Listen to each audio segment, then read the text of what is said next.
Cosa? Il posto? Ah.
Good morning.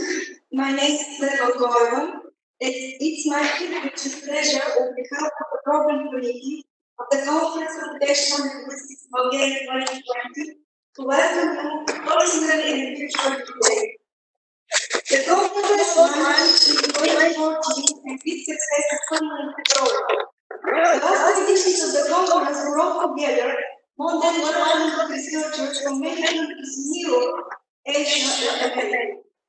This year, the conference is organized by the Public Institution in Vienna and Computational Linguistics in Bulgaria, the Department of Computational Linguistics, the Institute for Bulgarian Language, and the Institute of Information and Communication Technology, both at the Bulgarian Academy. As usual, of the conference is hosted in Sofia, Bulgaria, and it takes place at the Bulgarian Academy of Science. This year, the conference will combine physical and virtual participation. Web conferencing is provided for authors of papers who are not attending the conference in person. Furthermore, we'll be connected with our audience wherever they are through live streaming. Our conference aims to establish a forum for sharing high-quality research in all areas of computational linguistics and natural language processing, to contribute to bridging the gap between the Bulgarian research community and companies dealing with language technologies and computation, to make language resources and technologies for Bulgarian more visible, and last but not least, to attract young people to become a part of the NLP research community. The Computational Linguistics in Bulgaria 2020 will feature 14 regular talks and 5 talks accepted to the special session of learning and tautologists. In addition, the invited talks will be delivered by distinguished researchers in NLP and computational linguistics, working in Bulgaria and abroad. Professor Galia, Angelova, Dr. Svetla, and Dr. Sofia. Dr. Gakuin will present an overview of the European Language Tree Project and Technology Platform.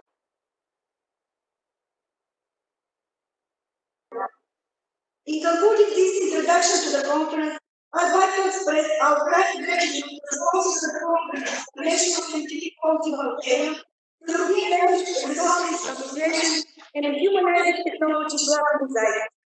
Thank you all for your presence and mutual participation. All of you are very important part of the conference. Enjoy the conference. We are looking forward to your interesting presentations and inspiring discussions.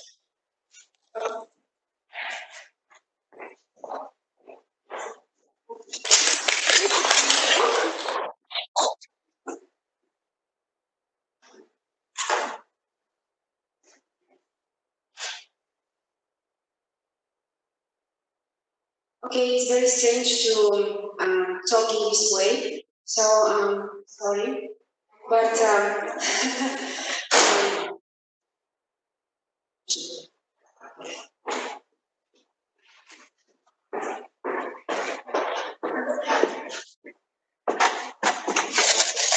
okay, I'll take the risk, and again, it's very strange, but still, I'm very happy to be here, and I can tell you, being part of this organization, that many papers will be presented that cover very important topics in computational linguistics, and I think that nevertheless the conference will be big success, and the situation will not interfere science.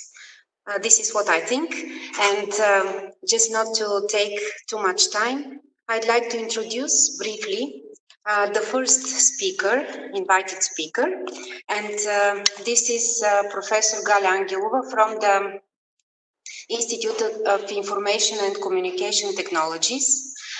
She is professor in computer science and also director of this institute. I have known Galia for, I think, more than 20 years now, and apart from being an excellent researcher and also leading scientific point in Bulgaria for many programs and projects in Europe, she is also an excellent teacher, lecturer. This balance is very important, I think, nowadays. And just briefly to mention that her main areas of research are natural language processing, and lately she has big success in clinical texts, and that's why she's part of the national research program e-health, electronic health, in our country. Also, she works in the areas of knowledge representation, processing, automatic extraction, big data, data analytics, and also the artificial intelligence for smart societies.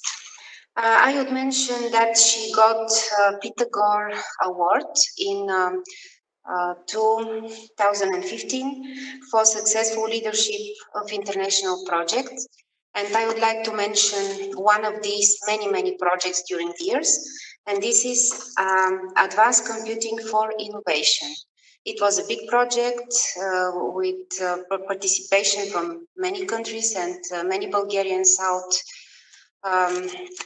in the world. And so I will stop here and will give the word to Galia, and she will present just a piece of many things that she does in science. Thank you.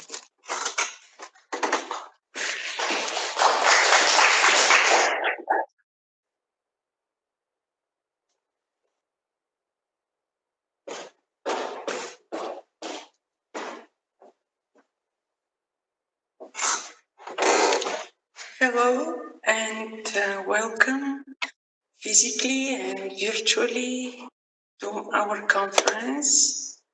Now let me see how to deal with all this.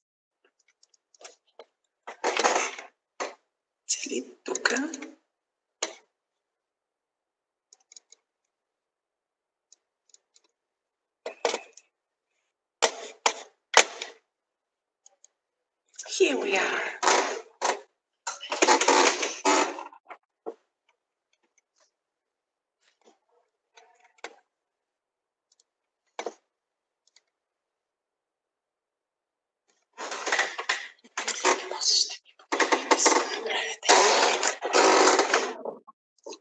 Okay.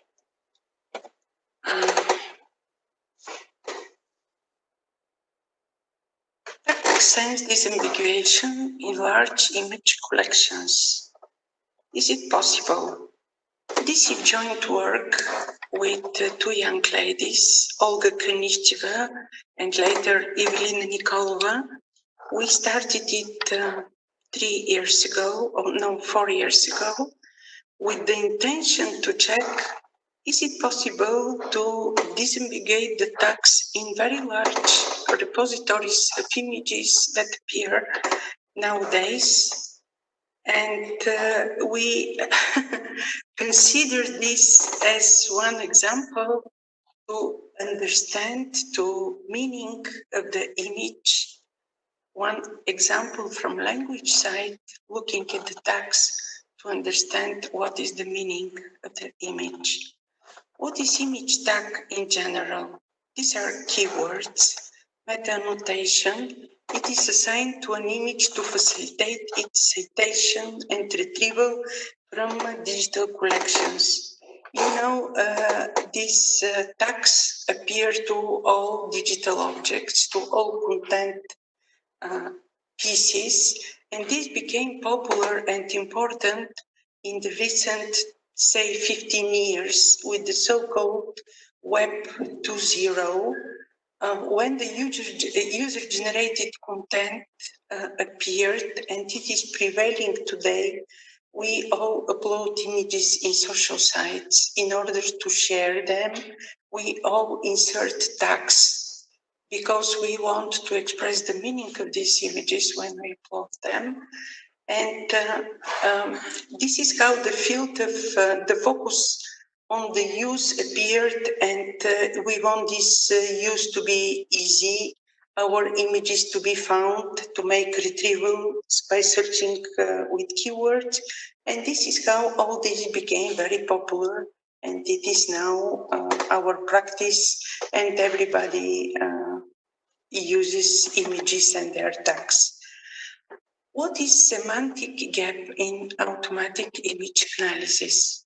In general, in computer science, when you use semantic gap as a term, this could be defined as difference in the meaning between construct form within different representation systems.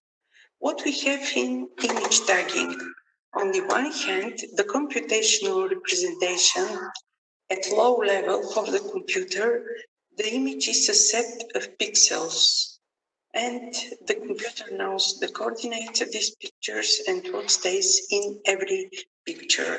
On the other hand, the users, the human, imagine that we want to address these images in natural language, searching in queries in Google.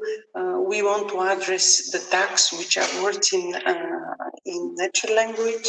And this is how we have this semantic gap between the low-level representation, and because we are human, we think that our representation is high-level. So we are the high-level, the computer uses the low-level representation.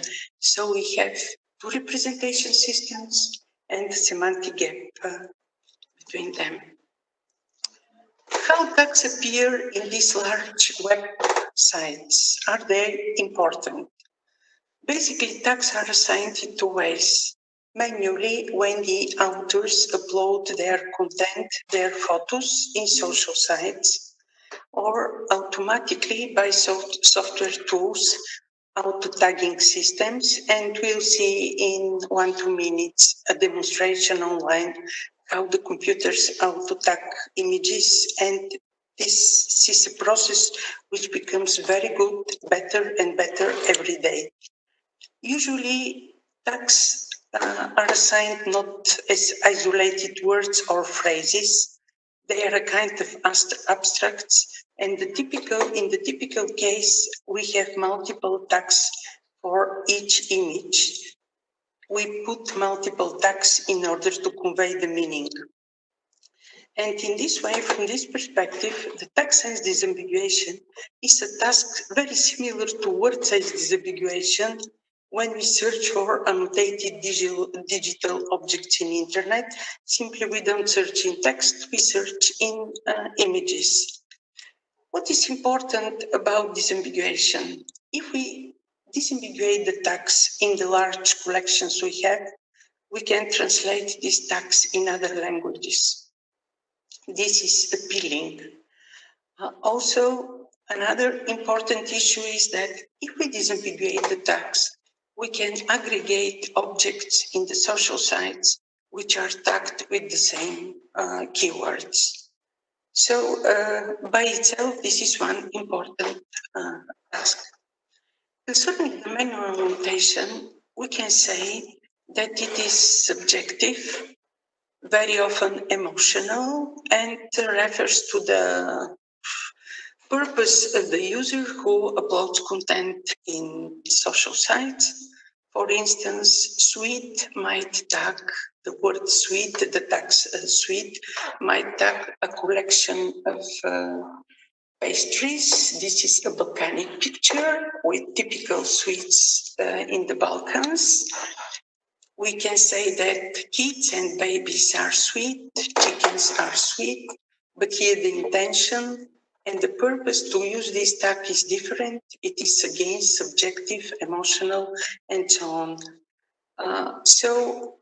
When I talk about tag disambiguation, we worked only with content-based tags, because the emotional one, it seems undecidable to me to decide what is the meaning of these tags. But when we have content-based tagging, it is ambiguous too, because the words we use or the taggers use are ambiguous. Here we have crane, this is the animal, and also the machinery. And when people write crane, for instance, photographs who upload their photos in different sites, they don't think about the ambiguity, they simply tag the image and upload it. And now we'll have a short demo of automatic image tagging to see the issue. We'll go to the site of Imaga, which assigns words to images with their auto-tagging platform. Imaga is a Bulgarian company specialized in image analysis, and their tagger, their image classifier, is trained with lists of senses from WordNet, and this tagger associates shapes and patterns of pixels to pieces of the image that is given to the tagger. We'll see it in a minute. And actually, auto-tagging is a difficult problem. It requires extensive training. And especially in the case of Imaga, after assigning core tags with probability of correctness of recognition, the auto-tagging platform borrows tags from similar images which are found in other very large image repositories, and ambiguity appears within these additional tags. And the platform, you see this, is very good in automatic recognition of content when it goes about the object and the patterns that are displayed in the image. Let me go to the demo and show what we prepared. Here is the, let's start from the beginning. So you see that we do it online, really not.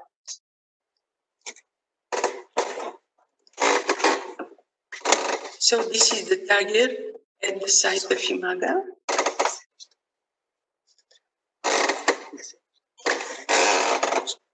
Добре. Го направим заедно.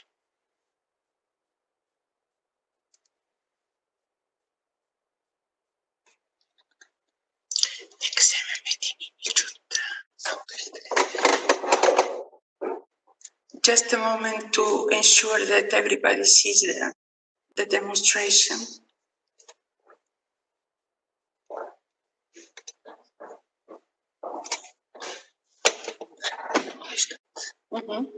This is the tagger, and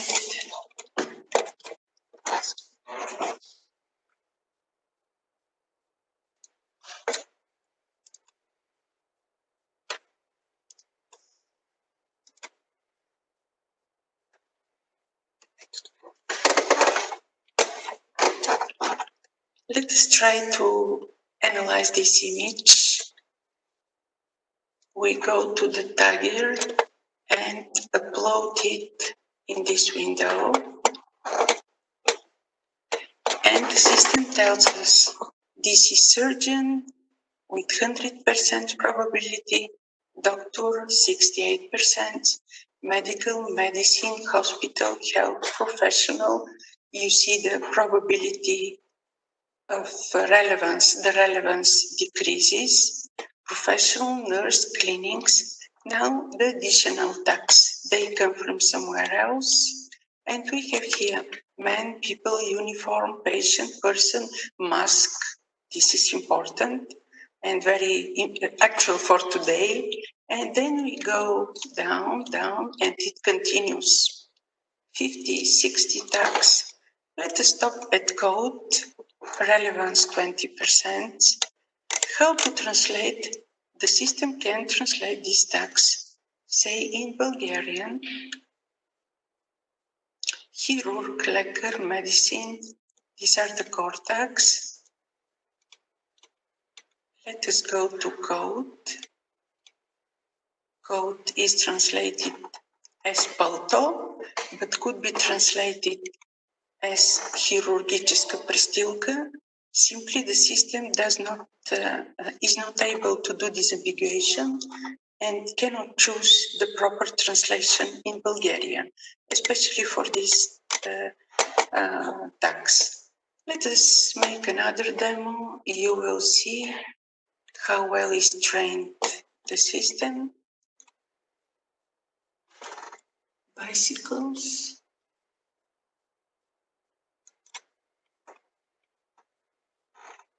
Verify. Try again.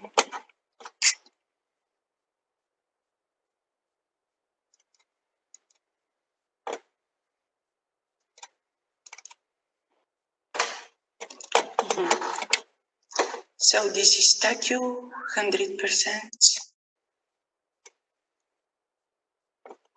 Monument, landmark, sculpture, another image, lungs, cartoon, symbol, no. The classifier is not well trained to recognize this anatomic picture, but was very good with landmarks. And we'll need later this image. Again, we have to verify something to show that we are not robots.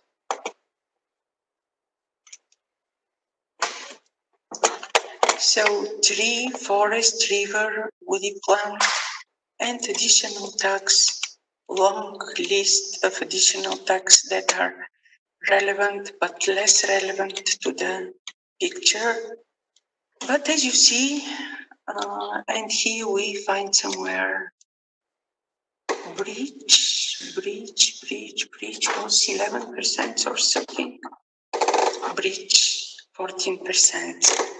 When I prepared here, this is the picture. As you see, the classifier is, to me, one of the best in the world. Other people say too. Probably, sure, Google and Amazon are better in the best in image recognition. But you see what we have here.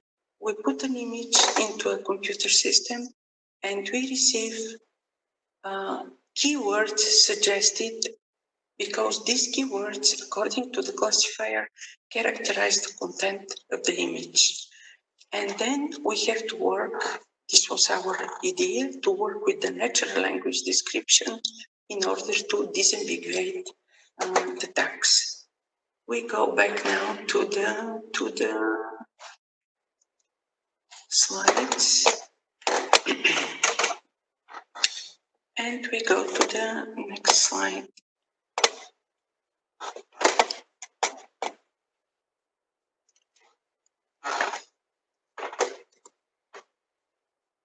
What was our approach to this problem? Can we recognize automatically the intended meaning of ambiguous image tags in large professional collections? We used one site called Professional Image Marketplace. Why professional? Because we exclude the manual, emotional, subjective tagging in the social sites when you upload private personal photos. We prefer to work with content-based tagging, and that's why we took this site. If we can recognize automatically the intended meaning, then the information retrieval becomes easier, and certainly the machine translation of tags to other languages. As usual, we rely on list of senses from WordNet in this early work, but now we think about Wikipedia because Wikipedia is a larger resource with many terms appearing every day, translated in many languages. And when we started about 4 years ago, we developed one algorithm for tag sense disambiguation, which is based on the algorithm of Lesk, extended to glosses of the superconcepts, subconcepts, and the sibling concepts in WordNet. And then the evaluation was only manual because we didn't imagine at that first moment how to evaluate our approach. Later, we found another image collection, and I'll talk about this too. And we tried to involve this second data set in a kind of evaluation with word embeddings, so to check whether our initial idea was correct. Let me explain the first idea about taxonomy disambiguation. But first, why this task is difficult? Because tags are assigned by authors for a variety of reasons, or by auto-taggers, and there are errors. Tags are not the names of objects seen in the photo, and they are often ambiguous.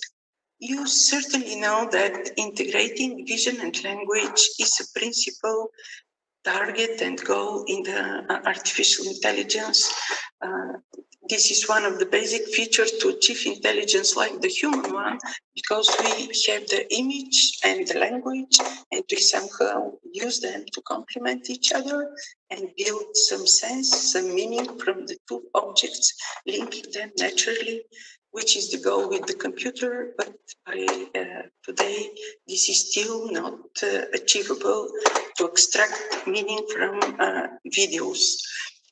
People try with videos aligned with descriptions, but the progress is only in small steps.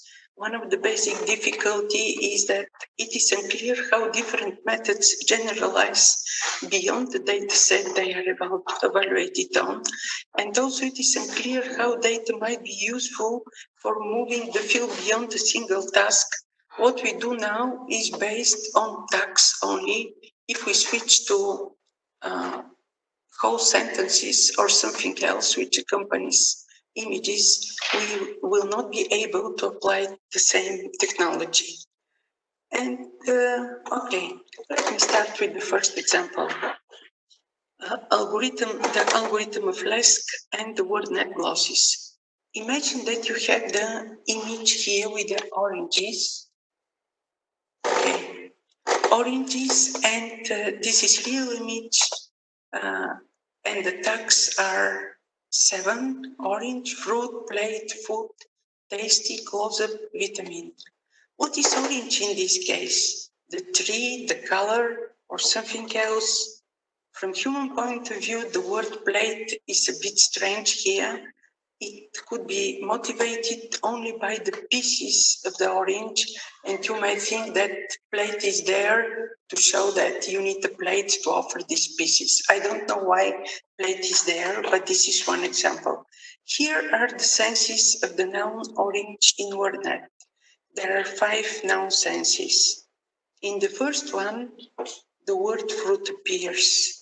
In the second, third, fourth, fifth, no any word from the surrounding tags to orange appears. And then is the adjective and the verb, but we worked only with nouns. What is the algorithm of LESC for words and disambiguation? We have an ambiguous word W in a text. We choose a window with suitable length around words around W. Let W has sense S in WordNet, and then for each sense we compute the number of intersecting words from the context and the gloss S in WordNet. Perhaps we can move this a bit, yeah. And then we have a score, how many times words from the context and the gloss appear, how many words appear in the context and the gloss. And for each sense we compute this, we take the maximal score and say, this is the intending meaning. And the accuracy of this algorithm was between 50 and 70% when the algorithm was proposed, depending on the tag sense. If we go back to orange,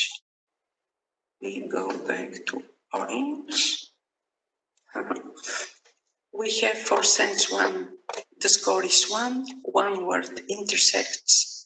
For the other senses 0, so the intending meaning is the first one, sense 1. Other examples.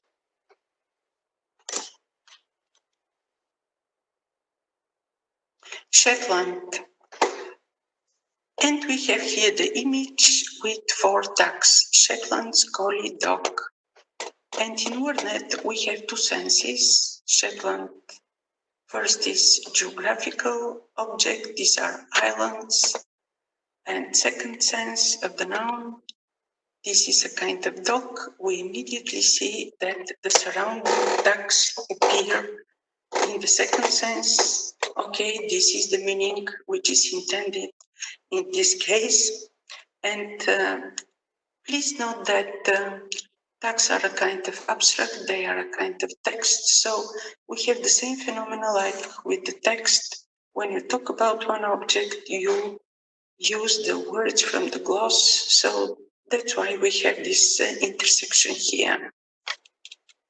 Another object, another example. Water, spring, grass, rock. And we want to disambiguate the word spring. Spring has 3 senses in WordNet. One of the 4 conventional temperature seasons, elastic object used to store mechanical energy, any natural situation where water flows, and again, we see immediately that the tags from the image appear in the glosses. We decide this is number 3, the sense tree. More complex example, we have this picture, this image, plate, salad, meat, tomato. What is the situation in WordNet? 3 senses of the noun. A plate is a broad vessel, tectonic plates, photographic plates. No of these tags appear in the definition of the glosses in WordNet. But if we take the definitions of the superconcept, the subconcepts, and the sibling, we'll see that the other tags, salad, meat, tomato, are food, and food is certainly part of the definition in WordNet. So using this extended gloss search, we decide that the intended meaning is the first one in this case. And we were surprised that it is so simple and looked somehow very successful. It is simple, and again, we discovered that talking about something, even when you put tags, makes you use the words from the glosses. The algorithm works only for the words included in WordNet. And as I said, we worked only with the noun senses because we noticed that most tags that happen in general are nouns, and the automatic taggers that produce tags work with nouns. Another interesting object for disambiguation are the names, proper names, geographical locations, but we didn't address tags in this case. Let me show you the results after manual evaluation. We have 16 images. We worked with more, but the evaluation was done with 60 images from Professional Image Marketplace into 3 categories: food, skin, children. There were many tags collected as additional information by the auto-tagger of Imaga, and the accuracy was about 98%, which was even surprising. So food 20 images, skin 17, children 63 images. Number of tags, as you saw in the demonstration, Imaga delivers a lot of tags, core and additional. So we have 4,300 tags for these 60 images with different percentage of relevance. Most of them were words in WordNet. These are the tags which were outside of WordNet, less about 1%. Tags with one sense, 569, these are 13%. Most of the tags used for professional annotation had many senses in WordNet. And for a very high percentage of them, we received correct disambiguation. In image processing, when you classify it, you have such a category acceptable, not only yes or no, but such which is acceptable, and the wrong cases were only 157. So this was our first discovery that a simple algorithm for professional content-based annotation looks relatively well again, but we needed, how to say, we wanted to evaluate the approach using first much bigger collection, and second using the novel methods for words representation that appeared about 4 years ago. And we took another public collection of images which was published in 2008, and tried to use this collection to evaluate to imagine some way to use it to evaluate our approach and to have a broader perspective from outside about how Lesk algorithm can be involved in this task. MirFlicker is developed for content-based image retrieval. It's a rich resource for experiments in image processing, and it is prepared and published by one image processing community. So these are 25,000 images downloaded from Flickr through its public API. In Flickr, the images have manual text, mostly in English. And in general, the data set contains 1,300 tags, which occur at least 20 times in 20 images. The average number of tags per image is 8.9. And this collection includes the raw tags submitted by the user and also the cleaned tags, which are cleaned by Flickr, removed capitals, special symbols, etc. The annotators assigned manually categories to all images, and they were instructed to use a particular order of the tags, started from the wide sense to the narrow sense. And at first, what is tagged is the most general topic. But again, this is personal interpretation of the annotator. Let me give you one example of this image. So what you have in MirFlicker, you have this very beautiful photo, and the tags, the categories assigned by the annotator are plant and water, and the tags which we have are dew, grass, wet, green, macro. I can't understand why macro appears here. Small, wee, blade, pointy, flicker, golf club, reflection, light, glassy, shiny. Another example, which I liked because of the female nature. The categories are female, people, plant life, and the raw tags are farmer. In Indonesia, this is probably farmer, the lady which is harvesting rice. We have here four tags which point to the geographical region, Kisauk, Serpong, West Java, Indonesia. Then we have several tags which present the technical specification of the photo, Nikkor D300, and this is characteristic of the photo inside the collection, platinum photo, a big wave. So actually what we find in WordNet about this image, this is female, people, farmer, and Indonesia.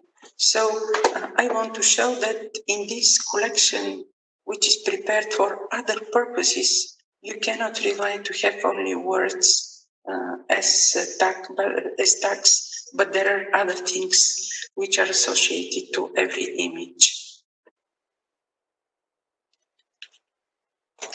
We worked with 5 categories: animal, food, people, plant life, sunset, about 19,000 images. Other 6 categories are sky, water, night, man-built structures, indoor, transport. But the first looked too abstract to us, too much, they contained too much landscape photos, and somehow we stopped here because 90,000 images looked sufficient number of data. We discovered that some 3,000 images had no tags, and we ended with 60,000 images. And every image has a category, sometimes 2 categories, more categories. So we had 20,000 image categories, pairs, and at tag level, we had 85,000 tag category pairs. our assumption how to test the correctness and the feasibility of the LESC algorithm was the following one. First, you have no gold standard in image annotation. There are no such data sets, and we didn't find anyone. So we somehow did something manual, but later there was no gold standard. And as external resources, we again used WordNet because it is more classical and accessible. There are many other things associated to a tag, to a word. You have there the lemmas, the glosses, the synonyms. So WordNet brings additional information to these words. And our assumption was the following. If our taxon disambiguation is successful, then the word embeddings calculated using the WordNet feature lemma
for the bridge, and our algorithm with the LESC checks suggests the following sense, something resembling a bridge in form or function.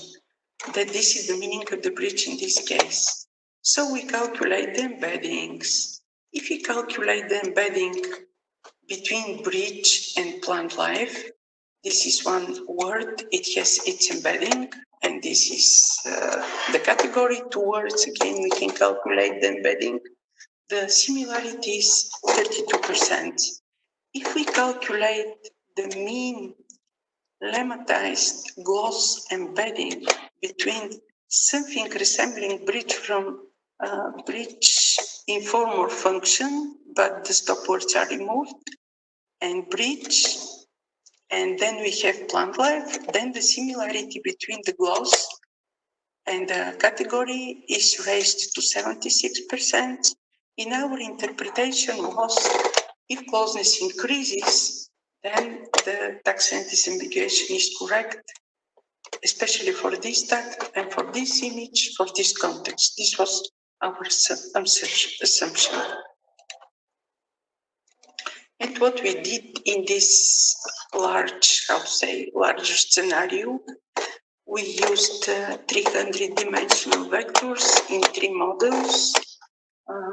At that time, 2018,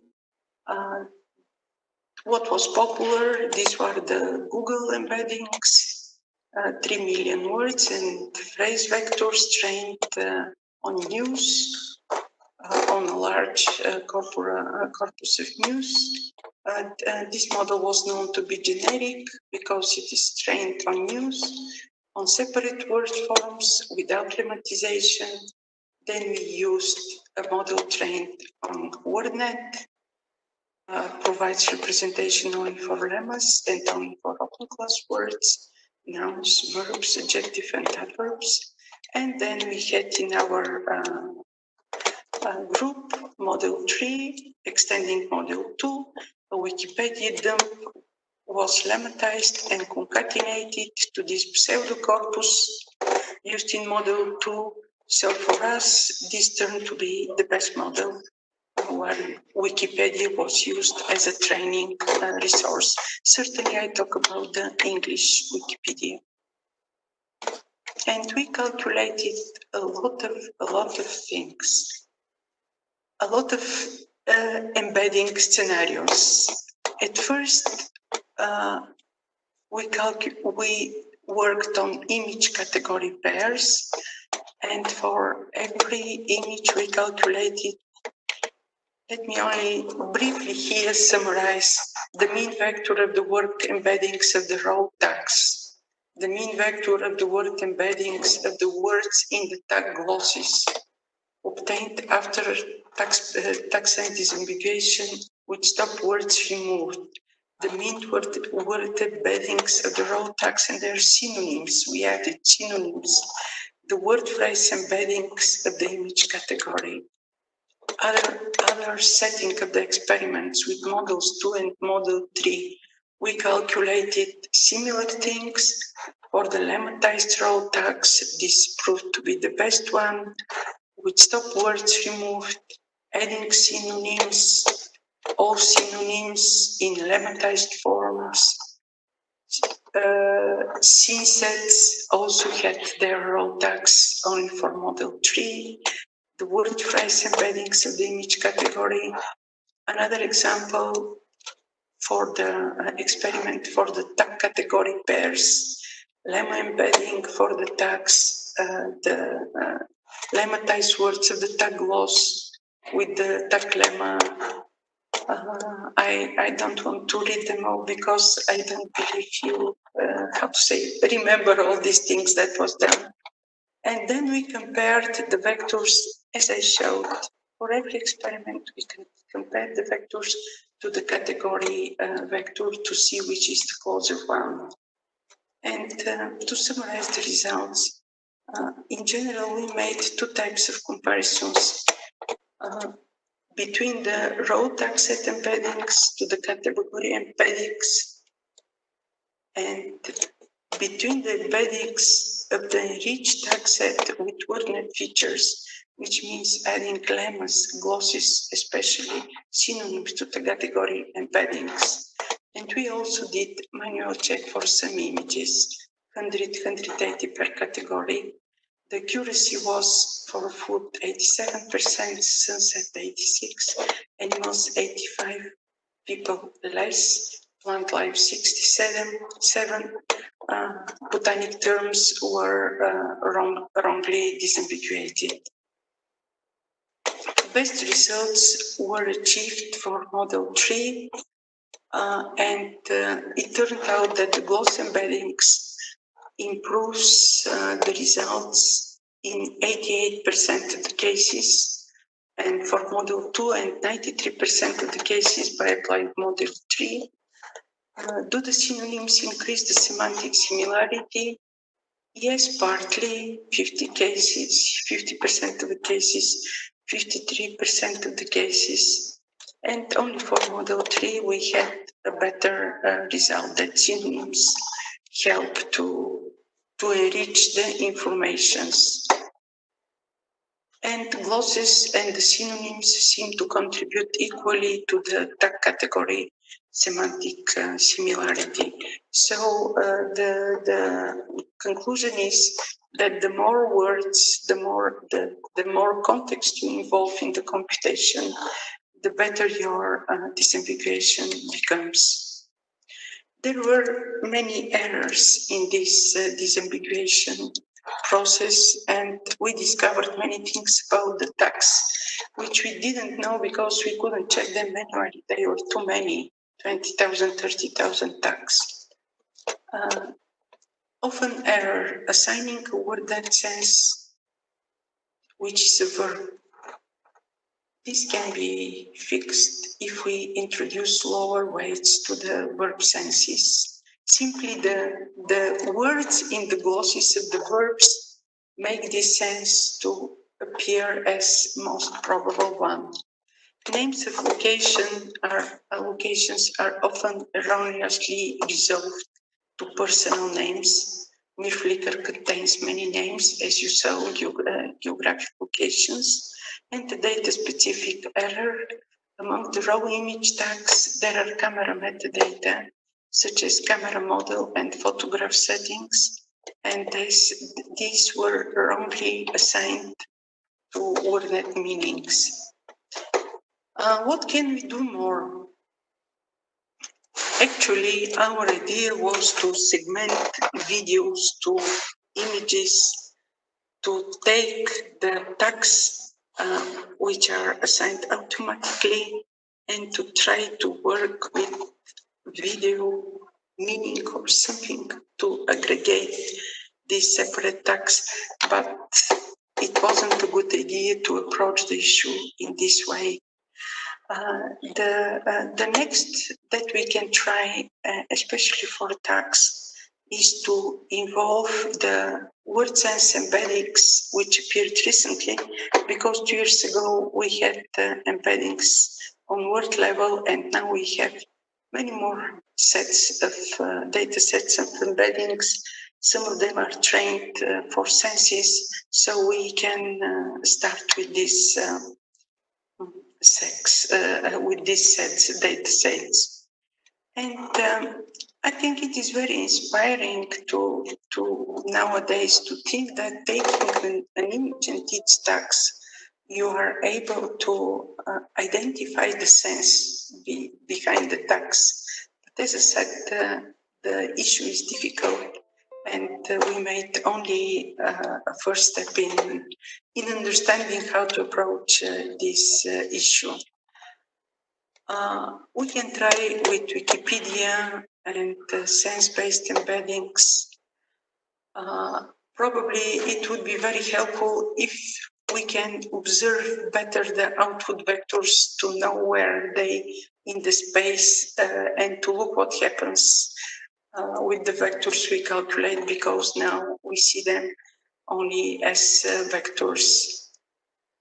What we didn't do is to reflect the order of the tags.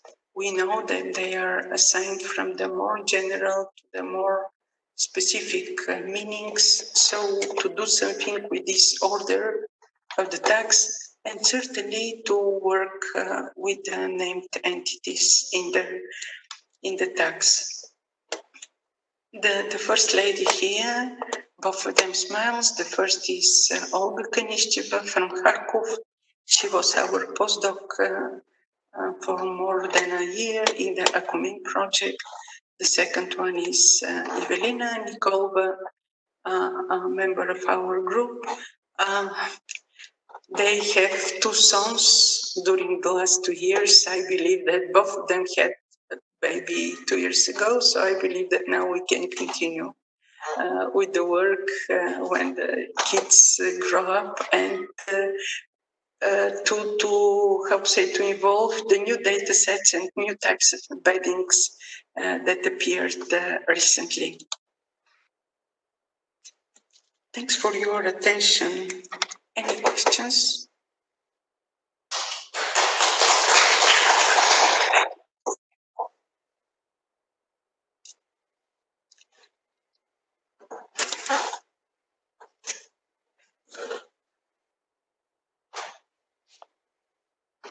Here?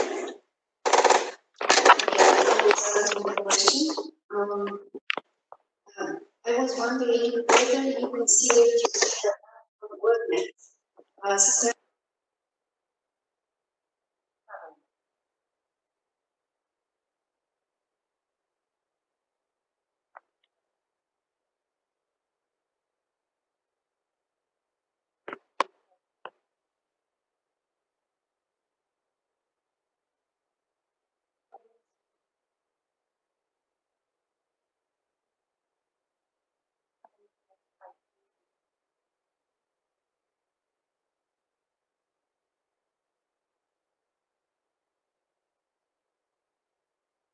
The first question. You know, there are image sites which are organized 10 years ago using WordNet, and the tagger Finmaga uses 3,000, used at the time 3,000 patterns associated to the meanings of WordNet. So when this process of collecting tags images started, The first big sites were oriented toward that and the senses. This happened 10 years ago. Certainly today the situation is different. There are more resources and it is worth trying. Concerning the second question, yes, you have many words appearing at different places. What I present here about the decision making with the LASK algorithm is a bit simplified because we didn't discuss any details, but these are the results, 98%. Yes, there are scores with similar words, but we take the first one and this is the correctness, yeah. Sure. That's why in the second case, when you used with the embeddings, senses associated to verbs appeared because of the similar words that are verbs and appear in the clause of the verb instead of the verb or the noun. But this, we found it in the embedding. Yeah, not in the first case, which we checked manually there. Because we reduced the verbs. When we work manually, only with nouns, but with the embeddings, the situation is different.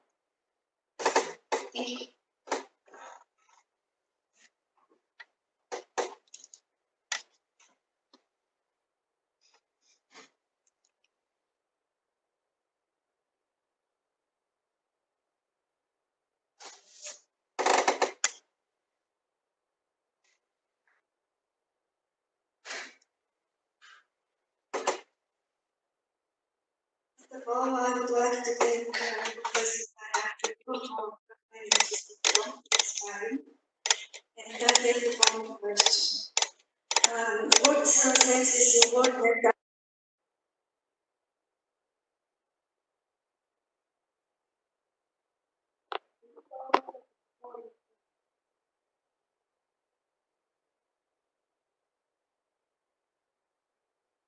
No.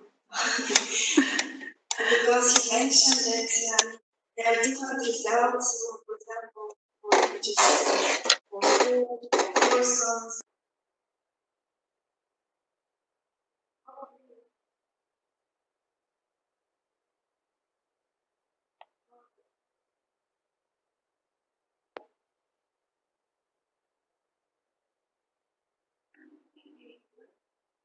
Something else, because actually we come from artificial intelligence and we looked at this main task, integrating vision and language.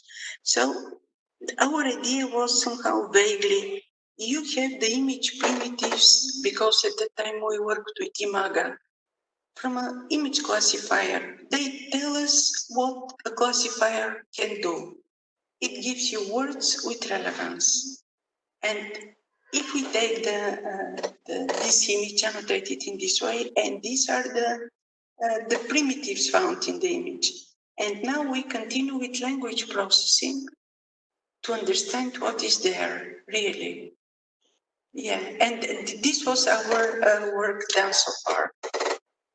But it very much depends on the pattern. What you say, it always depends on the pattern, because if you see now with the Imaga Tagger, his breech was not good, the lung was not good. It simply depends on the pattern. But the surgeon, the people with operations and masks, this was good.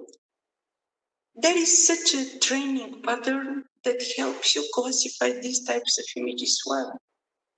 Certainly they are very good with food because they want very much in the restaurants to have online systems where you make a photo of your plate and send it to a platform and it tells you what you eat, and it could be helpful in tourism when you want to select your food or something. And this is important when you do shopping in the supermarket to know what is what. For example, food is very typical domain for image processing in such, how say, industrial settings and online social sites, or you share what you eat with your all the world. You immediately post in Facebook what is in your plate. This is important. Food is certainly, but concerning the others, I somehow see no difference. There is one difference, whether this is manual annotation for subjective reasons in your personal collection or whether this is professional. This is when you discuss the objects that are seen in the picture.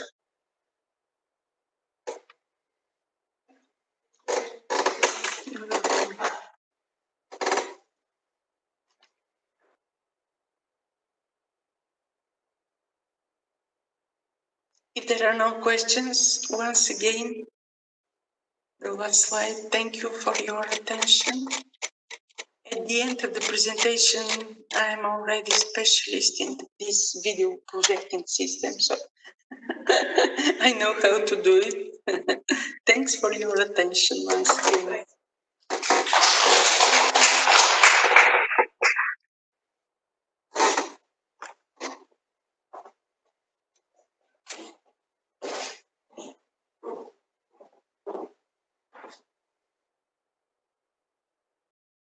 Get coffee break, half an hour.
Hi, I hope you can hear me. We are back for the first morning session. The first talk is by Junya Morita from Kinjo Gakuin University in Japan.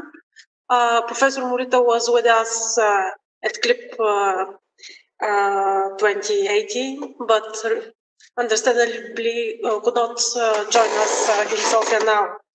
And his talk is a corpus-based study of derivational morphology and its theoretical implications.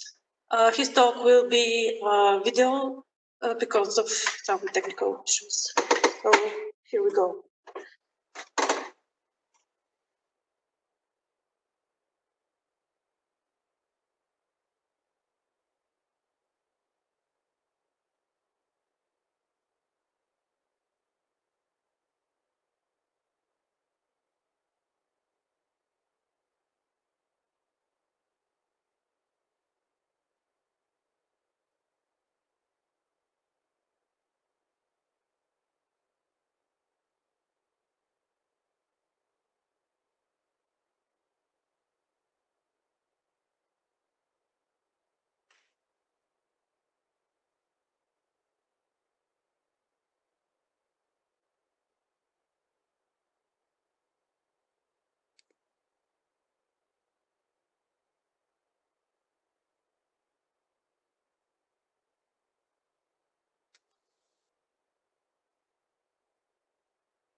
The title of my presentation is A Corpus-based Study of Derivational Morphology and its Theoretical Implications. Section 1, Introduction. The system of derivational morphology contributes greatly to children's acquisition of vocabulary by enabling them to generate an infinite number of nominal, verbal, and adjectival complex words. The primary task of generative morphology is then to reveal the regularities of word formation processes and provide a principled account of them. As part of this enterprise, the present study attempts to show how the system works in producing able final words in English, exemplified in a skilled and constantly reskillable workforce. The adjective has a modernized passive sense of can be reskilled, and it is a affix, token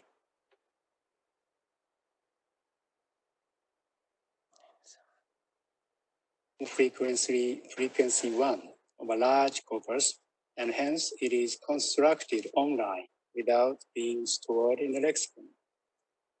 The aim of the present work is to demonstrate that new able adjectives are created constantly and systematically, and to verify this by inspecting able words, especially the hapaxes detected in large-scale corpus. This article is organized as follows. After outlining some points of previous studies in section 2, we inspect them on the basis of our data analysis and present critical.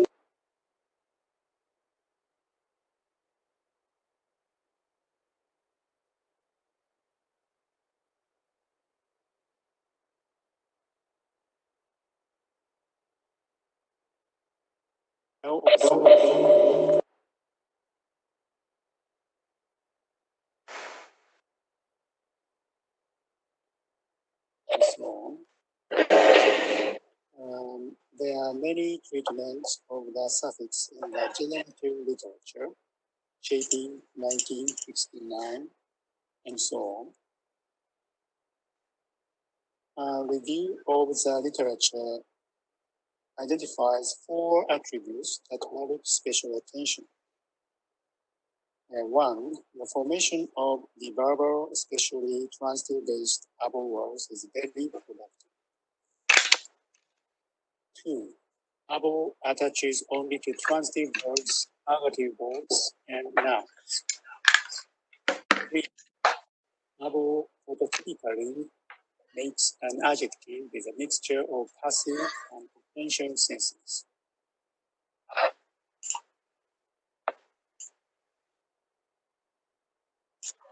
The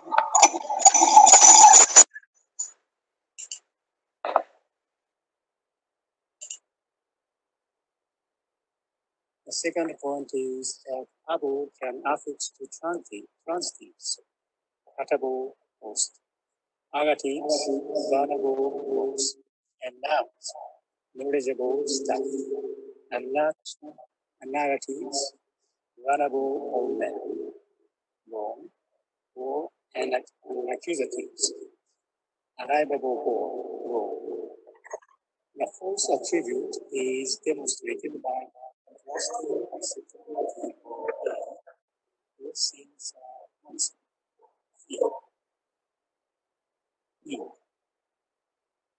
Those people are vulnerable, agent. C. Those people are concept. O. And it's going to space. Section 3. Observation and generalizations. We begin by putting out a method of research and resulting data. By repeatedly using the wildcard function in the research engine, the frequency of words in the output is checked to find apaxes in British national context on 100 million modules. As for ascertaining the total number of types of other words, we make a list of those which are included in LANAC 1971 and attested in D.Sc. As a result of the research, we have gained 662 word types.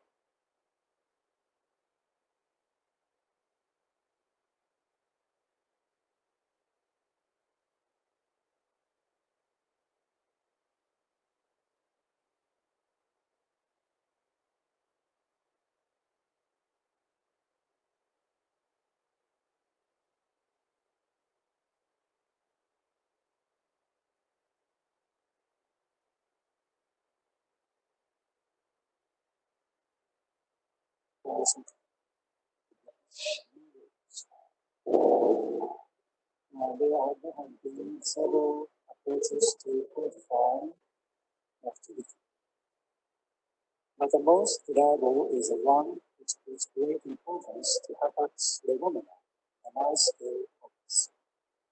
This is based on the view that complex forms that have been observed only once in large corpus are highly likely to be lexical innovations, and hence the capacity of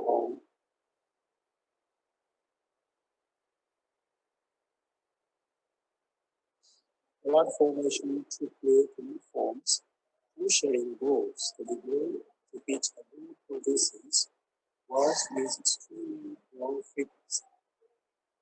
Brian and Wolf propose a productivity measure. Productivity P equal N1 divided by N, and N is a total number of tokens. Here, we divide this source to place the total number of tokens and the denominator as P equal N1 divided by V. V is the number of tokens. This is derived from the process is reflected in the time frequency of the process.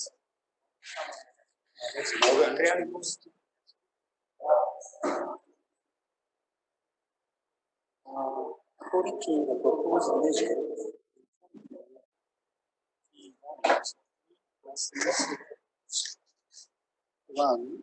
one which attaches to a verb, 2, one which adjoins to a noun, and 3, one which adjoins to a new word. Verb attaching abo is further divided into 3 subclasses. The result of the research can be provided in tabular form. Table 1 shows the verb abo affixation P equal 0.336 is much more productive than the nominal abo affixation P equal as 0.154 and stem-based able fixation equal 0.161.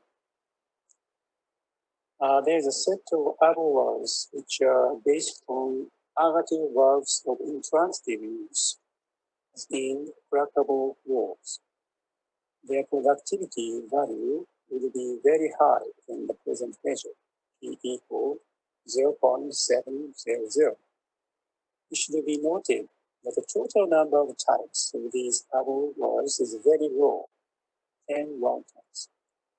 In this connection, Bayern and Lieber suggest the global productivity, P asterisk. The P asterisk of an affixation rule is defined in terms of its coordinates in the P interaction region, with productivity P on the horizontal axis and the types V on the vertical axis.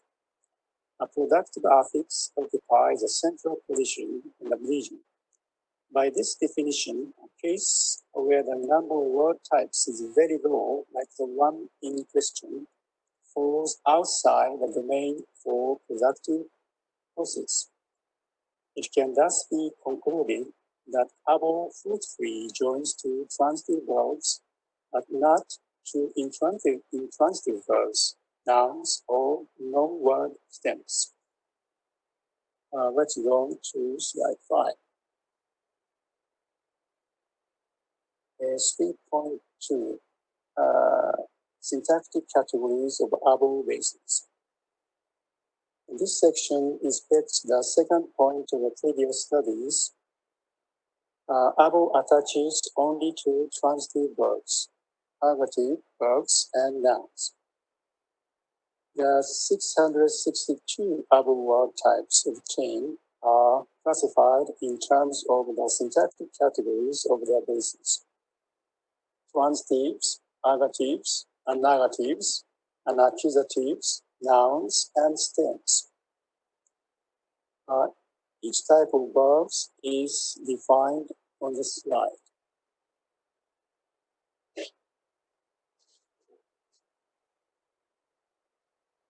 The result of the inquiry indicates the pros and cons of the claim made by this sphere.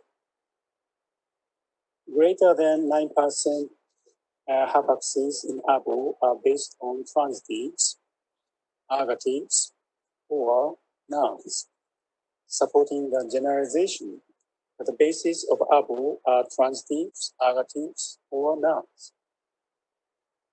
On the other hand, the results disclose that able can be added to annegatives and anacusatives in a certain limited way. This is well exemplified in fishable, swimmable water and Hasonic is rustable, respectively. Let's go on to slide 6. Section 3.3, the meaning of able derivatives. Let us now consider the claim advanced by Jesperson and Chapin. The verbal adjectives in able primarily have modernized passive senses. Examine the total of 260 verbal and denominal able hapaxes extracted from D.Sc. The reason for targeting able hapaxes that we focus on observation of what meaning is assigned to a derivative when it is instantly created, and that a hapax in a large corpus is a significant indicator of this. The result of research offered in Table 3, where the meanings of able words are divided into 4 sub-meanings and their base categories are divided into 6 classes.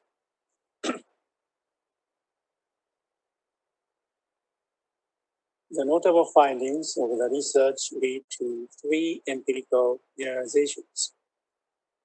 To begin with, in agreement with Jesperson and Chapin, the primary meaning of able words is a mixture of passive and potential senses. Greater than 80% of new words in able have this sense, for example, affirmable. Let's go on to slide 7. The sub-meanings 2 to 4 of A above are judged to be non-central ones, and there is a clear correlation between these meanings and the classes of its base. The first one is that above, which adjoins to an intransitive verb to coin a new word, exhibits a strong tendency to bear the meaning apt to be. For example, smellable. Greater than 80% of intransitive-based hapaxes have this reading. The second correlation is that non-incorporating new above adjectives have only the sense suitable for example, filmable. Section 3.4, restriction on external argument.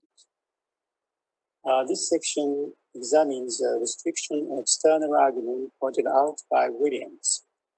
An above adjectival can be predicated only of a theme phrase. Denominal and stem-based above words are excluded from our analysis since non-derived nouns and stems are relevant to arguments. In total, 595 types of above derivatives are obtained, and they are classified in terms of the thematic roles of their external arguments. Table 4 indicates the ratio of above words involving each thematic role which the external argument assumes. Let's go to slide 8. The condition under scrutiny is almost confirmed by this research. You can see that 99% of above hapaxes and about 98% of above types take theme as their external arguments. It is worth noting, however, that there exist cases which are inconsistent with this condition. The external argument is satisfied by a non-theme phrase. For example, in the Thames at Abingdon was barely fishable. The location argument, the Thames of the underlying based fish, occupies the external position of above construction. Similarly, the source argument trusted both in the following example takes place in the external position of above construction. The development high molecular density polyethylene has made plastic balls much more acceptable. Let's go on to slide 9. Section 4, theoretical implications.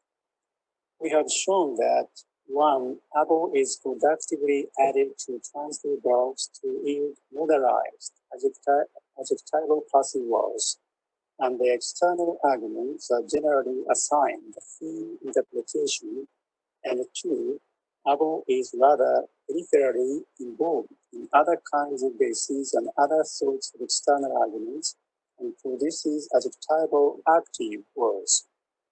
The former process constitutes the core domain of above affixation, and the latter is called peripheral above affixation, lying just outside the core.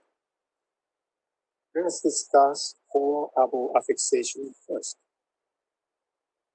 The relevant information on above word formation can be formalized into the core lexical entries of above as demonstrated in 1.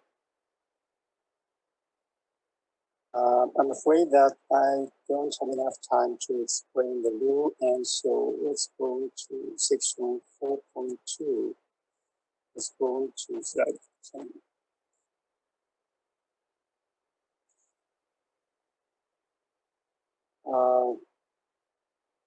As argued above, there are certain types of irregularities in above affixation that can be characterized as follows. 1, above can typically be added to ergative, a negative, and an accusative intransitive verbs as well as nouns.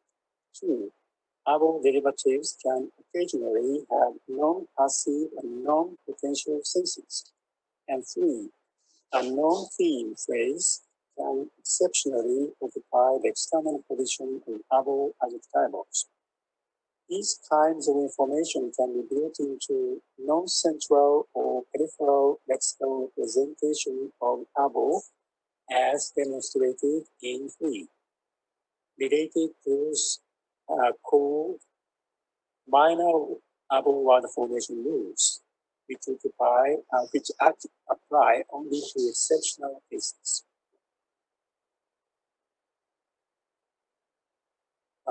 Section 5, conclusion. On the basis of close analysis of the able coinages discerned in a large corpus, we have disclosed a number of formal and semantic properties of able derivation. We have then proposed that these properties are formalized into 2 kinds of formation rules from the perspective of generative morphology.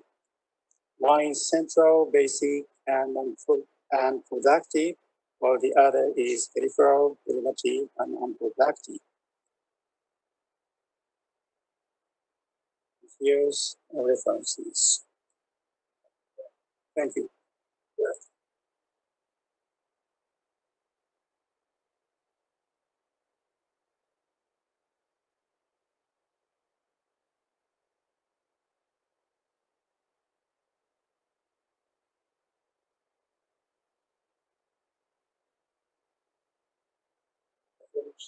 Okay. Thank you very much and for accommodating us with this video. As we don't have time, I suggest anyone who is interested in learning more to write to Professor Morita. And now I introduce the next speaker, Ekaterina Tarpomanova, who will be giving a talk on syntactic and morphological features after verbs of perception, Bulgarian in the Balkan context.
Okay, thank you.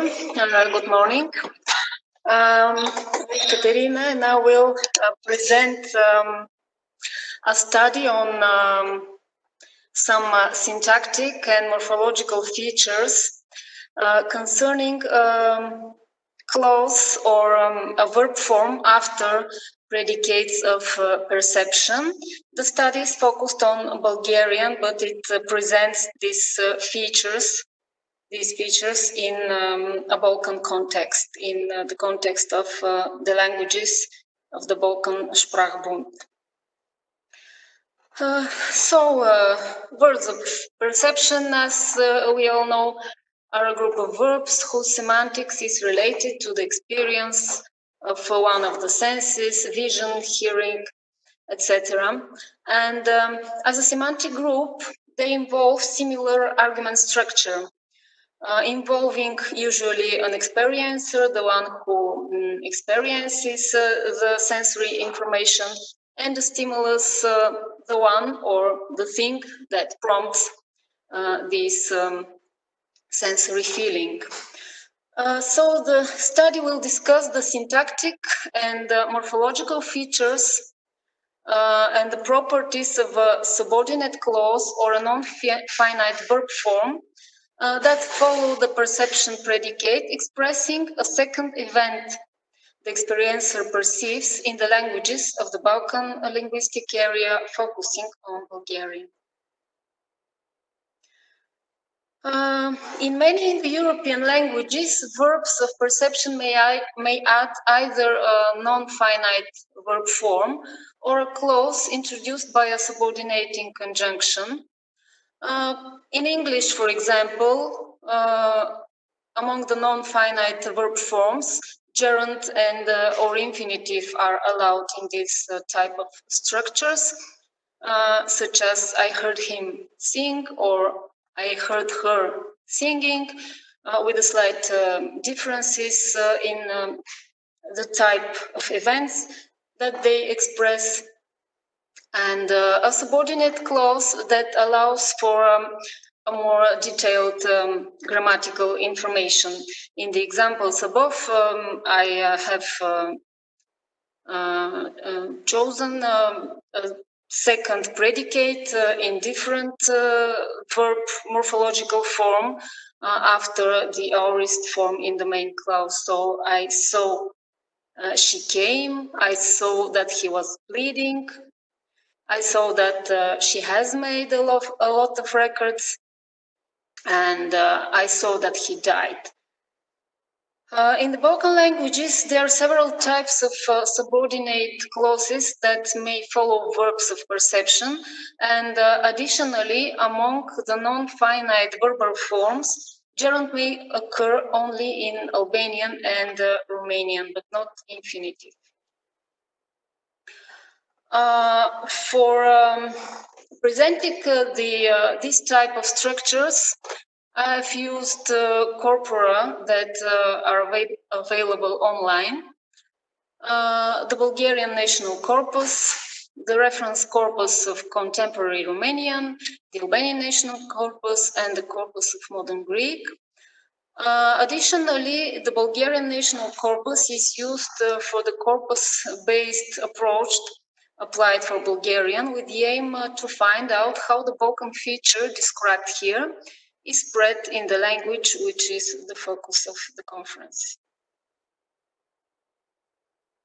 So the Balkan feature here, it is well known that the loss or avoidance of infinitive is one of the main features of the Balkan morphosyntax.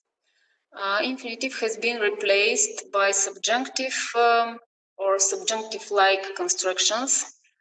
Subjunctive is still found in Albanian and Romanian, but with a very weak morphological marking.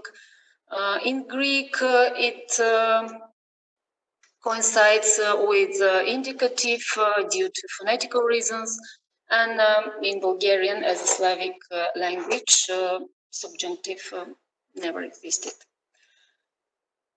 So the substitution of infinitive by subjunctive constructions created an opposition between two types of subordinate clauses. It is described in the early studies of Balkan linguistics, like in Sandfeld.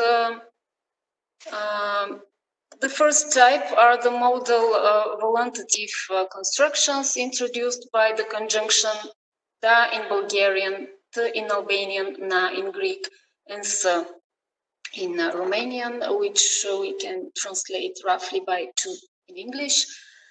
And the declarative construction introduced by the conjunction che in Bulgarian, se, or che in Albanian, in Greek, pos or oti, or pu, and in Romanian, ka, dacă, and de. In certain circumstances, the opposition between the two types of subordinators may be neutralized, and this is the case of the clauses following a perception verb in the main clause. So in Bulgarian, vidях go or ya, the idva, Vidях go я, че идва, I saw him or her coming, have more or less the same meaning. There is still a difference in the possibilities for morphological marking in the two types of constructions, because in the use of subjunctive after verbs of perception, there are some restrictions in tense and aspect. In the Balkan languages, only present tense is allowed after two constructions, after subjunctive constructions, and imperfect in Albanian. And as for the aspect in Bulgarian and Greek, which have a morphological aspect, only imperfective is possible. So in what follows, I will describe the three types of constructions after perception predicates. Thank you. The subjunctive constructions are the first type. They're a substitute of infinitive and an important similarity between the Balkan languages. They're introduced by the modal subordinator to, but it has lost its modal functions after predication, after perception verbs, as you can see in the examples. As compared to the infinitive, the finite verb forms in the subjunctive construction are a dictionary mark for person, number, and tense. But due to the temporal and aspectual restrictions, they do not bear any rich grammatical informations. As I mentioned, infinitive is impossible in this type of structures, although it is still present in Romanian and in the North dialect of Albanian.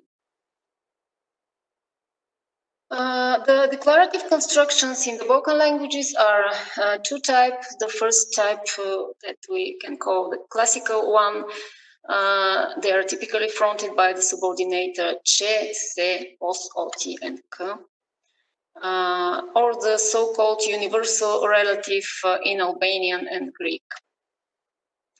As I mentioned, they allow for different tenses in the subordinate clause. In Bulgarian, I have shown the perfect. In Romanian, it is the present. In Albanian, imperfect. And in Greek, aorist, after aorist in the main clause. The second type of declarative constructions are the constructions that are introduced by the pronominal adverb how. In some contexts, the adverb preserves the semantics of manner, but in many other contexts, it is desemantized, and it can be used just to register a fact without specifically focusing on the manner. As in Bulgarian, vidях как загина, this is the manner, I show how he died, I saw the way he died, but видях как в тях проблесна облегчение, I saw how they calmed down, it is just a fact without the manner. And the gerund is possible in Albanian and Romanian only. A peculiarity is that the direct object in the main clause is obligatory and it refers to the logical subject of the event expressed by the gerund, as it is in English, in fact. So in the next section, I will present some quantitative data for Bulgarian that I found thanks to the Bulgarian National Corpus. So there are three competing constructions in Bulgarian: subordinate clauses fronted by da, che, and kak. So I will show you the frequency of their use and some characteristics of their syntactic structure. After verbs see, hear, and feel in first person singular aorist, as they are representative for these types of structures. So in table 1, I show you the conjunctions after perception of verbs. You can see that the che, that construction is mostly preferred in Bulgarian. This is the ratio. I don't know if the numbers may be seen. So most of half of the occurrences are for che after perception verbs, followed by how, 27%, and the less frequent is the construction to, only 16%. Another structure that may be studied is the argument realization of the sentences of this type. It is known that in certain contexts, the syntactic position of an argument may remain empty or may be filled by an argument of another predicate, and this is exactly the case of the perception verbs in many Indo-European languages whose object is an argument of the predicate in the subordinate clause and its logical subject. As in English, I saw him or her come. In Bulgarian, the logical subject of the subordinate predicate in all three constructions may be expressed either as an object of the main predicate or as a subject of the subordinate predicate. So it is possible both видях го да идва or видях той да идва.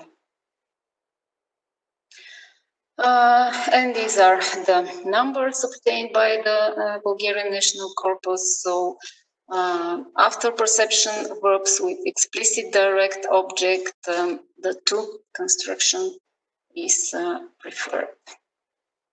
I'll skip this. To conclude, a common feature of the Balkan languages is the neutralization of the opposition between modal and declarative subordinators after perception verbs. As for Bulgarian, the most used model is the subordinate clause introduced by the declarative conjunction that, there is a realization of the logical subject of the subordinate predicate as an object of the main predicate is preferred in the two model. This study may be further enlarged by detecting translation equivalence of the models described here in parallel corpora. Thank you.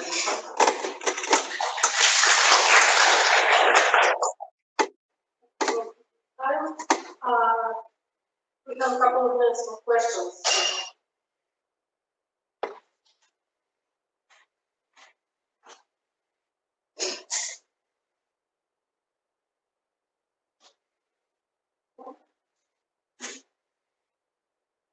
I have a question. Do you have data on the rest of the languages besides Bulgarian? Yes, I have data, but as the corpora are very different in terms of volume, I'm afraid they're not comparable, but similar. Yeah, the features are similar. Thank you.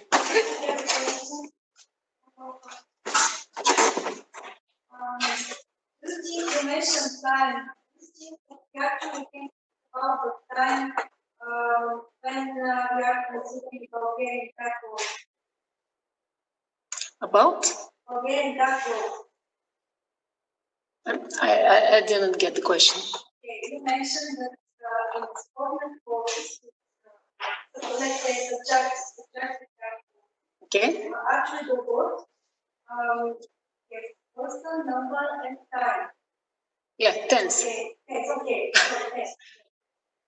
We can speak about tense when we are considering Bulgarian Taxis, more or less. Yeah, because it relates to the main event, to the main predicate. Yeah.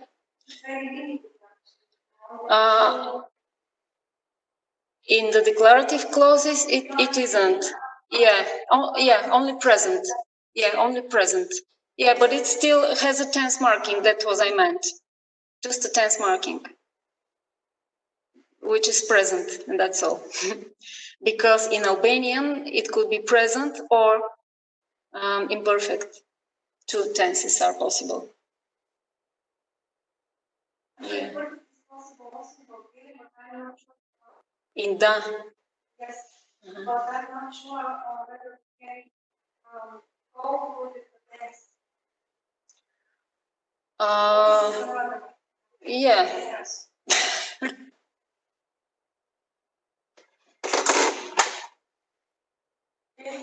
Thank you very much. Very this is another very interesting title by Osenova from Sofia University, and it's communication technologies for the Valency based on the type subject-predicate Bulgarian self-determinant nodes. Thank you.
Okay, although I'm feeling safer with a mask, I will just take it off as the previous speaker because, yeah, half is not good. Okay, so I would like to share some of really preliminary observations on the Valency frame of subject-predicate in Bulgarian. And plan of the talk is as follows: some introductory words, briefly on Valency dictionary that I use, the observations themselves, and some conclusions. Okay, so my aim was to try to describe some of the specifics of the semantic constraints on the subject within the Valency frames of type subject-predicate in Bulgarian. The resources I used is Valency Dictionary of Bulgarian, from the tree bank itself, the BTB WordNet, and the lexicographic classes that are part of WordNet. So my observations go only on 5 lexicographic classes. There are 15 altogether. And these 5 lexicographic classes are with highest frequencies in the tree bank. So first, of course, I'm interested in intransitive verbs, only with the subject. And initially, it seems a very, very easy thing to do. However, I think we all know it's not trivial task even to say what verb is intransitive and which one is not. Of course, I view clausal objects as the verbs with clausal objects as intransitive, but in this group can come also transitive verbs that can have intransitive usages due to different causes like reflexivization or decausativization or some lexical shifts. I'm not going into that. In the paper, I cited some work done on this already. The other thing is that the verbs are not presented in a trivial manner, cannot be presented in a trivial manner in dictionaries. There are problems all the time, especially with the particles and C. So on the one hand, the grammar and dictionary have very complex interface, and not always we can present the phenomenon very well only in the grammar or only in the dictionary. So we need some intermediate levels. Another thing is that there is no ideal way to deal with the optionality of the arguments in this course. And again, how they are presented in the dictionary and how the verb behaves in the text. Okay, so the principles of the Valence dictionary are as follows. The Valence frames were kept to the service syntax. The perfective and imperfective aspects were encoded as separate lemmas. And the frame included only the inner participants, the semantically obligatory ones. And I follow Pustoyevsky's classification of arguments, and it says that we have true arguments with obligatory participants, syntactically obligatory arguments, default arguments, they can be optional, and shadow arguments. They are lexically expressed, and if we want to express them explicitly, they have to be very specific. So all these kind of argument types can have intransitive usages.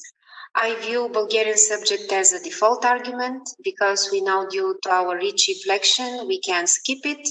Of course, on the surface, it seems that it's random, but there are also principles on when it appears explicitly or not. Discourse and grammar-based ones.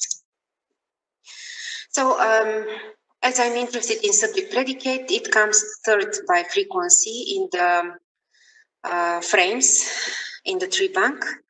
So, additionally to that, there are some extracted examples to this type. And also all the verbs had to be classified with respect to these 15 lexicographic classes. And we'll see, I tried first to look at some semantic labels from an ontology, very general ones, and then semantic rows. Okay, you can see some statistics here, the frequencies, the number of the verbs, and almost 1/4 of them are intransitive, including intransitive usages. And here you can see the 15 classes with occurrences in the tree bank. And the first most frequent are verb communication, verb social, verb stative, verb motion, and verb cognition. And I stopped there with my initial observations. As I said, I first tried to use the simple ontology in a very simple way to see subjects that express person, animal, plant, artifact, and event. And you can see the distribution. So most subjects are persons because the corpus is mostly news media and literature. So, apart from the fact that person subjects prevail over the event and artifact ones, the observation is not very informative. For that reason, I decided to look at the semantic roles of these subjects. And the semantic roles that I use from WordNet are agent, patient, experiencer, theme, goal, locative, and cause, not necessarily all of them in these 5 classes. Here is an example in my data. These roles were automatically related to the verbs. And you can see different usages of the same definition because the frames are different. The constraints on the subjects are different inside. And if we go further inside, we can see that this frame is verb communication, and the verb is reveal some secret. And the role and some example about this. Okay, so verb communication subjects, there are 283 verbs and 60 are with intransitive usages. This is around 1/5 of the cases. You can see more examples there. Here, most of the subjects are agents with a constrained person. Of course, I would say that this cluster, for me, includes also the role of effector. I mean, agentive kind of role, but not person.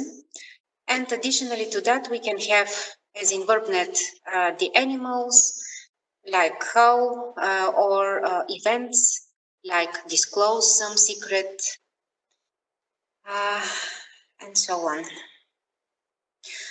So some typical verbs, maybe speak is not so interesting, but the perfective one, start speaking, is interesting because some of the, thank you, some of the meanings are connected to the expression of this meaning or this frame of the verb. And here we can see that this perfective one have impersonal usage in se passive. This is the predominant usage. В града се заговори за нея. Okay, another example of this connection between the frame and how it is expressed in the text is the verb write. For example, something writes somewhere. Това пише в митническата тарифа за до година. And here are some examples of the team role. About verb social subjects, we have again approximately 1/5 of the cases. And here I give some examples with the verb act, действам. Here we have more types of expressing this frame into the text, as it is with se particle and very often with attributive present participles. I will not read them because the time is not so much, but you can see the examples. And what is interesting here that, for example, the verb сътруднича, co-manage can present different frames, only with the subject or with the subject and indirect object and adjuncts. Okay, I will skip that due to time constraints, but when we go to verb stative subjects, here we already see that 1/2 has intransitive usages. And more often, patient and team become subjects. And I would like to say that here there are examples of agent and team, but more interesting is that very often the subject can be agent and team. I mean, there are verbs with that can handle both of these semantic roles, like идвам in the sense of follow. На следващо място идва този аргумент. In verb motion types, again, more than half are with intransitive usage. And again, here we can have many semantic constraints within this generalized agent role. I was too quick. Let's see now. And the cognitive subjects are not so surprising. We go back to not so many intransitive usages within this group. Mainly we have subject experiencer with person constraint. So here it's not so interesting in comparison to what we know. And the conclusions. So within these most frequent types, the verb communication and verb social exhibit predominantly agent subjects with a person constraint. When we go to verb stative type, the intransitive frames are increased, and also the patient team subject roles. Verb motion shares the person constraint of agent role with verbs of communication and verbs social, but like verb stative, they have prevailing numbers of intransitive frames. And the only type among the 5 most frequent ones in the corpus verb cognition imposes the experiencer subject role. So I didn't go into the perception verbs. It would be interesting to see in respect with the previous speaker, but yeah, it was further in the frequency list. And so again, we go back to subject role with person constraints and not so many intransitive cases. And here I stop and thank you. If you have any questions.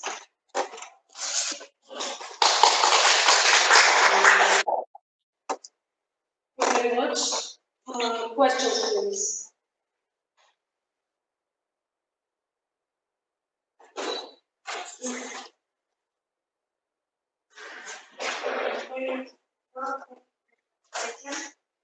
I have the following question. If you go at the workbook, math classes, why so, can you share with us your? Yeah, thank you. Yeah, I know that this distinction and classification is a very rough one, a very general one indeed. And my aim actually was to be as close as possible to VerbNet distinctions. However, I know that there are works looking especially in certain groups of verbs for Bulgarian, and it's very, very hard work.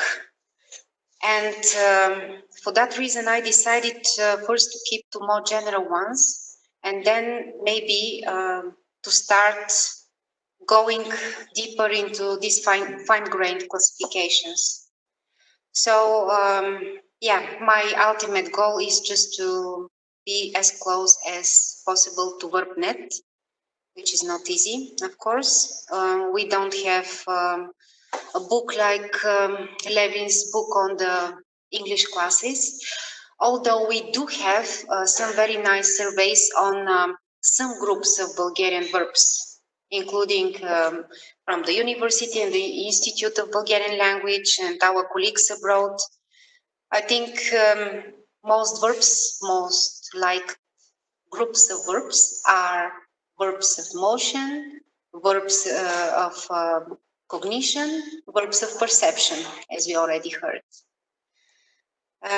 So maybe my next step could be just to go deeper into these groups, and slowly going to this fine-grained classification. Yeah, so any additional work that I might have missed, if you just write to me or tell me, I would be grateful. Thank you.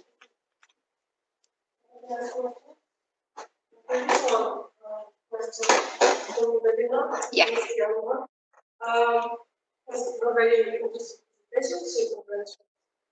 And that groups of communication, so where agents and because how do you handle machines and AI automated agents? And what are your thoughts about? Yeah, this question, yeah, I view them as effectors depending on the verb. As I said in some of my previous slides, I view them as non-person agents, non-person causers, effectors, although sometimes it might not be true. I mean, there is a problem between saying this is agent or this is a team. So I recognize this problem. And I thank for the question.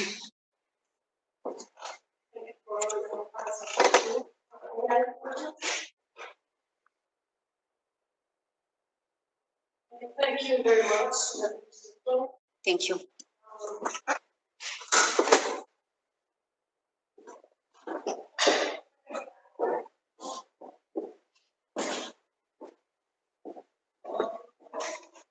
Okay, the next two talks will be online, so we need a couple of minutes to for technical accommodation.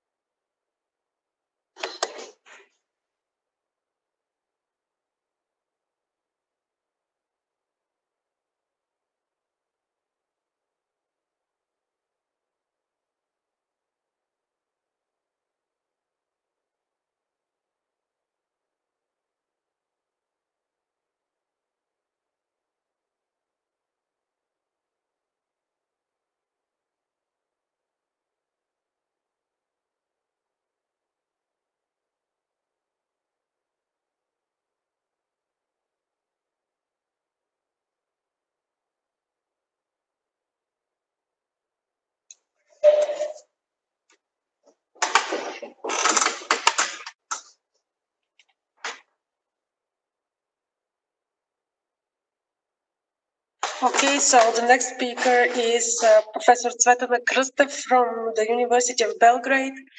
She's a longtime friend. In fact, she was the first invited speaker to the conference in 2014. And now she will present a talk titled Analysis of Similes in Serbian Literary Texts using computational methods. So we have the floor.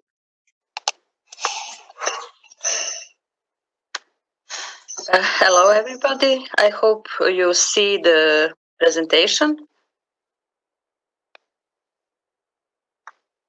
Okay. I will talk about the analysis of one special rhetorical figure, simile, in Serbian literary text using computational methods. Well, I will say something about simile figures first, about the corpus used, how we have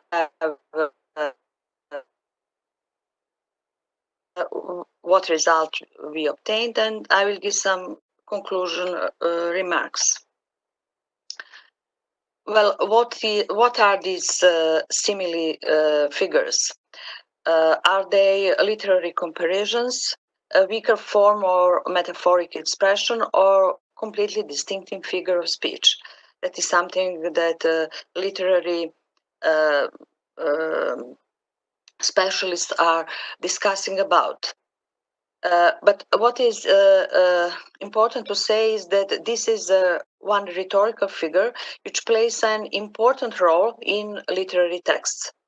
They are often quite conventionalized, which means that members of one linguistic community very well understands them, accepts them, and use them often. They are explicit form of comparison, but essentially they are figurative, which means that they make some unexpected connections between concepts that are unlike.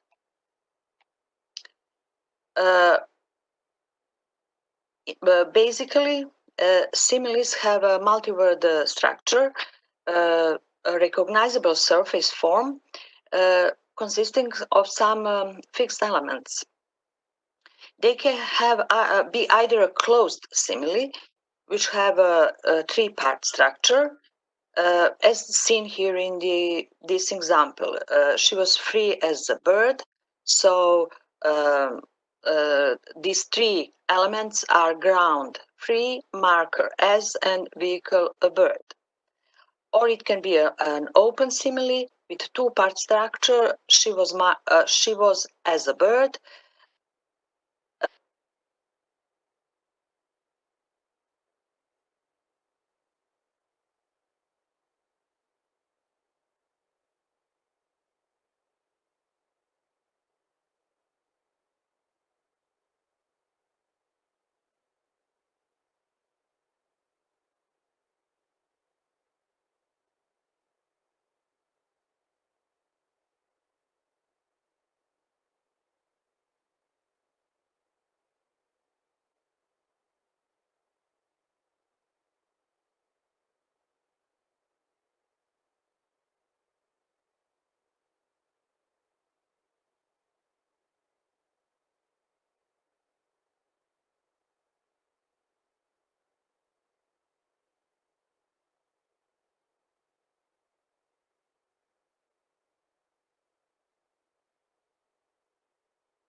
I'm sorry, but my internet, my home internet was broken at the moment.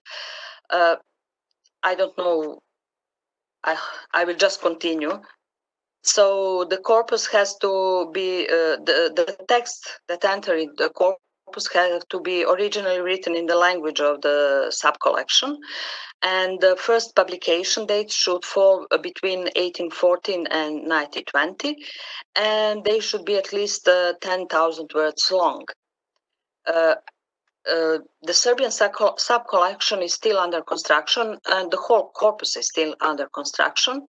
But for this research, we used 41 novels. Eventually, at the end, the Serbian part of the corpus should contain 100 novels. But for this research, we used 41 novels that are candidates for this subcollection. And these novels are of exceptional value for the history of Serbian literature. Here are some data about corpus distribution. We see that it is not balanced or in either of these criteria, which is not to be expected for the Serbian language, which at that time the literature is being developed, to say. So at the moment of the compilation of this corpus, for this research, we didn't have novels from the first period, and we didn't have so-called long novels, which are not the tradition of the Serbian literature. Also, the female authors were not as presented as male authors. Here we see how the corpus was partitioned according to authors. There are 25 different authors, and of course the size is different because some authors wrote several novels, some authors wrote longer novels than the others, and so on. And about something about simile retrieval and annotation. How have we retrieved the similes in our corpus?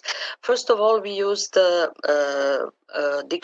electronic dictionary of Serbian, which has also some multi-word expressions, among them some simile figures.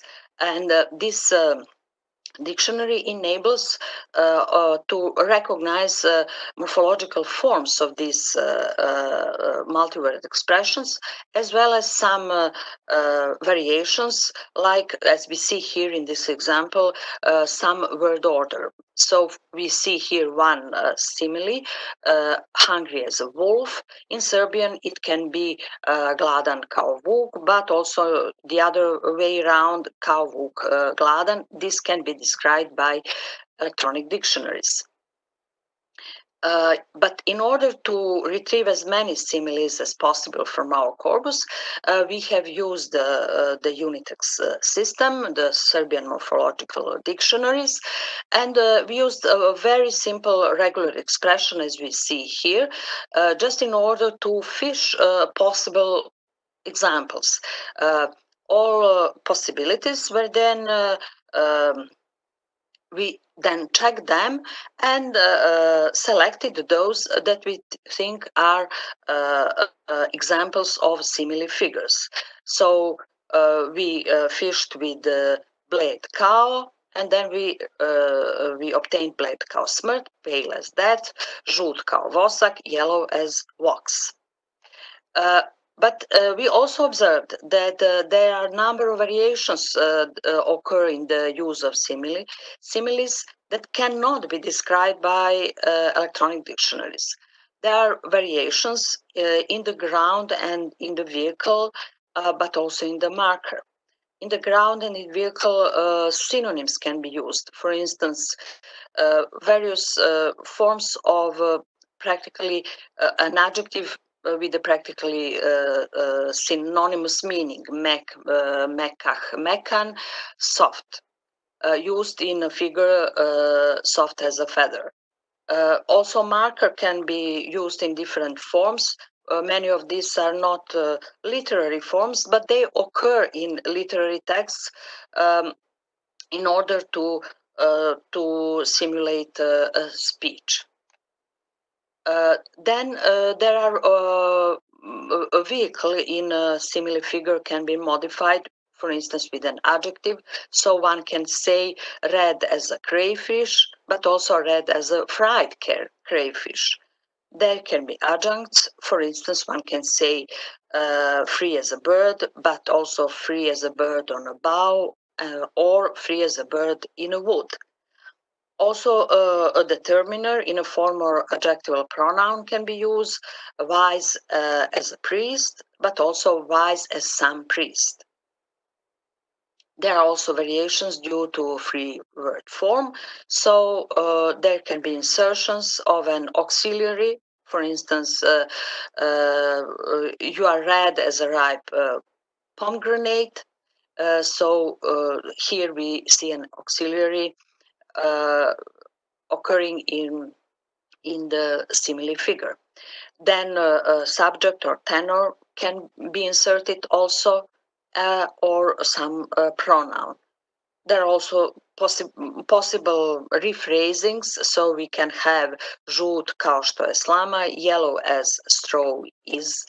That would be a literary translation.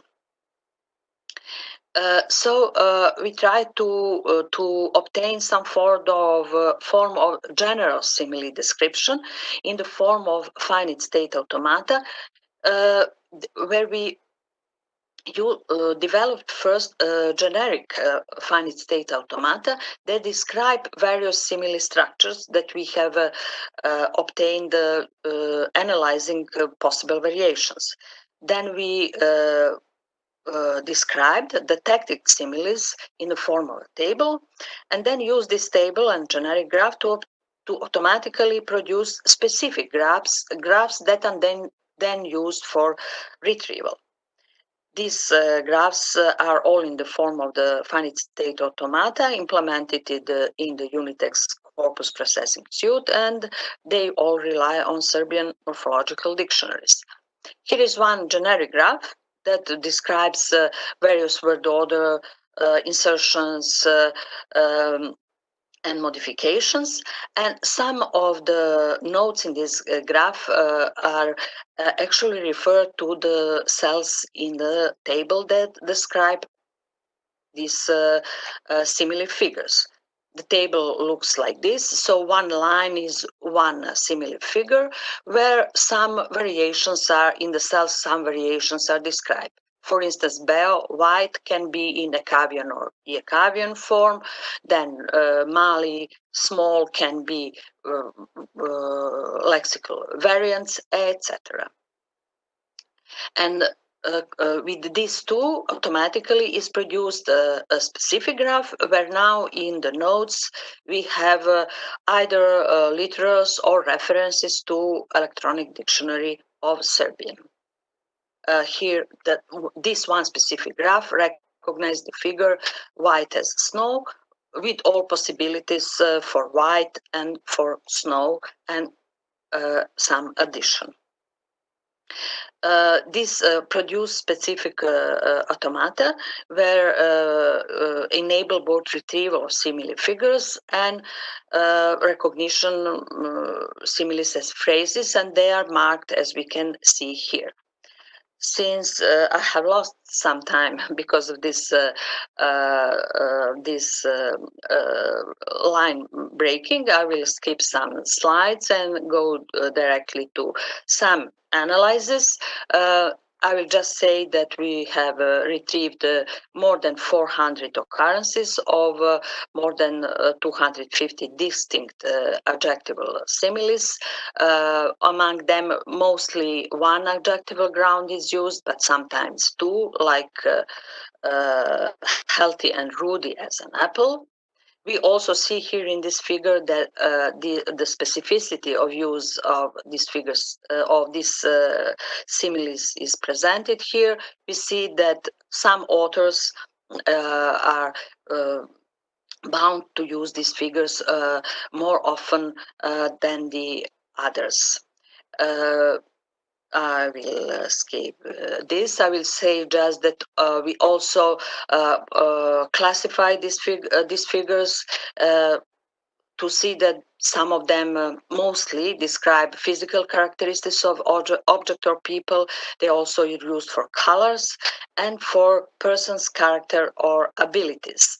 The most frequent adjective used is white, most oftenly to say white as a snow, white as a milk. The most often noun is used is stone or rock in order to say that somebody is cold or something is cold as a rock. The most frequently used similes are white as snow and pale as that. Skip also this. As for the conclusion, I will just say that we have retrieved similes in this corpus. We developed a method for the description of these figures and their retrieval in subsequent texts, and also it will enable us to retrieve more similes and fill our table with more similar figures. In the future, we will work with other types of similar figures, for instance, those that use prepositional phrases as well as verbal similes, not only adjectival. We will enrich the current annotation scheme with attributes that indicate semantic characteristic of recognized similes, and we plan to when our corpus will be finished, we plan to publish a database of similar figures obtained in this corpus. I would like at the end to thank the cost action that enabled the production of this corpus, and also the numerous volunteers from the Society for Language Resources and Technologies who helped the production of this corpus by correcting and annotating the novels. Thank you very much.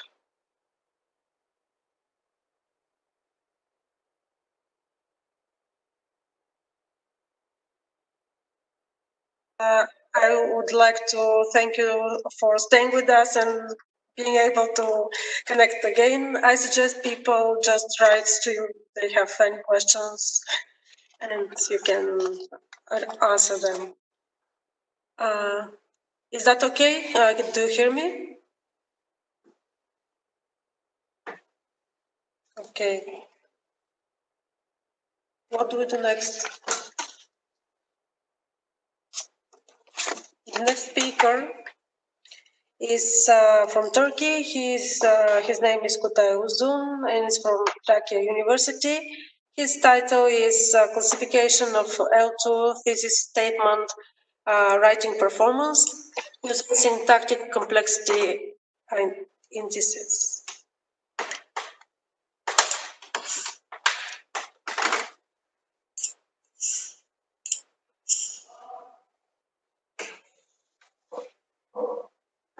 Hi, can you hear us? Yes, can you hear me? Yes, go. All right, thank you. So I'd like to thank everyone for giving me the opportunity to present my research here. As a language educator myself, this is a big opportunity for me.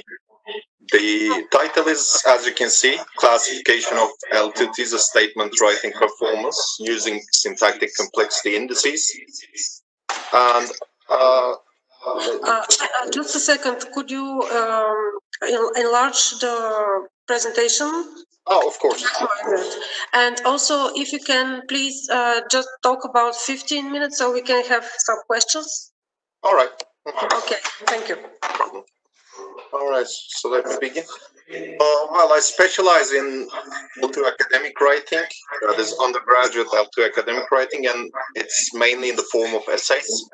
And in general, it's a difficult skill to teach, learn, and assess because it requires certain motor skills, cognitive skills, and time, both on behalf of teachers and learners. And I've been trying to solve the issue of time for a while, at least in my own courses or in my own context. So to that end, we have automated essay scoring and automated feedback systems.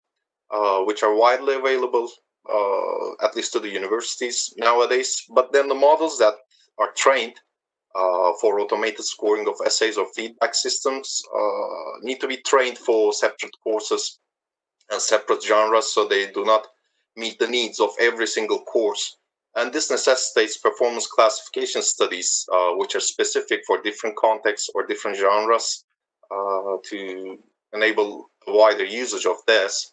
And in this study, I chose the thesis statement as a unit of prediction, because the thesis statement in L2 writing context is mostly explicit, which makes it easier to analyze. And then it is the most critical part of an undergraduate essays because it carries the entirety of the main idea.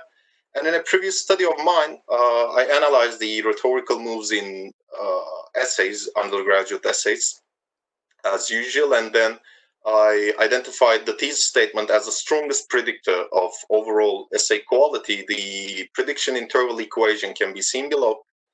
This is from my previous study. So this thesis statement score was the strongest predictor of overall quality. And syntactic complexity, I thought, could predict thesis statement performance. In general, it's defined as a measure of interconnected structures within a given text. And well, syntactic complexity is treated as a latent variable, so the units of analysis can be seen in table 1. Well, the definitions are quite long, but in general, I can say that sentences, clauses, dependent clauses, coordinate phrases, T-units that are terminable units, and complex nominals are the units of analysis. So just like the thesis statement, syntactic complexity as a whole is a strong predictor of writing performance. And given that information, I wanted to find out if syntactic complexity measures could classify thesis statement writing performance, because of the fact that it is the most critical part of an essay. And if classification accuracy would increase by balancing the data set. I thought this was necessary because in natural education data, there's always this problem of imbalance. So I wanted to see if I could increase accuracy by balancing the data set. And of course, this is the pedagogical end of the study. I wanted to see how the largest information providing variables interacted with L2 thesis statement writing performance. And for this reason, well, this is a classification study, so I used 10 machine learning algorithms for classification. And the context of the study was a course that I have been teaching for 7 or 8 years. It's a compulsory English literature course, which includes a heavy essay writing content for pre-service English teachers in Trakya University, Edirne. So from their essays, I manually extracted 206 thesis statements. And in a previous study, they were actually reliably scored with an instrument that we developed several years ago. All the essays in this all the thesis statements in this corpus were scored between 0 and 15, and the mean score was 10.97. And the whole corpus of thesis statements consisted of 3,946 words with a mean word count of 19.16 per thesis statement. And well, the data set was generated with a software which is called the L2 Syntactic Complexity Analyzer, which is commonly used in English as a foreign language studies for the analysis of syntactic complexity.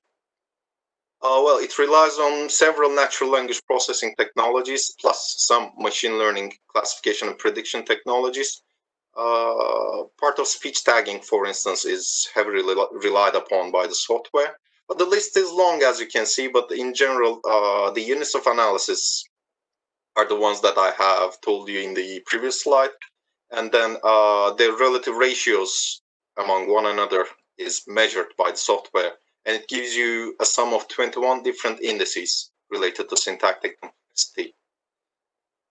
Then I had numbers as the essay score, so I wanted to classify them as low scores and high scores. For this reason, I applied a cluster analysis, which resulted in a good fit with 2 clusters. The first cluster was the low scoring or low performing thesis statements, which had a mean score of 6.74. And they were 69 in number. And then the second cluster was the high-performing thesis statements, which had an N of 137 and a mean score of 13.10. And for the analysis, for the classification, I used Weka, developed by Waikato University in New Zealand, mainly for classification and prediction purposes. But then it has lots of add-ons and packages that can expand the use of the software. So I divided my data as training data and test data with a ratio of 80:20.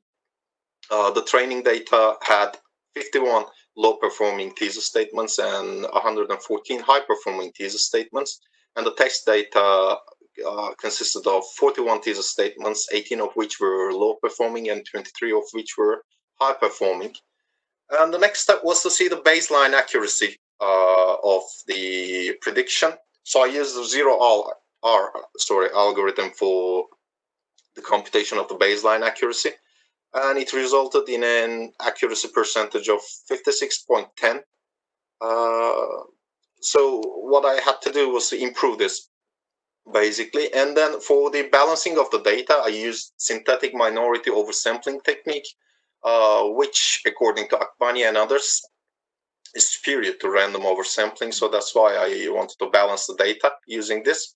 And to understand how the variables contributed to the classification algorithms, to the classification operation, I used the InfoGain attribute eval algorithm. And then the largest information providing variables, I used them to run 4 man-Whitney U tests to reveal the interactions among them and the performance groups. And here you can see the results for the imbalanced data, the original data, if I may. So the baseline accuracy was 56.10, and I tested 10 algorithms. You can see in table 2 on the left side. The best performing algorithm there was locally weighted learning, which produced an accuracy percentage of 75.61. That was 20.01% below the baseline. So that was more or less an okay improvement. And in table 3, you can see the confusion matrix for the algorithm. You can see that there are some false positives and false negatives, actually. But then the general performance is 75.61%. And when you check the precision, accuracy, recall, and F-measure values of high-performing and low-performing thesis statements separately, you can see that the low-performing thesis statements were actually less accurately classified by the algorithm. The accuracy percentage for them was 66.67. And in table 4, you can see the variables that actually contributed the most to the classification operation. Of course, the list is longer. You can see the entire table in the full text, but these are the 5 top information providing variables to the algorithm. These were coordinate phrases per clauses, coordinate phrases, the number of coordinate phrases, then coordinate phrases per T units, verb phrases per T units, and complex T units. What's interesting here is that the top 3 variables that contributed the most to the algorithm were all related to coordination. And here you can see the results for the balanced data. As I have told you, I used synthetic minority oversampling to balance the data. There the results are also a little bit more balanced, but then the accuracy for the whole data set is still the same, but with a different algorithm, this time stochastic gradient descent algorithm. Just like imbalanced data, the results with the balanced data was 20.01% above the baseline. And then in table 6, you can again see the confusion matrix, this time for stochastic gradient descent algorithm. As it is seen also in the precision recall F-measure results, the results are a little bit more balanced, but then the total accuracy remains the same with balanced data.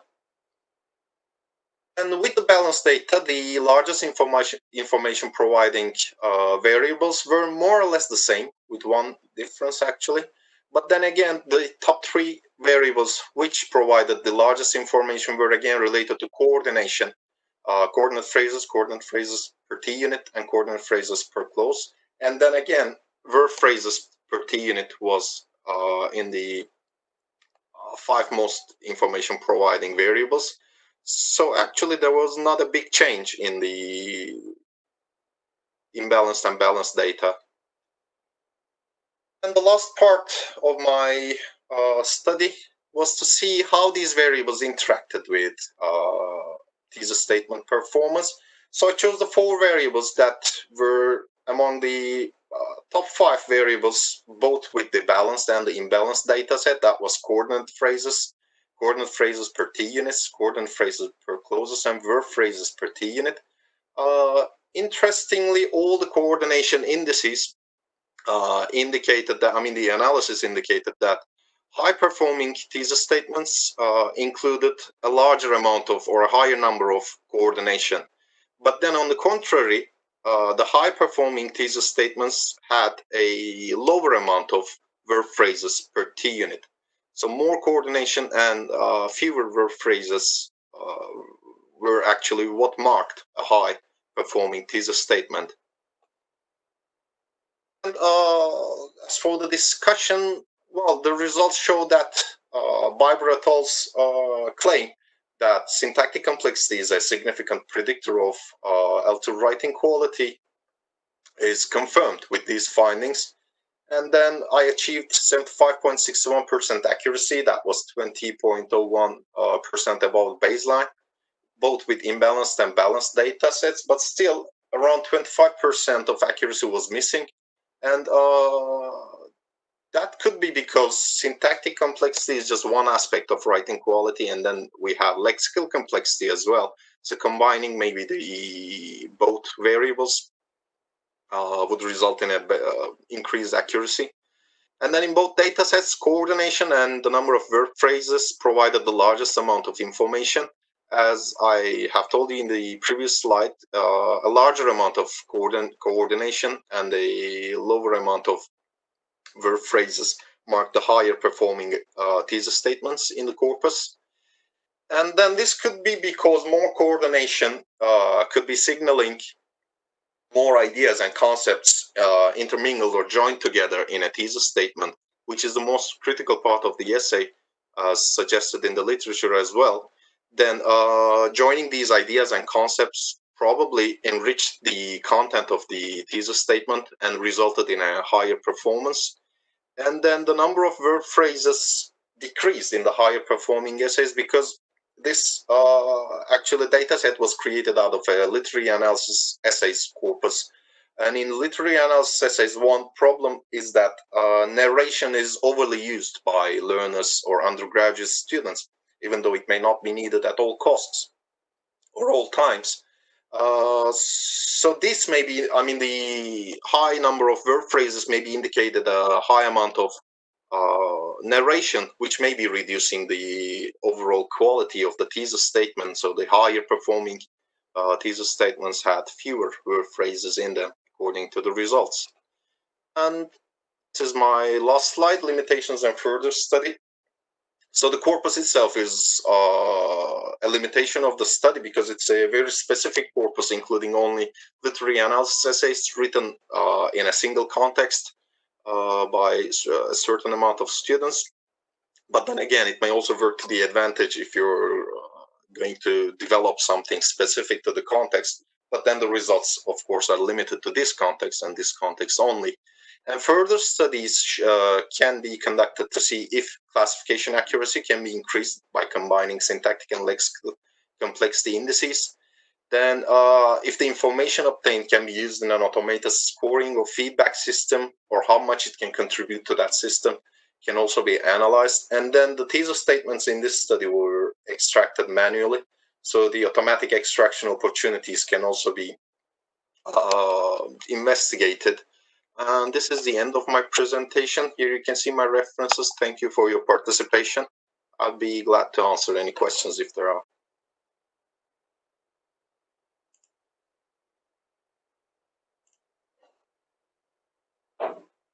Okay, do you hear me now? Yes, I hear you now, yes. Yes. Are there any questions from the audience, first of all? Could you come here, or yes, it would be best. And there is one question from the YouTube channel, and but I'll read it after that. Yeah, I can see it right now. Yeah. Okay, you can think about it. All right, thank you.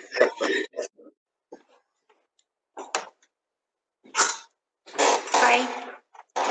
Do you hear me? Yes, I hear you now. Okay, just I have one short question. Do you consider also ellipses, like gapping and other types of ellipses, as part of this syntactic complexity task? Because usually it is connected to coordination phrases, right? So what is your attitude to this phenomenon of ellipses? Thank you. Indeed. Thank you for your question.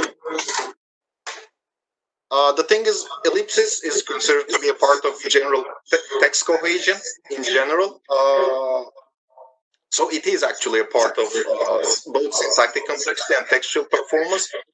But nowadays, as far as I'm aware, the literature has some conflicting findings regarding explicit uses of conjunctions, ellipses, these cohesion constructs, as I can put them. So I think they should be tested in different contexts because of the conflicting results, basically. Thank you. Thank you.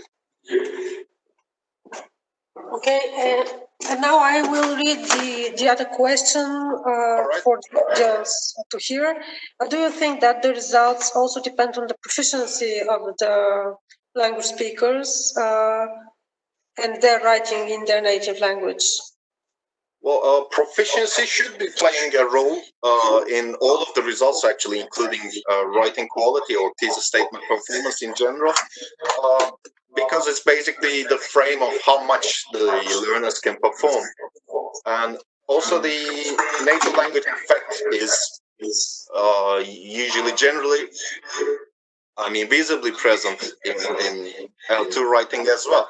So yes, I think these are the confounding factors, if I may. Okay, thank you. Any other questions? So if I understand correctly, shorter sentences with coordinate structure are better. The results are indicative of that, yeah. Okay, I suppose you see the other question, which I think you already covered. In the previous question, yeah. Yes. Okay. Thank you very much for being part. Thank you so much. Stay with us. And the next talk will be given by Nikola Breshkov.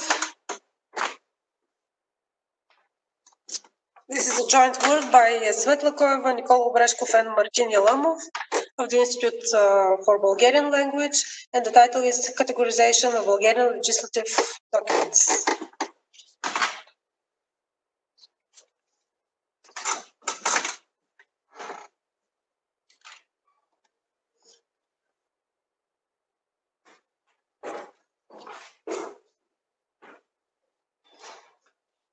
Сега екрана ли се споделя?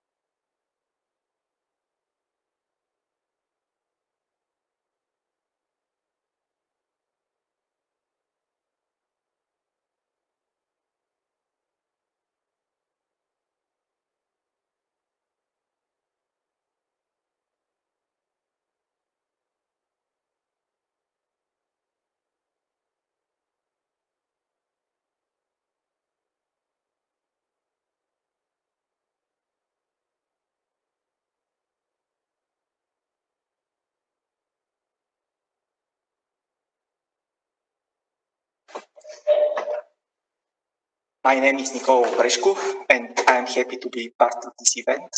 I'm going to present a work on categorization of Bulgarian legislative documents.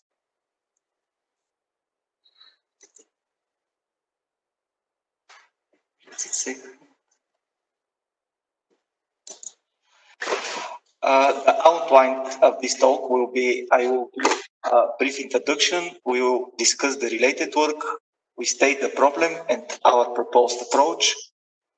Then we will go to the pre-processing of documents, we will discuss the experiments and evaluation and results, and then we will conclude with the conclusions. The current work presents the categorization of Bulgarian Marcel corpus in top-level Eurovoc domains. The Bulgarian Marcel corpus consists of nearly 28,000 documents, which is at the beginning of April 2020, which are classified, we are grouped them into 15 types. The classifying of national legislation documents in Eurovoc classes serves the purpose of compiling multilanguage domain-specific corpora corresponding to the top-level Eurovoc domains. In the literature, there are many approaches on how to classify legislative documents, and different approaches are suggested there. Many of them rely on a pre-trained model with having a training corpora beforehand. Additional ways are tested in order to narrow down the labels to be classified and to increase the final accuracy of these methods. For example, in fleets and all, there are ways to use the term frequency and inverse document frequency as a filter. In addition, the algorithms for document to vector and word to vector are used for embeddings. Different ways of neural networks models were tested. In general, these works are focused on classifying in a multi-label, multi-class way of classification, and they use training corpora that are available for classification beforehand. In contrast, our work is based on single label classification, and we didn't have a training corpora for that. We decided to perform a series of experiments with tools that were available for this task. For example, the JEX indexer that were developed in cooperation with the joint research group. We tried several neural networks models, and we have proposed an unsupervised categorization method that we called basic categorization. On top of this method, we have performed several experiments in pursuit of a high accuracy for it.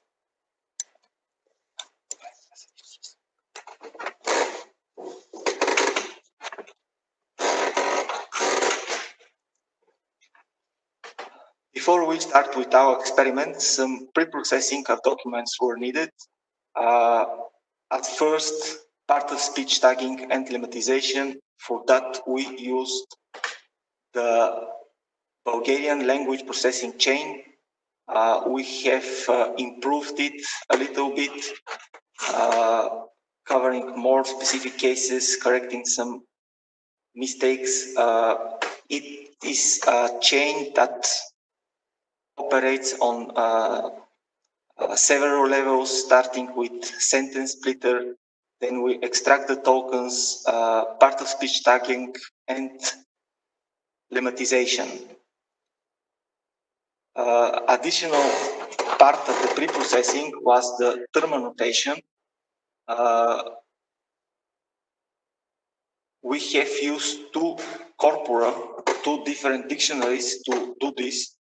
First is the interactive terminology for Europe, which is a terminology database used in the European Union institutions and agencies, and Eurovoc, a multilingual, multidisciplinary treasures covering the activities of the European Union. Additional part of the pre-processing of documents was a term extraction. We have taken advantage of a term recognizer that was developed by comparing two corpora, two text, two collection of text, a focus text and a reference text that were compiled from literature, and there are not supposed to be terms there. Both texts were pre-processed with the text-to-speech tagging and lemmatizing. After that, some linguistic filters are used for identification of term candidates, and here the term frequency, inverse term frequency, and walk likelihood algorithms were implemented in order to extract the term candidates that have the greatest weights, that were most relevant to be considered as terms. Here, additionally, this algorithm is applied, which can produce similar terms to those that were already identified. Here, this is another step of the pre-processing of documents. In the legislative documents, usually there is a relationship with the primary document and secondary or satellite documents to the primary. Usually it comes with some legislative act or law, and there are subsequently another documents that make some addition to the primary or some changes in it.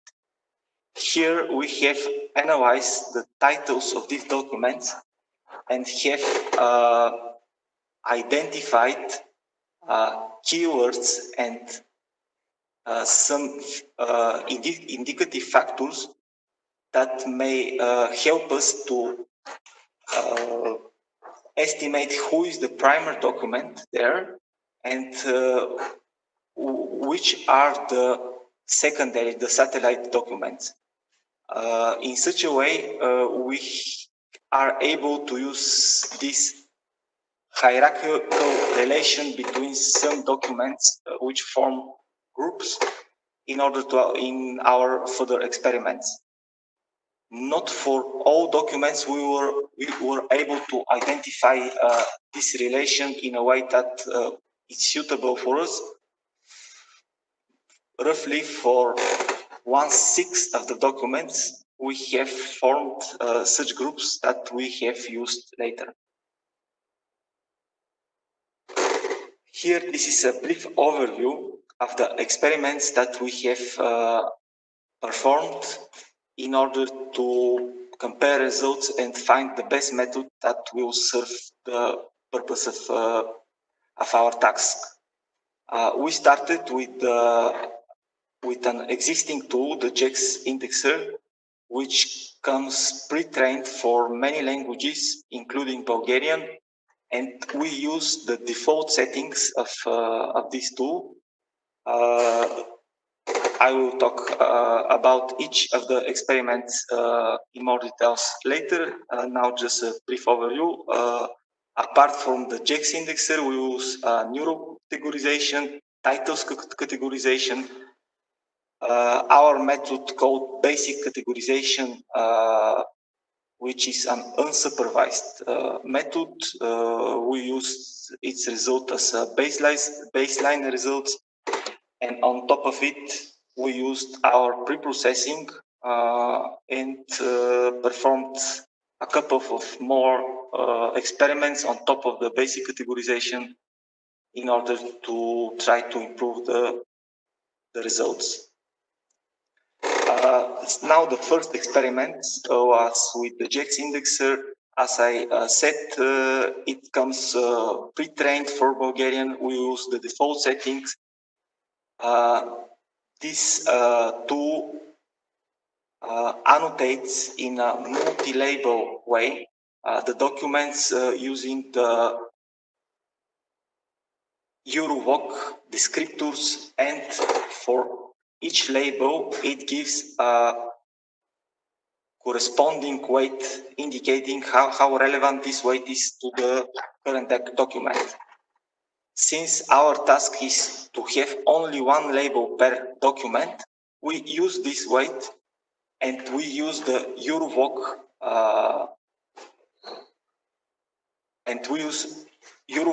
to the Eurovoc structure to follow these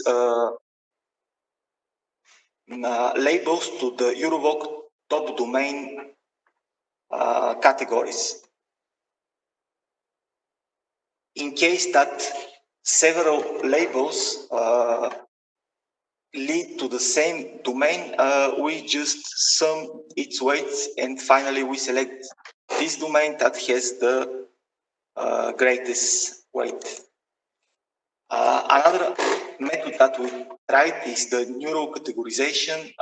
Since we didn't have a training corpus, we tried an approach to create one in some automatical way. We used a tool called text annotator. I will talk about it a little bit later. With this corpus, we have trained two types of neural models, a feed-forward model and a recurrent neural model. Here, there is another way to categorize documents using only the titles of the documents. Some analysis was performed about the titles and the appearance of Eurovoc terms in it. There were three ways of collecting the final weight for every title, where there is a full match of some term, multi-word term. There is a partial match with jungled, with mixed words, without preserving the order of the words in the term, and just as lowest weight is single word terms that are occurring within the title. Here is our way to categorize documents without needing a training corpora and taking full advantage of all the information that we have beforehand during different that were collected in previous steps of this work. Here we use the text annotator to annotate in all documents all occurrences of both repositories, terminology repositories, IATE dictionary and the Eurovoc ontology. Then we use the structure of Eurovoc to follow all the occurrences of labels to the top domain of Eurovoc, and we use the relation that was embedded between both dictionaries in order to translate the IATE terms to the Eurovoc top domains. Several additional experiments we performed on top of the basic categorization. We used the term recognition, which I explained earlier. In order here, the idea is to use only those annotations in the categorization process that were considered to be terms. So our hope was they to be more informative for the task. Here we use the grouping of documents. For nearly 1/6 of the documents, we were able to identify a hierarchical relationship. Two types of experiments were performed with this idea. the normal grouping is where all documents within a group are considered as a single bigger document, and we just combine the documents of the group and use the final categorization that were assigned for all documents in this group. And hierarchical grouping, where only the primary document is used to represent the whole group. Each document within the group just were assigned with the category of the primary document.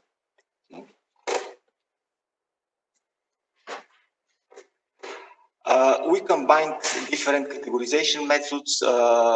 For the basic categorization is combined with the titles categorization. Here we use the category of the title and search if it matches one of the category candidates of the basic categorization.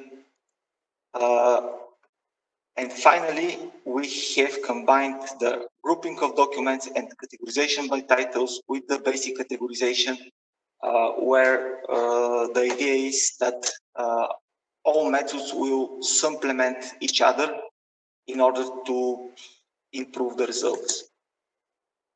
The evaluation is based with per class precision, so every class is considered as a binary classifier to calculate the precision and recall. And finally, a macro average and precision and macro average recall were calculated, and the F1 score is estimated as harmonic mean of the precision and recall.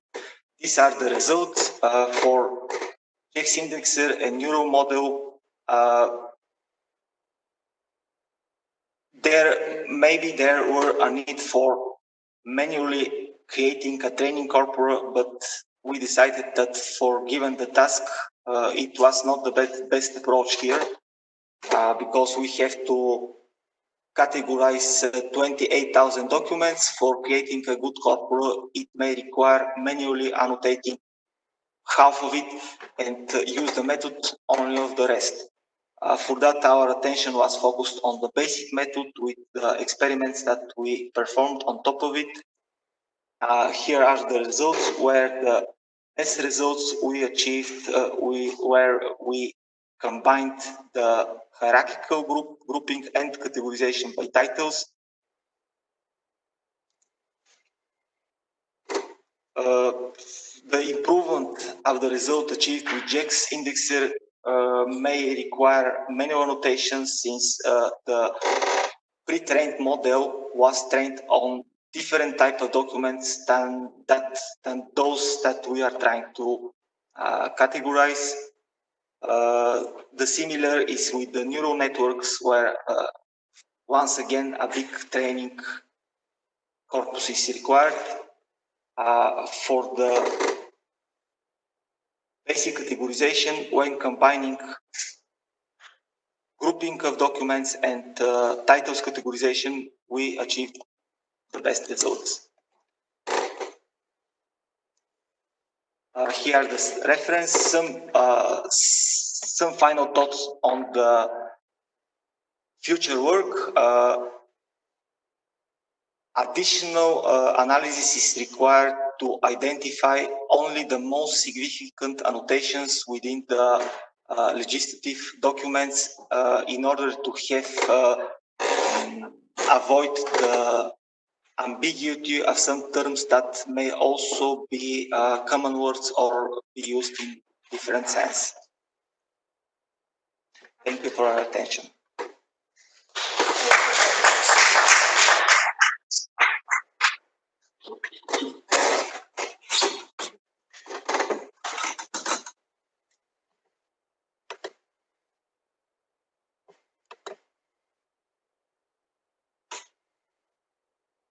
Okay, so now there is a special demonstration by Dr. Georg Herem. And I would very briefly present him, just not to lose time. He's a principal researcher at the Speech and Language Technology Lab at the German Research Center for Artificial Intelligence, DFKI, in Berlin, and is General Secretary of MetaNet, the network of excellence which we know very well. And currently he is also coordinator for several projects. One of them is the European Language Grid. So I'm giving the floor to Dr. Georg Rem to present. Thank you very much.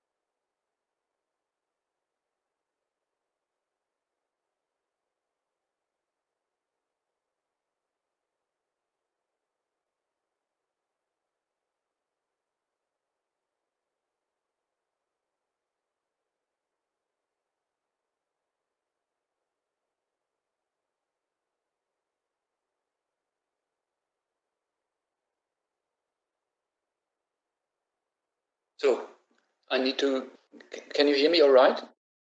A short signal would be nice.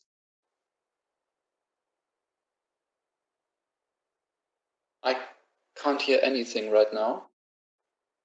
So I don't know if I'm speaking. Can you hear me? Yes, we hear you. You can talk now. Excellent. Thank you very much. I wasn't sure because I couldn't see any reaction. So thanks again for the invitation. In the next 15 minutes, I will give you a very brief overview of European Language Grid, which is an EU project that started in January last year.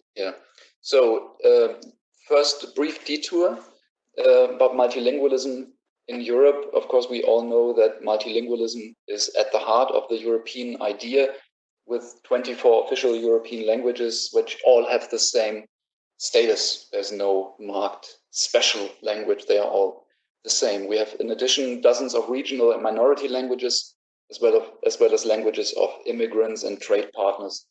And this setup creates quite a few economic, social, and technical challenges. Some of them are listed on this slide. For example, the digital single market needs to be multilingual instead of just a set of monolingual different markets that are isolated. In order for this to become a truly digital single market, we need to address the language issue. So as MetaNet and also in various other circles, we have carried out many different activities and projects in the last 10 years. Some of them are shown here on this timeline. I hope you can make out the small print and the fine print here. The most recent activity is this project European Language Grid, which is meant to build the umbrella platform for the European language technology scene, both industry and research.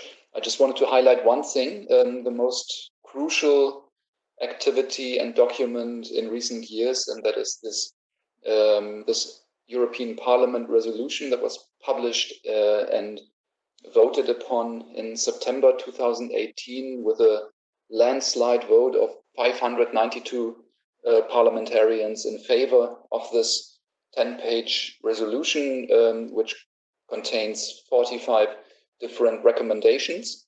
The resolution is called Language Equality in the Digital Age.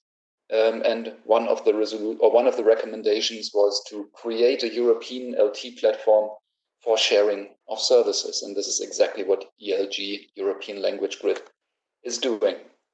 Another important data point and info is the market. So what kind of market do we actually have for European language technology?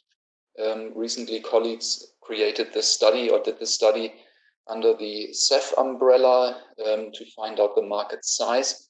of the European LT market, the colleagues found that in 2020, and the study was published last year, they estimated the market to be and to reach a size of approximately 1 billion euros by 2020. This is already a sizable number. Of course, it's nothing when compared to the car industry, for example, or electricity or mobility, train system, for example. But 1 billion euros, that's already a good number. It's a sizable number, but it's just the beginning of something bigger. There was another study and report in the bottom right corner is the headline that the global natural language processing market size is expected to reach almost 30 billion US dollars by 2025. So it's market size is going up and up and up. It's amazing. And this truly incredible market forecast is something that Europe should pay attention to.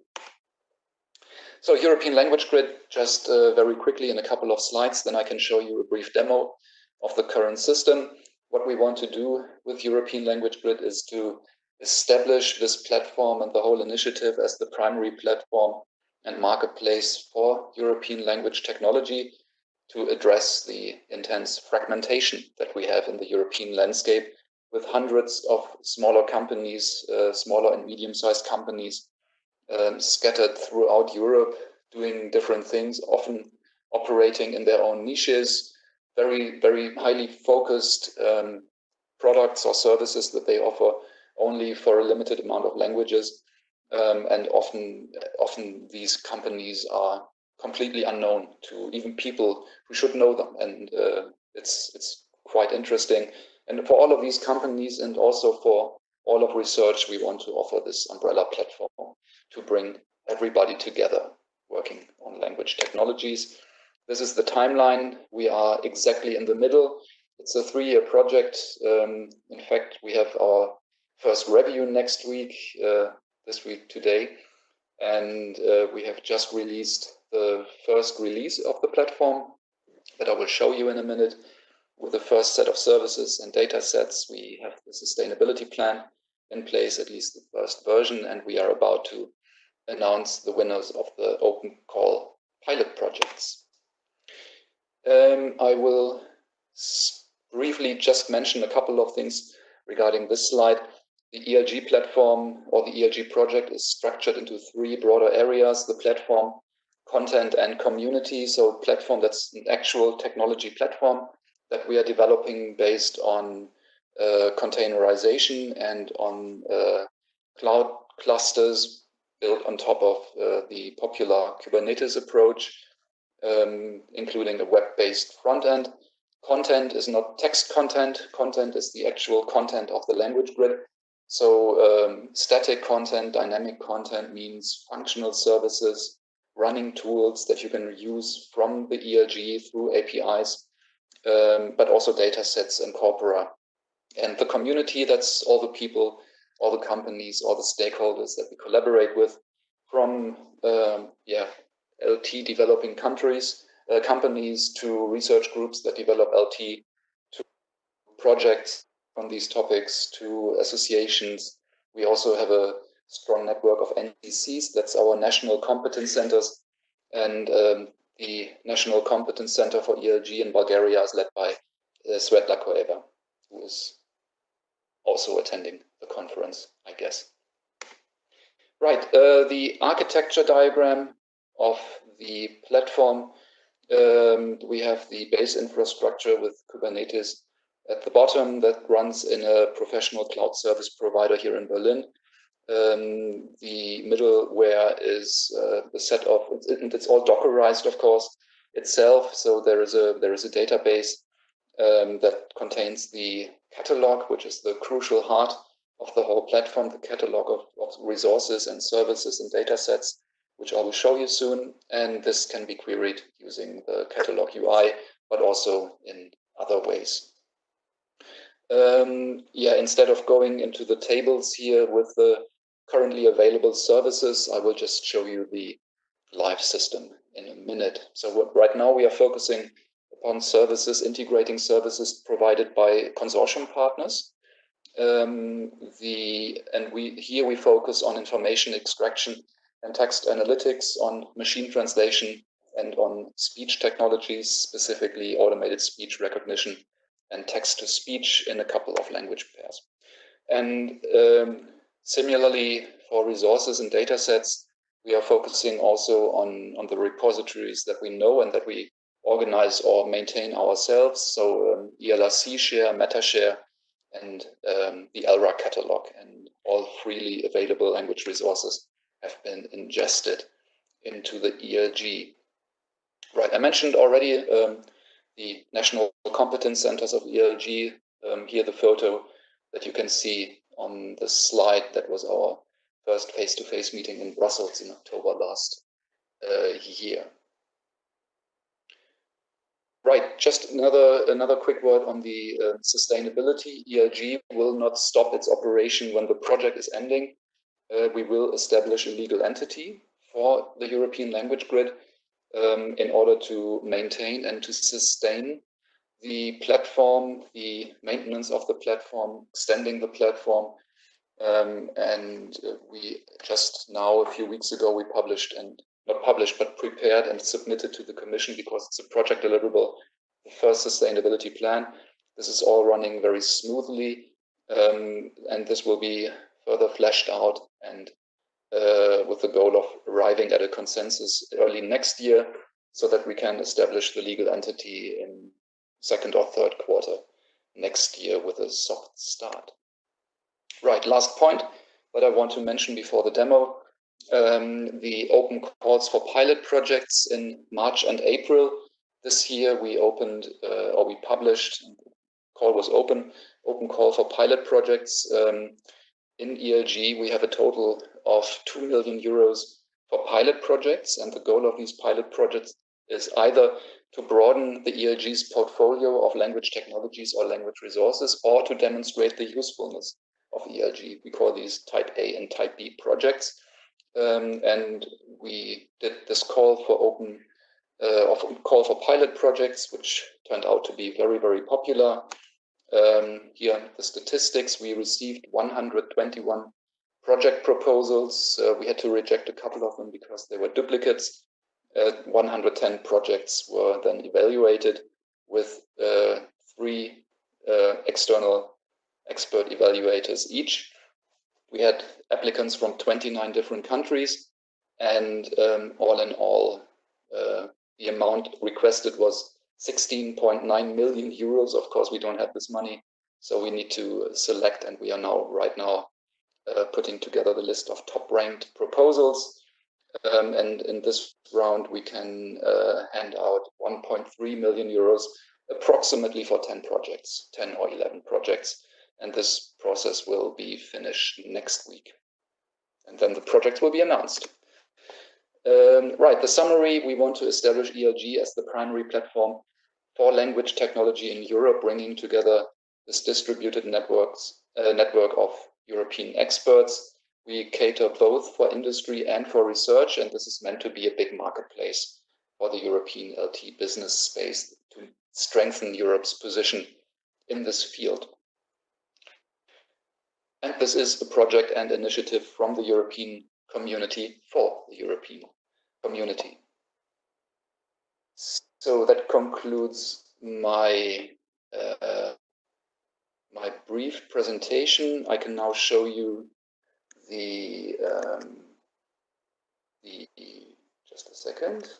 I can now show you the. Can you see the browser? I hope you can. I can also leave it like this, and now it should work.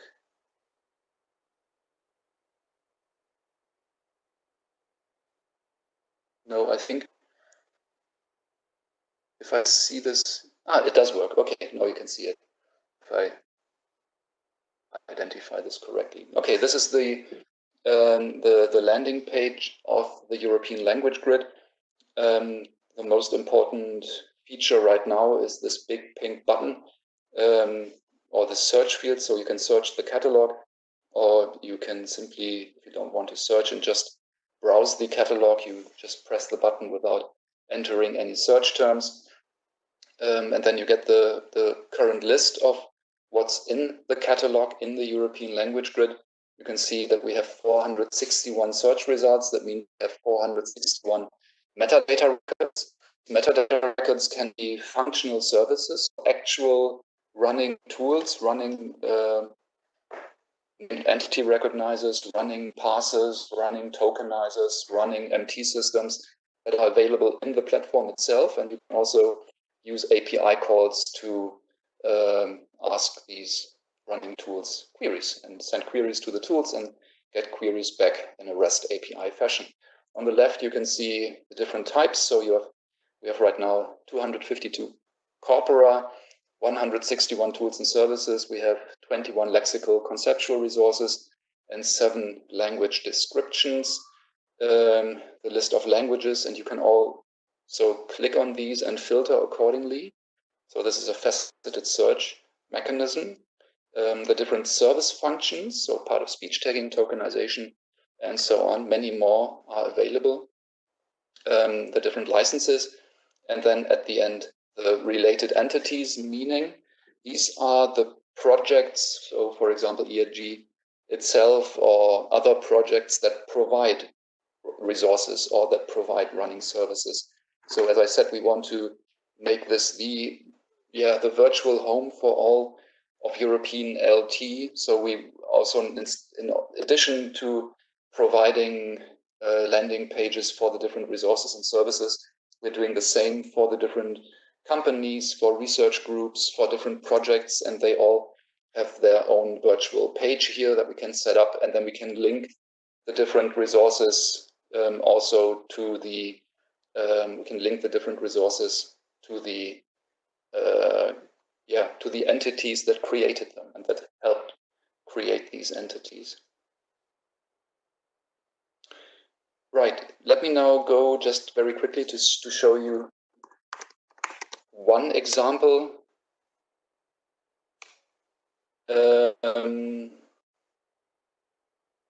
Let me just go to the tilde machine translation engine, English to Bulgarian.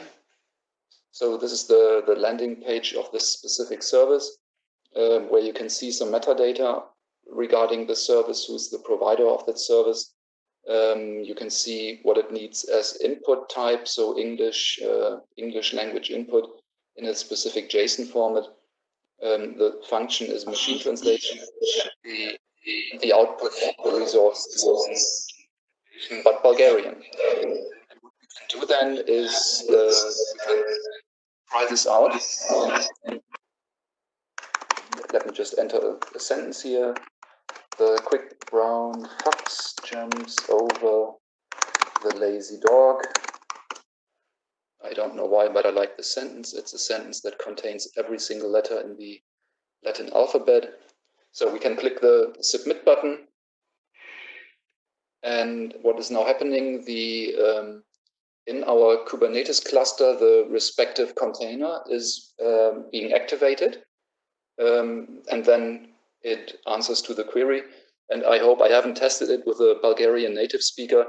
I hope this translation here makes sense. I hope it does. I don't know if it really makes sense. So, and what we also can do, we also have many other services with all sorts of interesting graphical interfaces in here. So the I also wanted to show you just very quickly, for example, what it looks like. So this is a list of projects. Of course, it's all very preliminary, and we are only at the beginning of populating the catalog. In 1 year, in 2 years, in 3 years, we hope that the catalog is mostly complete. Yeah, so that we have all research groups that work on this topic in the ELG, all companies who work on this topic in the ELG, and everything they offer and everything they produce also in the ELG. And one thing that I would like to do in the not too distant future is then maybe you remember the MetaNet white papers and this exercise of finding out what the technology support is of Europe's languages. If we have everything and all the data in the system, we can produce the white paper comparisons and these overview tables on the fly. Yeah, just on a finger click, we can produce these tables because we have all the information in the European language grid. And then we can see where we need to do some more work in order to help this language to become digitally equal in the digital age. That concludes my presentation. Thank you very much. I'm happy to take some questions. Thank you. Very comprehensive presentation, and my questions were answered. By the way, the Bulgarian sentence does make sense. If anyone has some questions, very briefly. Professor Koeva.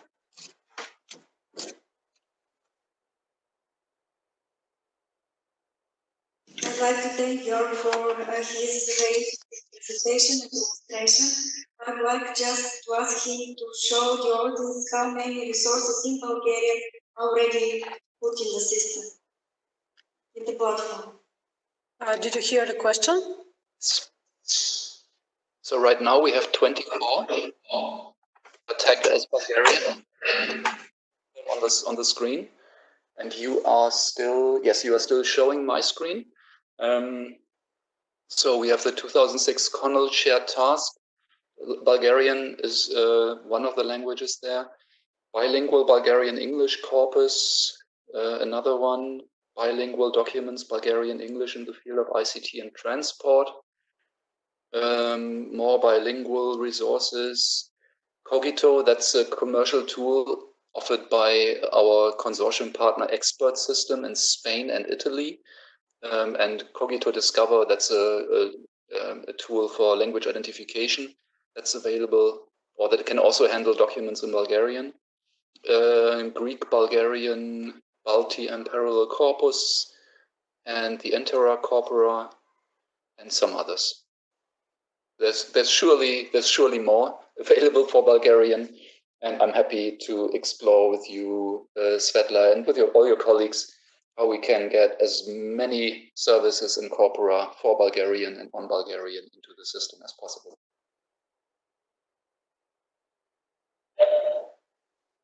Yeah, this is an expiring task.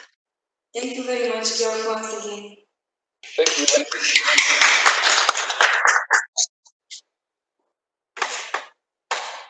So we're on a break now. Thank you. Thank you. Bye-bye. Bye. Thank you for joining us. Bye. Thanks for the invitation.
Okay.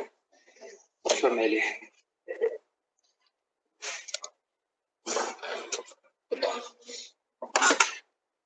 Okay, shall we start? It is my pleasure to introduce the next speaker, my friend Dr. Preslav Nakov, who is a principal scientist at the Qatar Computing Research Institute, Hamad Ben Khalifa.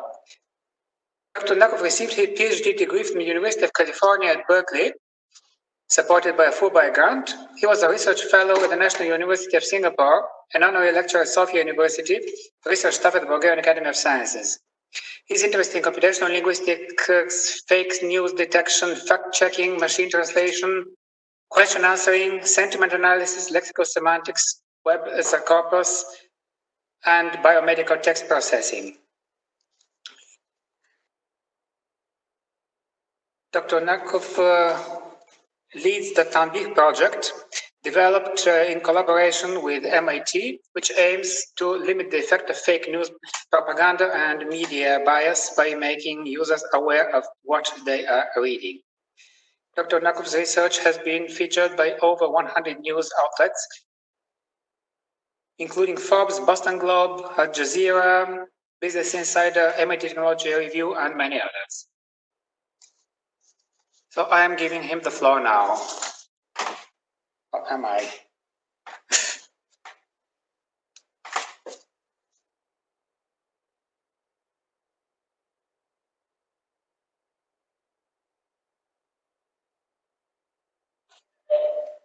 Online.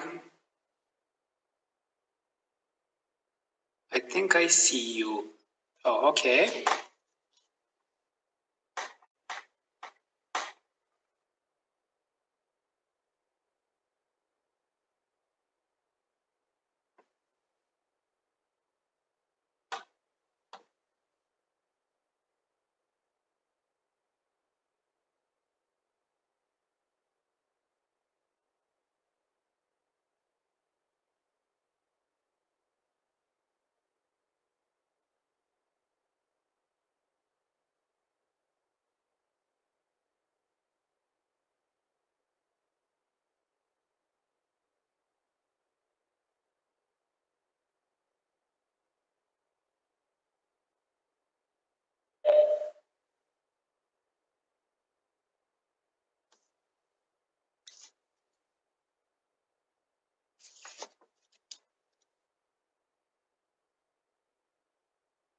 So detecting the fake news at its source, media literacy, and the regulatory compliance is the title of the talk that we are here to hear.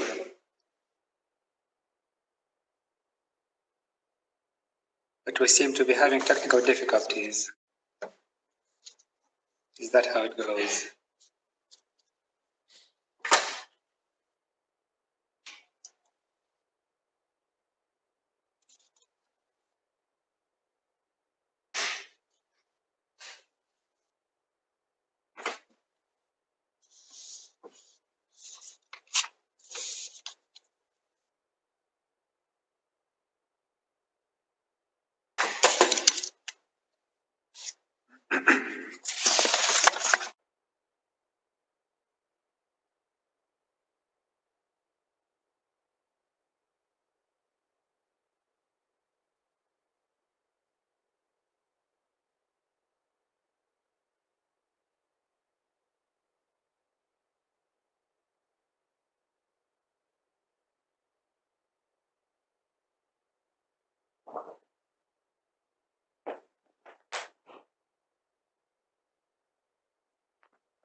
все едем. Я думаю. Хорошо.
Really?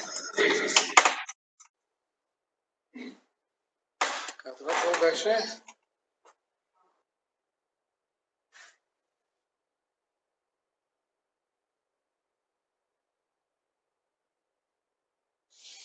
То от някъде получава такава информация явно.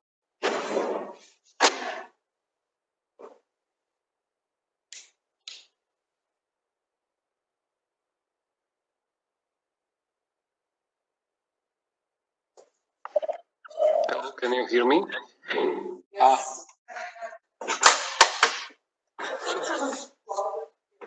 Yes.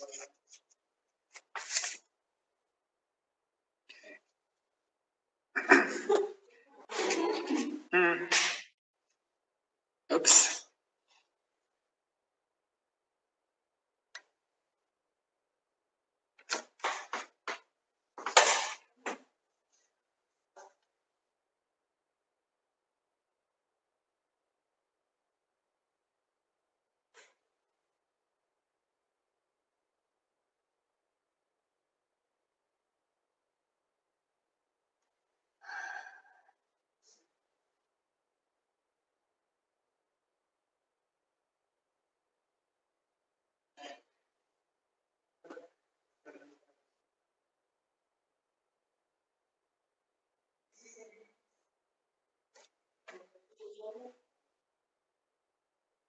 Vreau da ni se ču.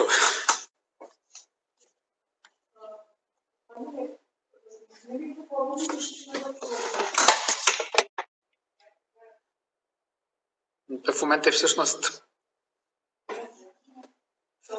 Да, това съм аз. Преслав, do you hear me? We don't hear you. We still don't hear you.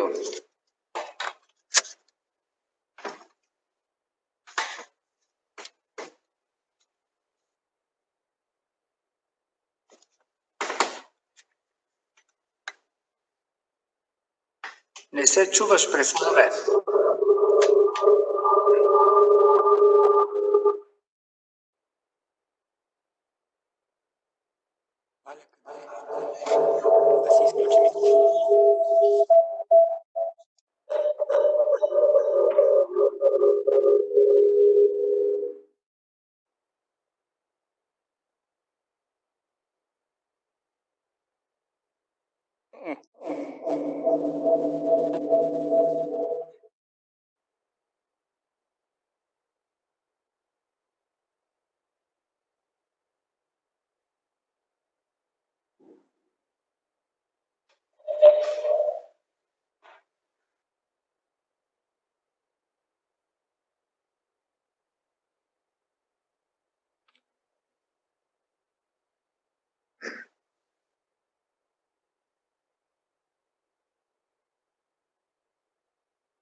It was a long time ago. There was not even coronavirus back then. I was hoping to come in person, but right now it's kind of hard for me. So I'm going to talk about the fake news, detecting fake news as a source, about media literacy, regulatory compliance, and at the end, I wanted to give you a little bit of bonus, tell you about some more recent research that we are doing related to the coronavirus and disinformation in social media about that topic. So first, what is fake news? Well, I mean, okay, so that's probably one good example of it. It's like some spread of conspiracy theory that, you know, Bill Gates wants to kind of inject us with a microchip as part of his kind of vaccination program. And the whole coronavirus was all about it, and so on and so forth. And there are many conspiracy theories these days. While this one here, all TV fans delighted for another season. You remember that Brexit was kind of postponed a gazillion times. I mean, this is not necessarily something that is, I mean, both are not true, right? But kind of the first one is harmful. The second one is not. So actually, under many definitions of what is fake news, this second one is not a fake news. Under some definitions, it is. But this is really the ones that we are kind of, that are dangerous and that we worry about. Okay? So I'm glad that at least at the European Union level, people are talking about disinformation, which is a much more correct term. It's something that is both false and intends to do harm.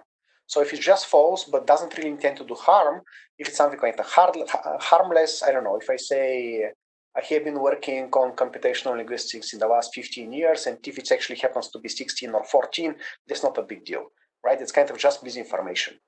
But, you know, if I actually mean something bad, that's disinformation.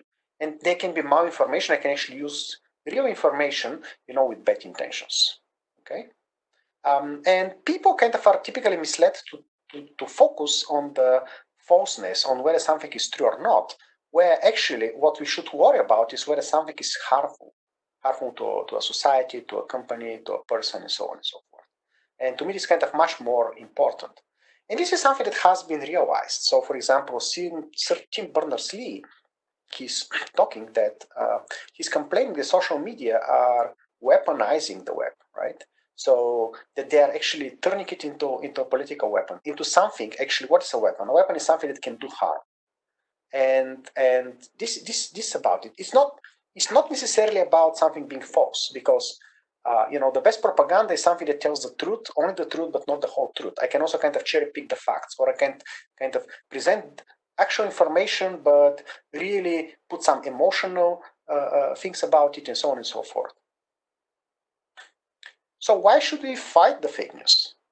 Well, I mean, initially, the reason, there has been like false information for a long time. I mean, there have been like all these tabloids. There has been, I mean, people are not telling always the truth. There this false information in the time of the pharaohs and the pyramids and so on and so forth. But things really got different when, because of social media and which allowed micro-targeting. They actually allowed somebody to generate news that is specifically targeting a specific kind of people. So they can create a news that is designed for you to press on a specific button on you. With some psychological profiling, you can you can actually tell, politicians can tell different things to different people, and they can kind of bombard them with specific messages. So, for example, if I'm in this village, maybe they know, oh, this is a guy, this is a male, and he's like this age, and whatever, and lives in this place. So probably the biggest problem is, I don't know, gun control, or probably the biggest problem is that they are closing the mine, or probably the biggest problem is immigration or unemployment. And we are going to bombard him with news about that. And this was in 2016. This is why we worry about it. But this was the political aspect. And here's another example of the political aspect. So kind of fake news have been weaponized. The news has been weaponized according to Brexit, actually even before the US elections. And another thing that happens is people get literally killed. So for example, in India, there are all these fake claims in social media, typically in Instagram over there, in WhatsApp. So they are putting something false, and then people go and in many cases they actually kill people. And this kind of weaponized information can have much more severe consequences. So an official report by the United Nations blames the fake news on a genocide against the Rohingya. This is kind of mass scale. So things can be quite serious. And there are also financial aspects. So for example, this was before we had like talking about fake news. This was back in 2013. We are talking about fake news since 2016. Syrian hackers actually hacked the Twitter account of the Associated Press and put there, two explosions in the White House and Barack Obama is injured. And this has caused $136 billion losses on the stock exchange. So kind of you can weaponize the information for financial gains as well. And of course, then comes next comes the medical aspect. So for example, this information from last year around this time, UNICEF has found 300% spike in the global measles outbreak, and actually 4 European countries, it was again information from a year ago, were no longer measles free. Disease that was kind of eradicated, was back. And it was back in countries like UK, Greece, Czech Republic, and Albania. Several of them, quite close to Bulgaria. And of course, then along came the coronavirus. And so over there, both the medical and the political mixed into one global infodemic. So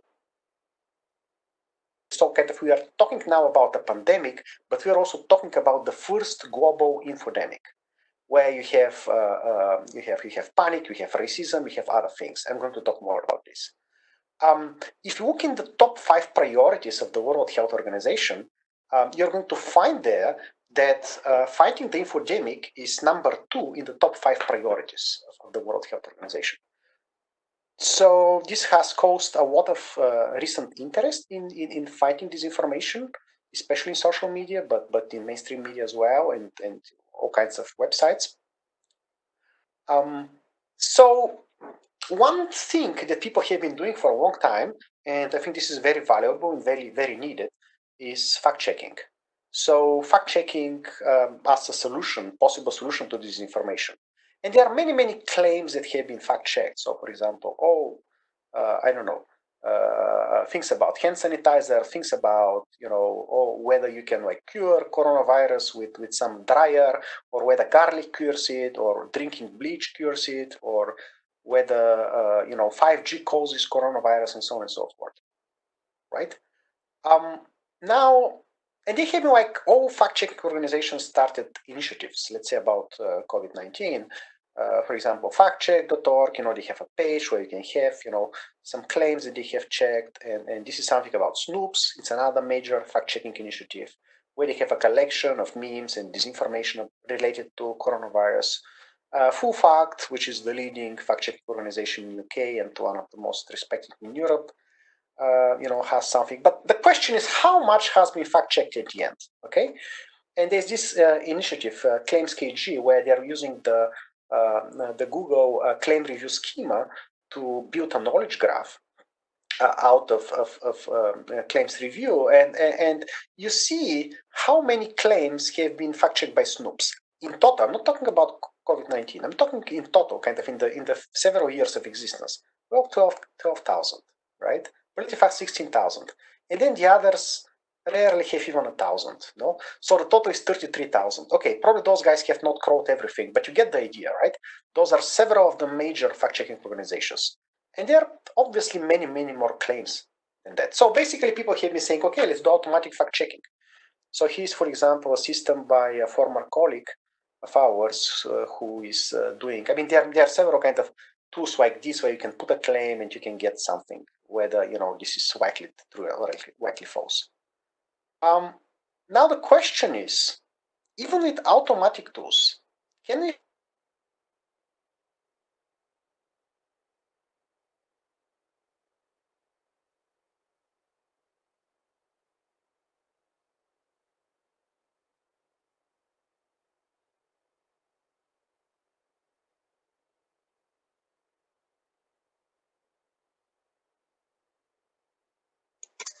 Speak, we no longer hear you. Check your microphone.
Do you hear me now?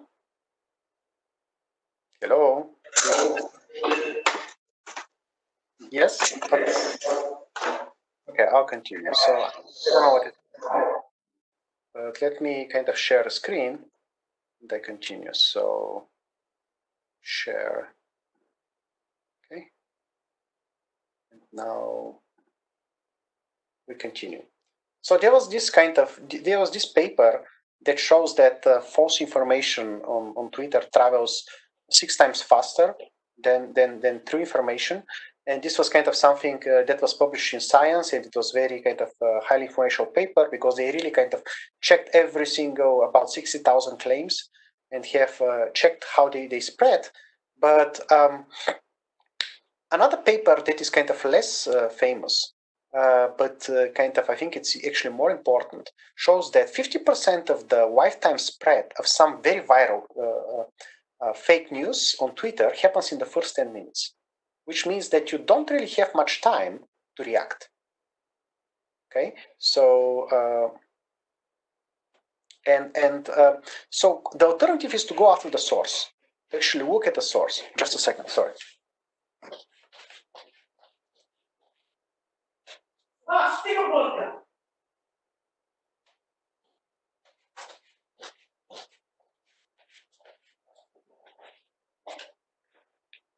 Hello. Okay, so it's better to detect, I mean, and then basically if you focus on the source, I like to say that you can detect the fake news before it was even written, because you can be prepared. You can actually, the moment when somebody puts something,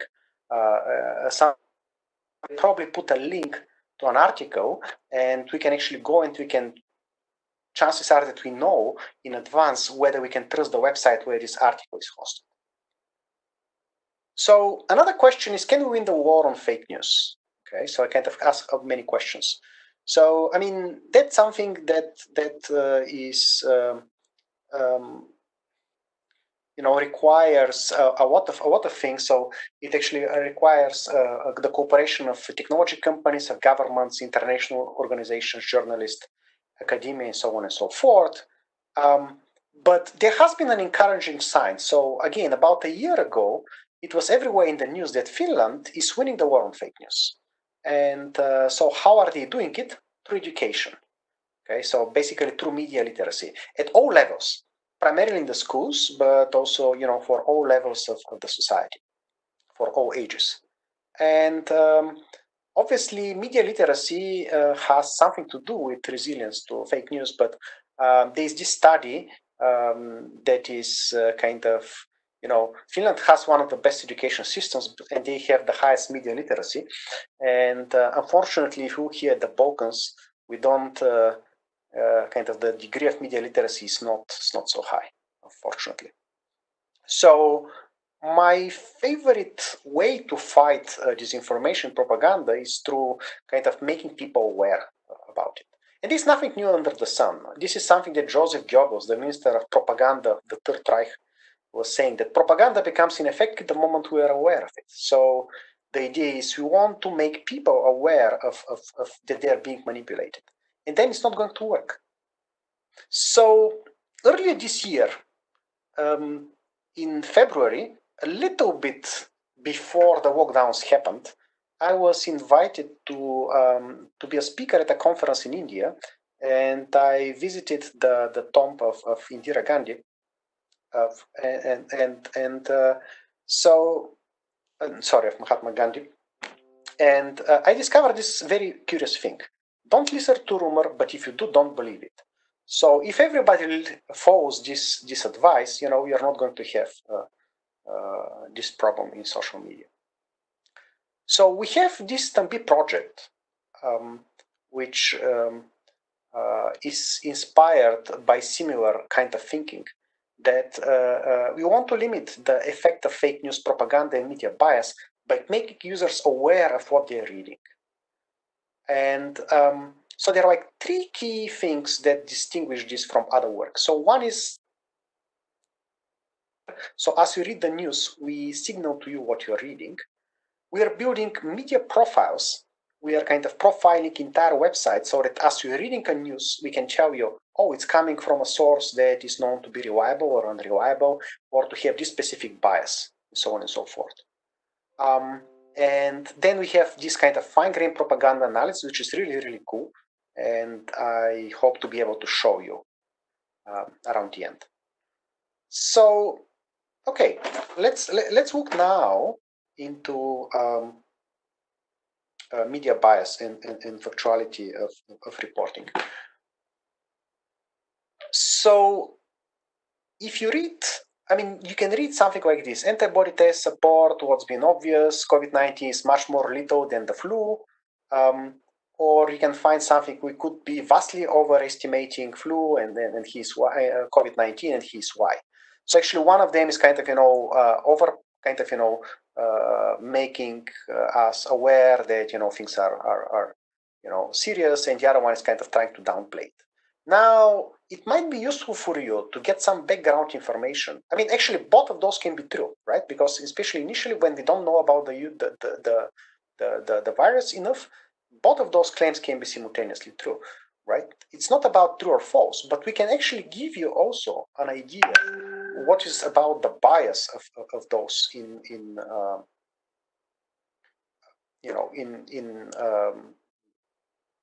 the media where those are published. So basically, we're interested in two things simultaneously. One is, can you trust the source of information? And second, what is its bias in general or with respect to specific topics? And what we do is, we are analyzing entire news outlets, and we are looking into different things. We are looking primarily into what they publish, but we also look into how people react to what is being published in Twitter, in social media, basically in Twitter. I mean, what kind of users looking into their profiles, are they conservative, liberal, and so on, share this information in Facebook. We're also looking into the YouTube channels of those media, so that we look into not only what is being said, but how it is being said. So we are analyzing the speech signal. Is there a lot of appeal to emotions and stuff like that? We are also looking into Wikipedia, what is written about this news outlet, and also web traffic, structure of the URL, and things like that. So just like to give you a general idea,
okay, can you guys hear me now?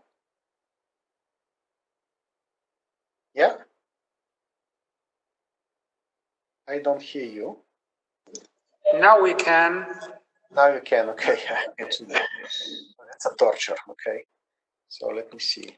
I will try. Let me share again. Okay. Okay, so you can kind of, see whether it has Wikipedia pages and how it's described. And this is something that we can analyze automatically. If we discover something conservative, this means that there is a certain bias on certain topics, and we can detect that. Or we can actually look into the Twitter account of the target medium. So, for example, here's one news outlet, and this is its Twitter account. And you see how they self-describe. First of all, is their Twitter account? Is it verified? And so on and so forth. We can look into these things. Is it old? How many followers it has? But also how they self-describe. See, an Army combat veteran, NCO, Crusader, Republican, MAGA, Make America First, and so on. Those kind of, tells you that this account has a right bias. Again, remember, you are not looking only into factuality, you are also looking into bias. And then, the structure of the URL. So, for example, you see abcnews.com.co. That's kind of suspicious. That's probably kind of something that, pretends to be something that it's not, or the Angry Patriot Movement, or Alternative, or 100% Fed Up. So those are not, if you can chop it into meaningful words, that's kind of, a signal that this is probably not a good website. And you can also kind of exploit the web traffic. We are also looking, as I said, into YouTube channels and the analyzing the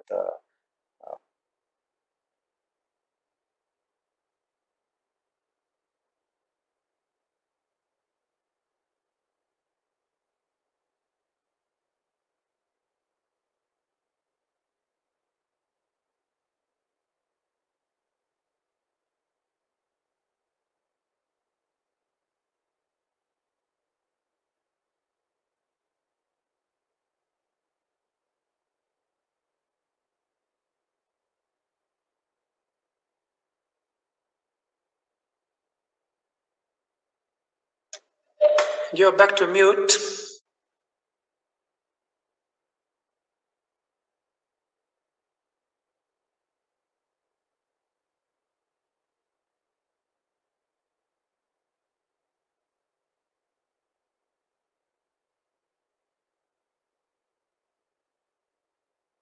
Okay, it crashed on me. I don't know what happened.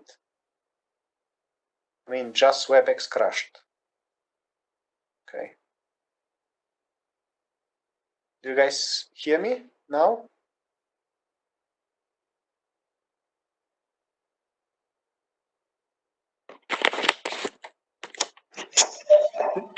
Now we do. Now you do? Okay. Wow, that's terrible. Okay. Let me share.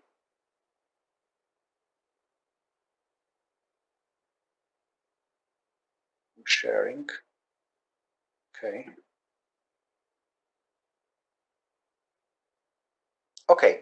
So we are analyzing Twitter, and we are detecting there the bias in social media of specific news outlets. Basically, we're looking into the context, let's say, of a debate about, let's say, gun control, or immigration, or climate change, or COVID-19, whether a left or a right-leaning users are going to share a link to an article from the target news outlet. And we are accumulating this information and we're estimating what is the bias of that news outlet. And I mean, another way to look into those sorts of information is you can basically say that when you are analyzing a news medium, we are looking into what it has written. So basically, the articles it has published, its own Twitter profile, its YouTube videos, and so on. Who reads it? It's actually its audience, the biography of the followers, and the demographics of the Facebook users, the metadata in YouTube, and also what is written about the news outlet. So let's kind of its Wikipedia page content. And so we have this data set from Media Bias Fact Check. Media Bias Fact Check is a website that profiles media with respect to their bias, left, center, right. And in terms of their factuality of reporting from very low to very high. And we put those in a 3-point scale, like left, center, right, and in factuality in terms of low, mixed, and high. Here you see, what coverage we have of the different sources. So everything has articles, some have Wikipedia, some have Twitter accounts, some have Facebook, some have YouTube, and so on and so forth. And then we making a prediction. This is something that we are going to present at ACL, next month. So we are making a prediction. We are modeling things about the articles, and we can predict with 81% F1 measure, the political ideology. This kind of based on who is reading it, is based on the users. It's kind of less useful, and based on what is written about it, that's basically Wikipedia. It's also kind of not so useful. But when you put everything together, you get into quite good results. And see very similar story for factuality of reporting. And again, you see that you go from a majority voting baseline of 22 to something much higher. So there's a connection between factuality of reporting and bias. So and this is something that we exploit. So for example, there is an observation that the more central you are, the less biased you are. So the kind of the extreme right news outlets are here. They're kind of very far to the right and very low on factuality, and the same for extreme left. And kind of those that are more in the center are kind of more trustworthy. And you see here Reuters, Associated Press, Bloomberg, and so on and so forth.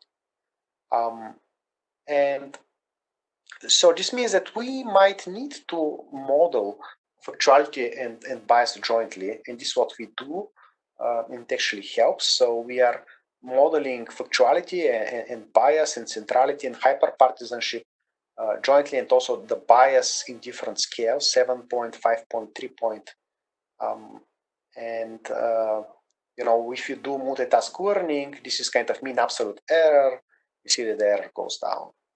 And it's something that we have done last year. Now, another thing that is related to the problem is propaganda. So now see the definition of propaganda. Expression deliberately designed to where is it? I don't see. Oh yeah, to influence the opinions, actions of other individuals or groups with reference to predetermined ends. Now, if you think about it, for disinformation, we had two key components. One was that something is not true, and the second that it actually means harm. So for propaganda, we also have two components. One is that you try to put, and second is you do it on purpose. And now, pay attention. The interesting thing is that propaganda is not true, it's not false. That's not part of the definition. It is not good, it's not bad. Again, it's not part of the definition. So propaganda can be actually true, and propaganda can be actually false. It's just that, there are techniques, maybe they kind of try to, I don't know, maybe make you angry or happy about some fact, right? Or they want to make you act in a certain way. And propaganda is done through different techniques. And so, for example, one technique is name calling, right? Here you have one example of this. You're calling somebody some names, and this is how you're, influencing people emotionally. Some kind of the techniques are appealing to emotions. Other kinds of techniques for propaganda are actually logical fallacies. There's something in the logic of the argument that doesn't make sense. So, for example, bandwagon is one of these. 57%, say that, they would vote for Clinton for president. Okay, this kind of the message is we're on the winning side of history. Come join us, no? Okay, maybe makes sense at some kind of psychological level, but from a logic point of view, the majority can be right or the minority can be right. Just because most people believe in something doesn't mean it's true. Typically it is, but not always. So I can give you an example. The example is this. There was a recent study that last year that has shown that most of the people in Russia don't believe that Americans wanted in the moon. Okay, and actually, when it happened, there was no doubt about it in the Soviet Union. They actually invited Armstrong to visit Moscow, and he did. And he gave interviews, and so on and so forth. And there was absolutely no doubt that Americans did it. Okay, but today most Russians believe that it's not true. Okay, so just because I mean, this is kind of bandwagon, right? Okay, most people believe in this; it has to be true. And here's another one: appeal to fear. Again, I told you that propaganda doesn't have to be bad; it can be good. So, for example, here, Greta Thunberg is trying to scare us so that we do something, good for the planet. Or the same way a government can try to scare you so that you vaccinate your children about some very bad disease. So, and yeah, here's some list of propaganda techniques. So what we did is we looked into different kinds of fine-grained propaganda techniques. We annotated text, 350,000 words.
Okay, you should hear me now. Do you? I mean, I have to restart. We do. Yeah, I don't know what's happening. I mean, I have to restart each time it stops. So, okay. When I restart it, it starts working again. I don't know what the problem is. Okay, so here you see the techniques that we have been annotating. And this is the automatic analysis of our system. And so you see that there are kind of about 18 techniques and counting from 0. So half of them are some kind of appeal to emotions and the other half are some kind of logical fallacies. And you see this kind of the output of the system. So we'll pursue any aggressor, that's appeal to fear, full destruction, that's worded language, which is kind of emotional manipulation, and so on and so forth. And here you have the Congress will do our job to uphold the Constitution, defend our national security, and defend the American people. So this is flag waving, which is kind of appeal to patriotism. Brutality and bloodshed, this is appeal to emotions, this kind of worded language. Latest outrageous attempt, the same thing. So this is just an automatic output from our system. So this kind of what kind of analysis we can do of a text. And I can show you this in action in a bit. And here's some more. So another thing that we have promised to you is the AI for regulatory practice. So last year we participated in together with Al Jazeera, Associated Press, RTR1, and some other partners into namely Tech Mahindra, Vinova, and MetaLiquid, into a program to build things to help media to self-monitor their content and look for potential problems.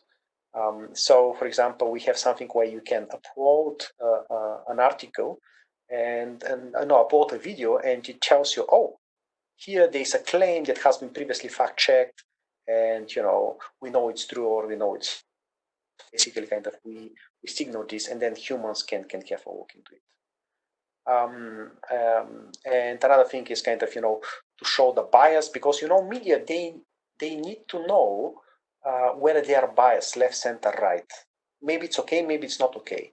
Maybe especially for central for certain government-run media, kind of public media, like I don't know, BBC or RT in Ireland, it can be a legal requirement, especially at election time, to give equal representation.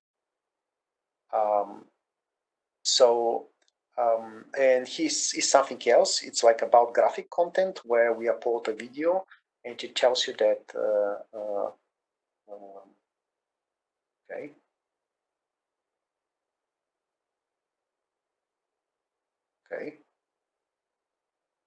okay.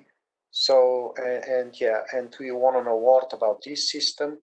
So the things that I have shown you before, we have them as APIs.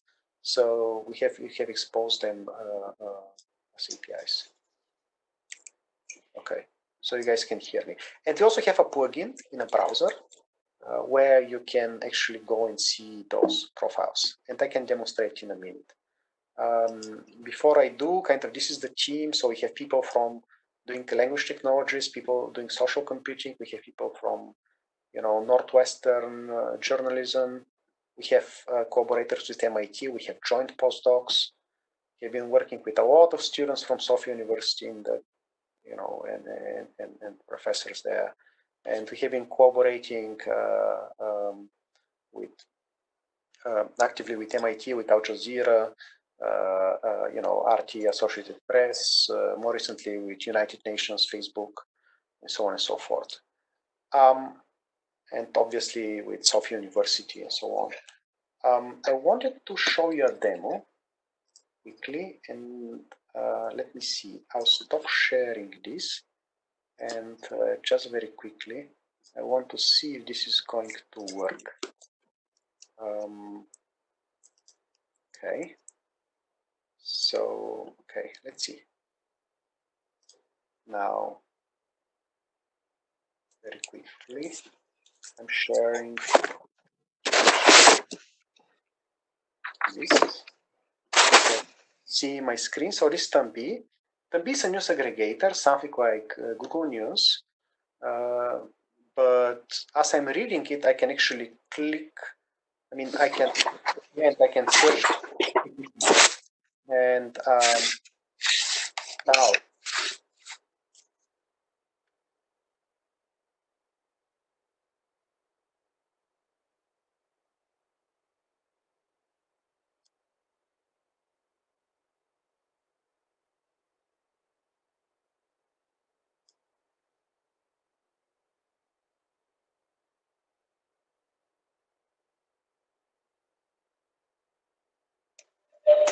Are you trying to say something, Preslav?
Hello? You should hear me now, I hope.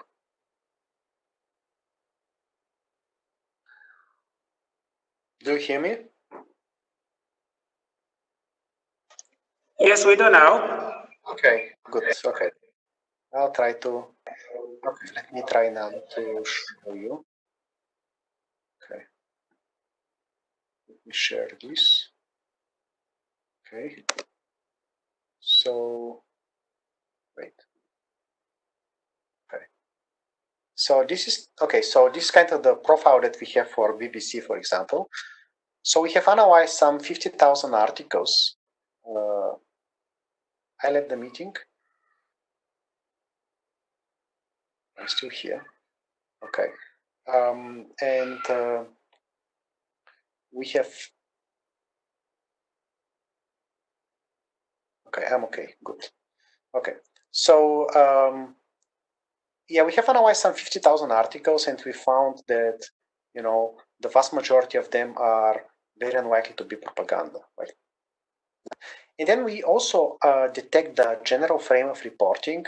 You know, every single thing, I don't know, let's say Brexit, let's say the COVID-19 has different aspects. Maybe it has a political aspect, maybe it has an economic aspect, maybe it has a health aspect, legal aspect, and so on and so forth.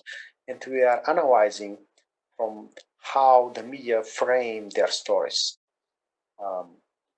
And this is the factuality of reporting that actually looks into everything that we have, that I have told you about, information from social media, from Wikipedia, from the medium itself, and so on and so forth, and then the leading political ideology. So, and you can do this kind of, you see the BBC is quite central, probably a little bit to the left. And you can see this also on a 7-point scale, 3-point scale. Those are things that we predict. And then this is its audience bias. This is something that we extract from Facebook through their actually advertisement API.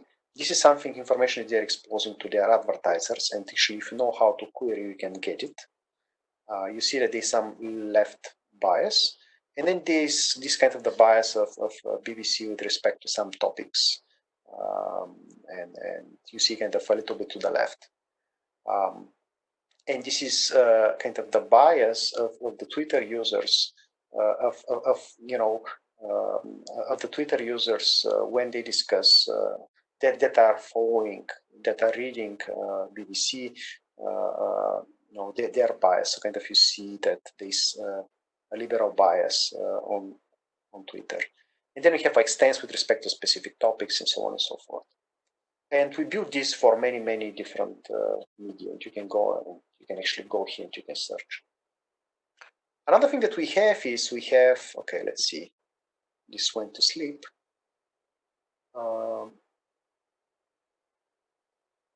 Oh, it can be this. Okay, so this is. So we have a profile page where you show you on a map who is reporting on COVID-19 and where propaganda comes from, what are the top propagandistic countries and media in absolute and in relative numbers. Then you kind of see how propagandistic the content is about this topic and what is the frame of reporting. And interestingly, before it was really about health, but now kind of you see a lot of much more over time, a lot more economic and some political aspects coming out. And finally, this is the fine-grained propaganda detection. It's really good. So, okay, before that, let me kind of show you. So if I go to, I don't know, let's say I go to CNN, and as I'm reading it, let's see. Okay, should do this, Tambi. Okay, maybe I need to restart because I have kind of stopped. Anyway, we have here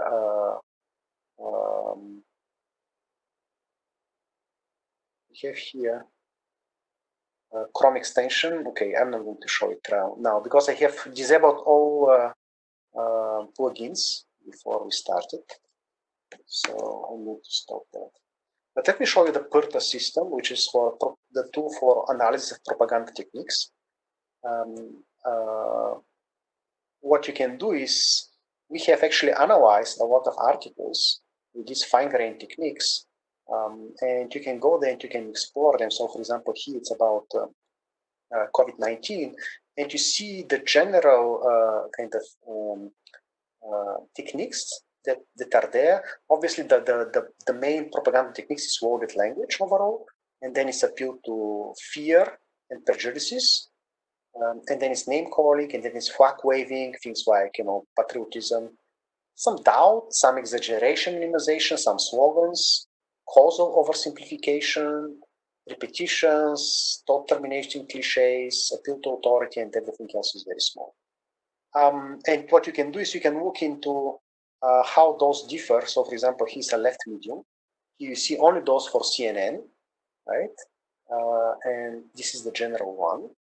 Or you can see, I don't know, let's say only those for Fox News versus, the general one. So you see that, I don't know, let's say for Fox News, you see that there's much more slogans and flag waving, which is appeal to patriotism, and much less appeal to fear, okay? So it's kind of a right-leaning medium, and you can see that they are not really, they're kind of, playing it down.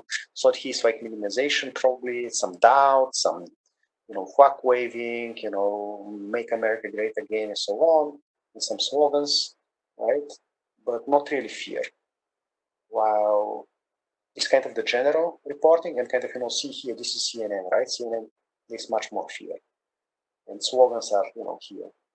So, I mean, you see that there's difference in the reporting. You can go you can here click and unclick. You can see how, for example, how left media report about it, or how center media report about it, and so on and so forth. And you can also explore different time periods. You can also click on a specific news outlet, and you can see the propaganda techniques in the article. And pay attention that those are not necessarily just one word or one phrase. They can be quite long. So, for example, here is the world could face a shortage of antibiotics if the pharmaceutical industry, blah, blah, blah, blah, cannot be resolved. So this is appeal to fear, no? And it's coming from Reuters, okay? So, I mean, obviously this is the most propagandistic one in Reuters, but I don't know. Here's another one, let's see.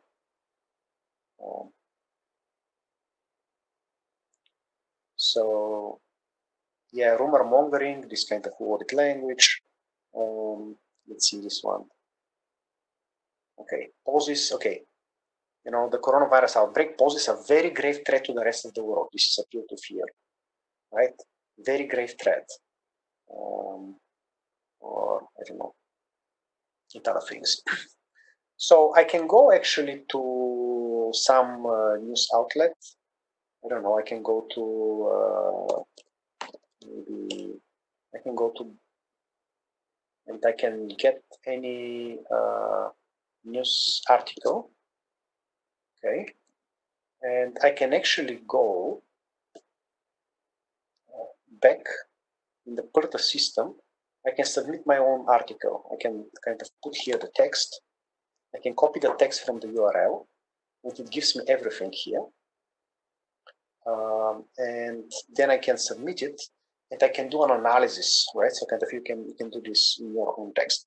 And as I said, I mean, you can also do this in the API. So we have APIs where you have APIs where you can actually see, this functionality that I was talking about. And okay, so here came the analysis. You say legislation down people's throats. Okay, that's worded language. Extremely hypocritical. That's worded language. I mean, the cap, the chopped Eric. That's name calling. Okay, so I mean, you get the idea. And the final thing that I wanted to show you, let me kind of stop sharing Chrome, and then I stop. It's something new that we are doing. Okay.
Okay, you should hear me now. Hope so. Do you? Do you guys hear me? We do hear you. Yes, we do. Okay, okay. You do or you don't? Yes, you do. Okay. Yes, good. Okay. So I kind of have just a little bit and I'm finishing. Okay, so so we have been working on annotation schema and also systems for fighting the COVID-19 infodemic by modeling the perspective simultaneously of journalists, fact checkers, social media platforms, policymakers, and the society as a whole. And the reason is this actually goes beyond just whether something is true or not. And we believe that fighting the pandemic, the disinformation, and actually the infodemic requires all this. And I'll show you some examples, right? So, okay, I mean, obviously there are jokes, right? I mean, oh, if the coronavirus enters Spain, it would be through the Barcelona defense site, okay? Because, Barcelona is not good in defense or something like that. That's a joke. I mean, but there are also rumors. This rumor simultaneously in English and in Arabic. Oh, today they are going to be those military helicopters that will spray pesticides against the corona and so on and so forth. And there are conspiracies, the cure, Bill Gates, he's going to have his mandatory vaccine and this is exactly when he's going to kill us for real, stuff like that.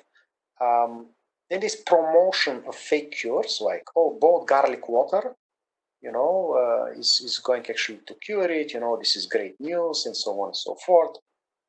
And those are things that you might want to whack, because, again, if you think about it, maybe the Ministry of Health, of Public Health, who wants to react on some of health.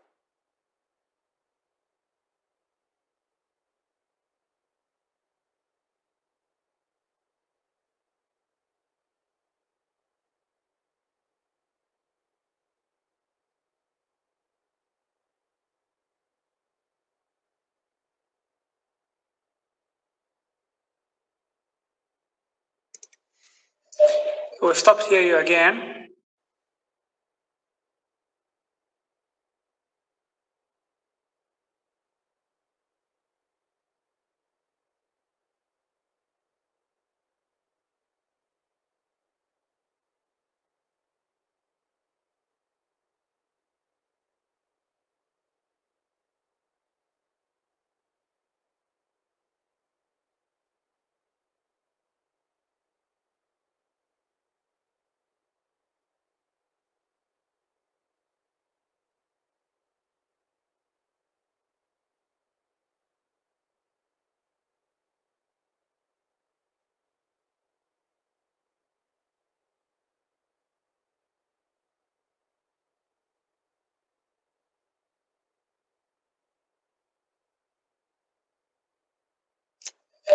And Prof, we are running badly out of time. Okay, I'm so back. How about your closure? Okay, can you hear me now? Okay. Yes. Okay, good. So I'll continue. I just have a very, very little left. Okay. So what we have here is, yeah. So the next thing is, I mean, there are tweets that are spreading panic, like, oh, the zombie apocalypse, oh, Americans are buying guns. That's again something that somebody might want to address, and you can be blaming the authorities for doing something or for not doing something, and that's something that they might want to listen to understand what are people's concerns. There can be also things that are promoting advice or giving recommendation about what to do. And so, for example, here, we made a recommendation to states, to do this or that. Or there can be others, like discussing action taken maybe in other countries. So, for example, he is, okay, Germany is going gradually back to normality. What they do is 1 million tests per week, okay? And so, I mean, that's also something that you might want to detect and to collect. Oh, this is what others are doing. There is also sometimes call for action, okay, close the barber shops and the salons, okay, because this is where things are happening. You might want this. There can be a discussion of possible cure like chloroquine, phosphate, and so on. Did something happen? No. Okay. I'm imagining things. Or they can be like asking a question. So there can be people asking a question. Is the virus going to totally disappear in the summer? And again, you know, somebody might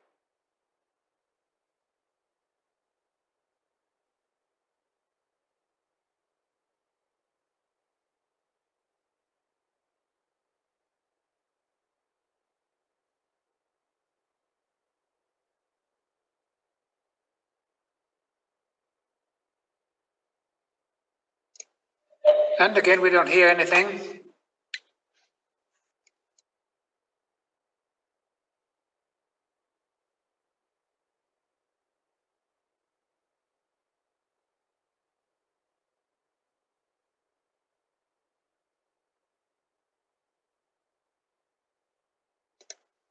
And we're 15 minutes past schedule.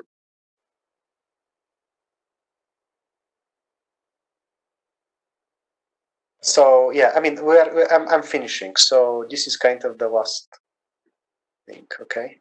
So it's just crashed. Okay. So what I'm saying is we have different. You guys don't see it. We need to share it. Share. Okay. So we model this into different questions like, does the tweet contain a verifiable factual claim? Is it false? Is it of interest to the general public? You know, is it harmful? And is it worth checking? Okay. And then, you know, whether it's harmful to the society and so on. We have collected some English tweets about this, some Arabic tweets, and we have something in archive that you can go and you can like learn more about it. We are, you know, asking people that may have some time, you know, to help us annotate more data. We also have some cool experiments that are quite promising on this data set. And here, this is the annotation interface. It's very easy. And I'll stop here.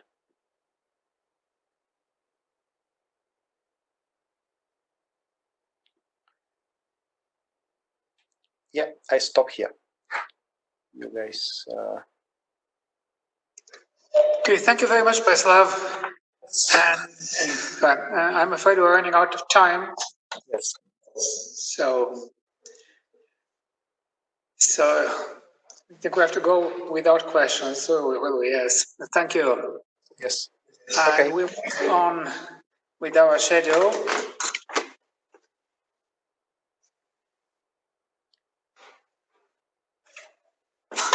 So do we have our next speakers online? Yes, hello. Can you hear me? We do. Okay.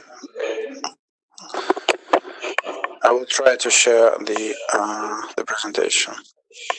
Just a second.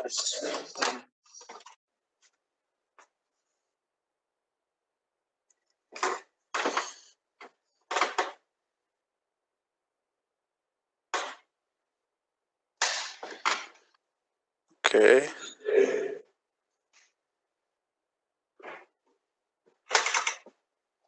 Not yet. Okay. What about now? No, not yet. Yes. Okay, good.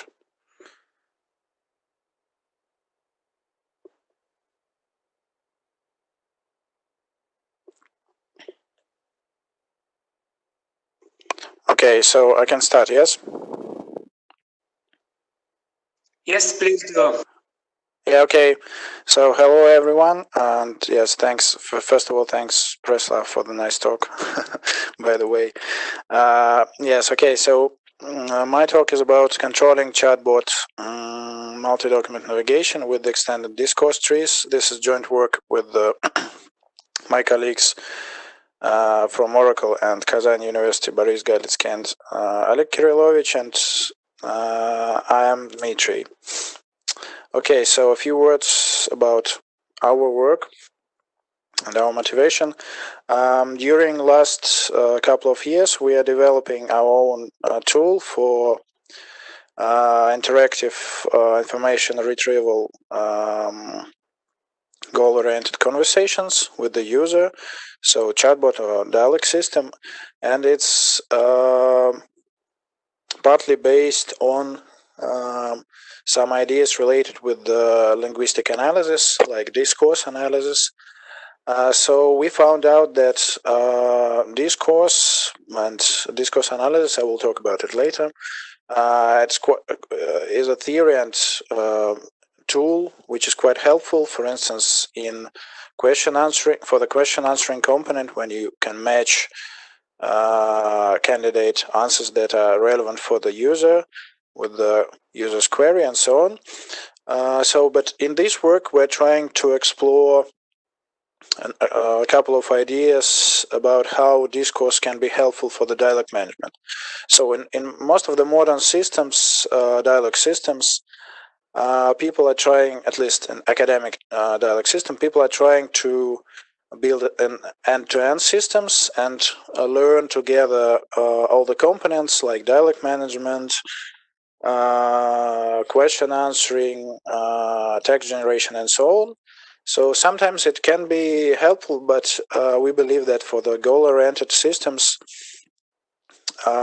we should keep separate dialogue management and other components, because dialogue management is very crucial for the user to keep the user satisfied. So in our tool, we are trying to build a separate component for the dialogue management, and so we are using some ideas from the linguistics here. Okay, so first of all, just a short scratch from the discourse theory. And discourse trees is kind of standard way of representing the thoughts of the writer, so some kind of logical connections between different thoughts expressed in the text. And discourse tree is a common formalism nowadays. So, and one of the most popular theories for representing the discourse relations is called rhetorical structure theory. It been founded in late 80s by Mann and Thompson. And the good thing about this theory is that a number of RST parsers, so automated tools for building discourse trees, are available at the moment, and we're using some of them. I'm talking about English, but these parsers are also available for some other languages. So this is just a small example. What we have actually here, so inside the discourse tree, the leaves in these trees, they call, this is actually pieces of the text, of the initial text. They called elementary discourse units, or EDU, abbreviation for that. So, and in the notes we have different examples of rhetorical relations. Like all of them are quite intuitive. So it could be elaboration, which one part of the text elaborates another one. Joint, it's kind of symmetrical relation, which two logical pieces of the text are symmetrically related with each other, and some other like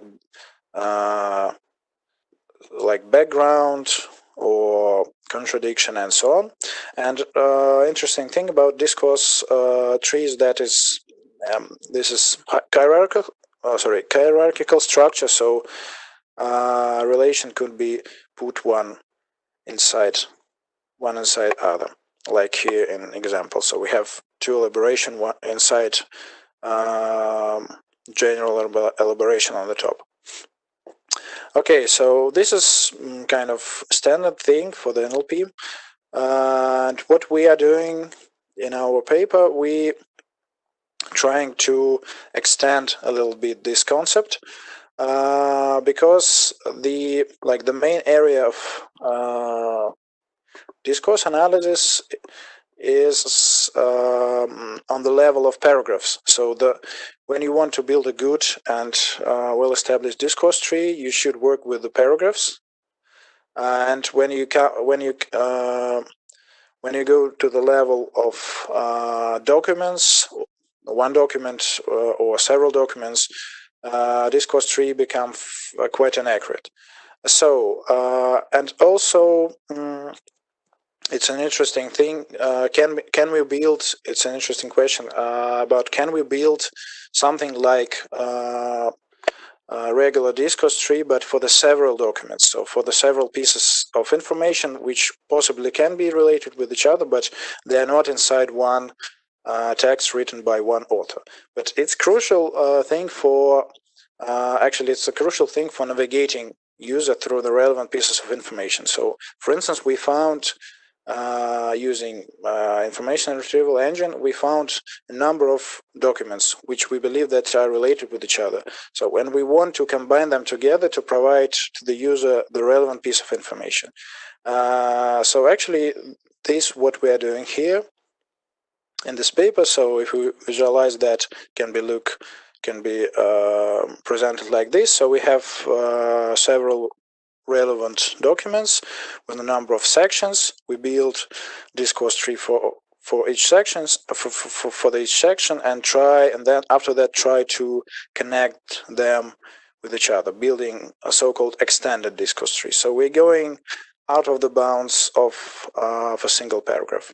And more formally, we propose the algorithm for that, which is quite simple, by the way. So we're building the set of discourse trees for each paragraph, and after that, iterate through all pairs. So we try to connect with each other each pair of sections from the initial initial set of the documents. We identifying noun phrases, named entities in these pieces of text. After that, we're computing overlap and identify common entities between these discourse trees, these two texts. After that, we establish relationships between occurrences of the entities, such as equals, sub-entity, part of. This can be done by using background ontology or by using some patterns. There is a number of approaches here. After that, we try to confirm, to validate these relationships by forming text fragment, merging together these two pieces of information. And for that, we're applying a standard coreference tool. So we imagine that these two pieces of text are actually a single text, and trying to extract coreferences. This is the validation step. After that, if the validation is successful, we are forming an interparagraph rhetorical links. So we add new rhetorical links and forming the extended discourse tree for each entity pair occurrence in the initial text. And after that, the last step here, we try to classify rhetorical relations. So we have, at this step, we have established rhetorical link, but we still don't know what type of the link is this. So we need to identify the particular type of rhetorical relation.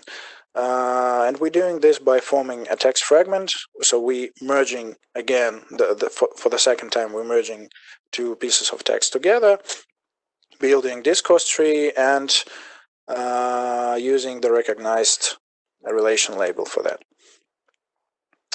So for instance, if we have one of the example where it can be helpful, we have the for instance, the user query and 3 relevant documents about faceted search, entity extraction, and information retrieval. Sorry. So, for instance, user is asking a question. What is faceted search? Very simple question. We explore the content and find the document faceted search. After that, we're building multiple discourse trees and forming the following items for the content exploration based on the extended discourse tree for for the 3 documents: entity extraction, information retrieval, and so on. So user is choosing one of the options. That's like a simplified example here. Chatbot proceeds to the next iteration, discovering the phrases from the satellites, so from the rhetorical links, and corresponding to the entity extraction, entity recognition, information retrieval. So here we're jumping to the different document, to the information retrieval document. So if user will select information retrieval, we will proceed to the to this document and will provide to him the relevant piece of information. So it can be like visualized like here. So we're jumping between the documents, trying to combine relevant pieces of information. So it can be seen on the top level. It can be seen at as the tool for entity linking. Well, we also did some preliminary evaluation, a little bit simplified. So we actually compared the 2 searching strategies, using the chatbot and using search engine. So what is better, to try to do all by yourself or try to interact with the chatbot? And we evaluated like some standard metrics like average time and number of iterations before user is satisfied, or before user is and the session because he's dissatisfied, and average time and number of iterations. Query like the number of users were discussed with the chatbot and with the search engine, some topics on the personal finance. So we compared the results, and like luckily the chatbot was more satisfiable, more successful in this setup than conventional web search. But this is a kind of preliminary evaluation. Well, I also want to share another idea of using discourse tree. So in case we do combine the several documents into one, so what we can do to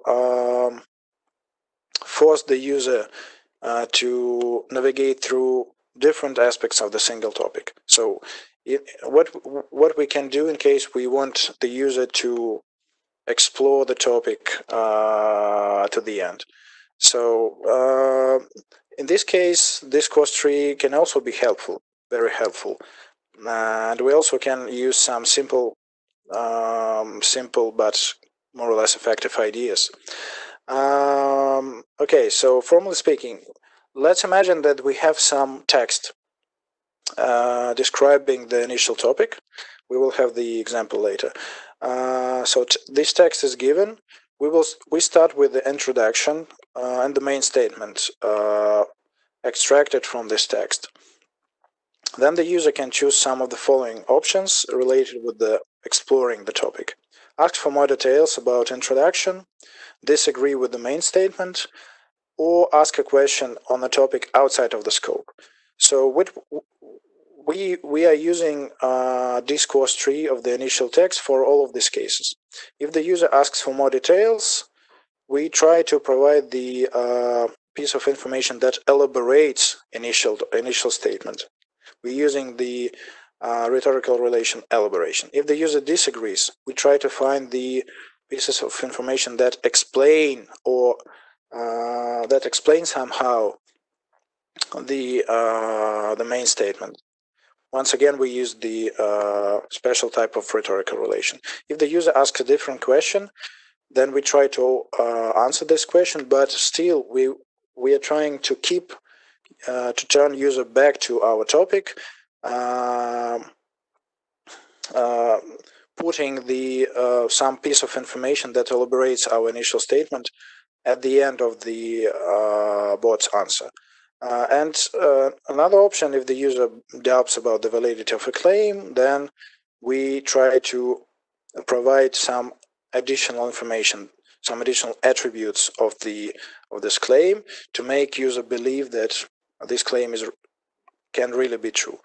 Okay, can skip this. And like the last thing, the small example of exploring the topic. So we have some initial text about coronavirus from BBC. So we can build the discourse tree.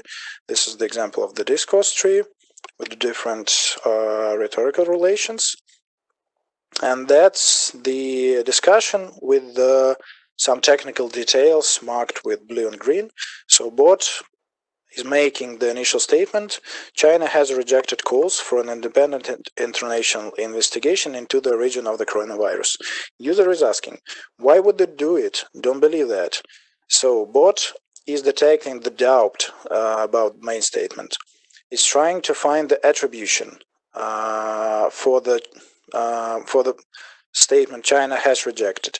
And he did find this, according to BBC. So bot is answering, this is according to BBC. User is asking again, are politicians involved in this? Bot is searching for tokens in elementary discourse units and found that the piece of text, the demands were politically motivated. This is the answer. User, why is that? Bot is detecting request for explainability, looking for explanation, a rhetorical relation inside the discourse tree. So the explanation of the demands were politically. So why is that? The answer here: a top diplomat in the UK, Chen Wen, explained the BBC, and so on.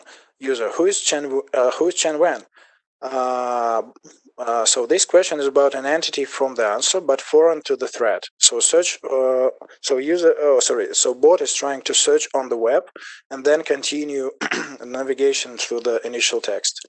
So Chen Wen is somebody. The bot found the piece of information in Wikipedia or somewhere, but after that, the bot adds another text, trying to turn the user back into the initial conversation. So the bot is adding. Notice also that that somebody would divert China attention from fighting the pandemic. So this piece of information is from the initial text. So using is returning to the initial conversation. And how can countries tackle coronavirus? So bot is looking for the explanation, cause, means, and other rhetorical relations, and finding the fragment from the discourse tree here in green, marked with green. So he answers, European Union believes that information about how it initially spread could help countries tackle the disease, and so on. So this is the actual conversation. It's a bit longer, so it can be continued. So finally, the user is exploring the topic in all details. Okay, so conclusions about what we did. Well, our main idea was that the dialect management is a crucial part of the conversation, so it should be treated separately from the other components of the dialect systems, and it should be controlled somehow, probably by some heuristics or handcrafted rules. And we did this, we did an attempt to control the dialect management by using some simple ideas from the discourse analysis. So we tried to use somehow the initial text structure. And we also did some preliminary evaluation on that. So, and found out that, yes, somehow it's useful and it's worth to be continued here, because this idea is quite simple and discourse analysis is domain independent. So we actually don't need to have any kind of external resources, just search engine and discourse parser, and we can, using this, we can try to keep the dialect management quite reasonable and effective. Okay, so thank you. I think that's it. Sorry, yes. One last thing here is for those who are interested in further reading in this area. My co-author wrote the huge but interesting book called Developing Enterprise Chatbots, about different ideas of how linguistic analysis can be used in the industry for goal-oriented chatbots and so on. So there are many interesting things here, so you can take a look if you are interested. Okay, thanks.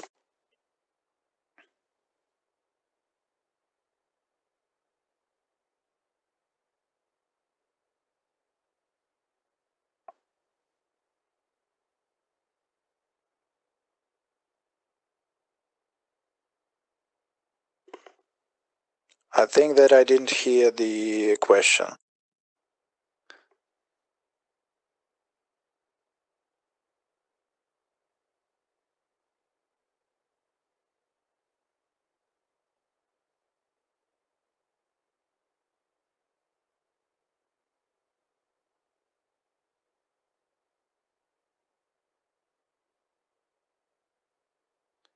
Still didn't hear.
We're supposed to have a rhetorical question to the talk that we just heard, and we're waiting to have it typed.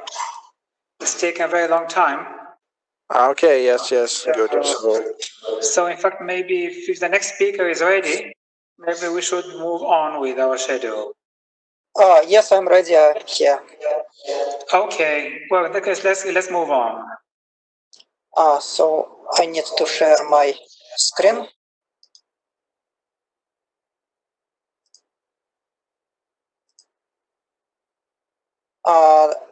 Do you see my slides? Yes, we do. Okay, excellent. Hello everybody. My name is Alex Kirovich. I'm a researcher at Kazan Federal University, and I, with one of my co-authors, Sierra Limova, would like to present our work on cross-lingual transfer learning for semantic role labeling in Russian. Semantic role labeling is one of the most important tasks in NLP, and this task can be described as follows. For a given sentence, our task is to identify the situation this sentence describes. Next, find sentence constituents that express the participants of this situation, and mark up the roles of these participants. Consider the example sentence: John bought a car from Mary for $10,000. And our task is at first identify that this sentence express a commerce buy situation, and then mark up that John is a buyer, a car is a good, Mary is a seller, $10,000 is a price, and so on. This is a simple formulation of this task. So, current approaches to SRL are based on supervised machine learning, and these approaches use some frame-based resources that at first define a set of situations and their roles, and at second they define annotated corpus which serve as training and test collections. And with respect to SRL tasks, the most popular frame-based resources are for English the FrameNet and ProbBank, and the most popular resource for Russian is FrameBank. So our goal of our study is to investigate cross-lingual transfer learning methods for SRL. Usually, transfer learning aims to solve the problem on a target dataset using or exporting using knowledge from the source dataset. Usually, the source dataset are more rich than the target. And as a target dataset in our task, we would like use Russian FrameBank. The source dataset we would like FrameNet for English. And in our study, we will try to answer to the following questions. The first question is, will transfer learning help improve the results of SRL? The second question is how the quality change if roles in training and target corpora will be the same. And the third question is that which multilingual pre-training trained models are the most effective for our task. Let me at first to describe our target and source datasets. So the target dataset in our work is FrameBank. FrameBank is a dictionary of Russian lexical constructions and annotated corpus of their realizations in written text. A construction is some kind of morph-syntactic template for a predicate where some elements of this template are fixed lexical units. No, of course, one of these elements are the predicate itself, but it can be other fixed lexical units. And other elements are variable slots to be filled. So, and a description of any construction element includes the syntactic rank of these elements, such as subject, object, clause, and so on. The morphosyntactic features, such as part of speech, case, preposition making, gender, in case of Russian, for example, and so on. The semantic role of these elements, such as agent, patient, instrument, and other. And the second element of this description is a lexical semantic class, such as person, animal, abstract entity, location, and so on. On this slide, you can see an example of a construction for the predicate выступить. This construction contains three elements. So, and the source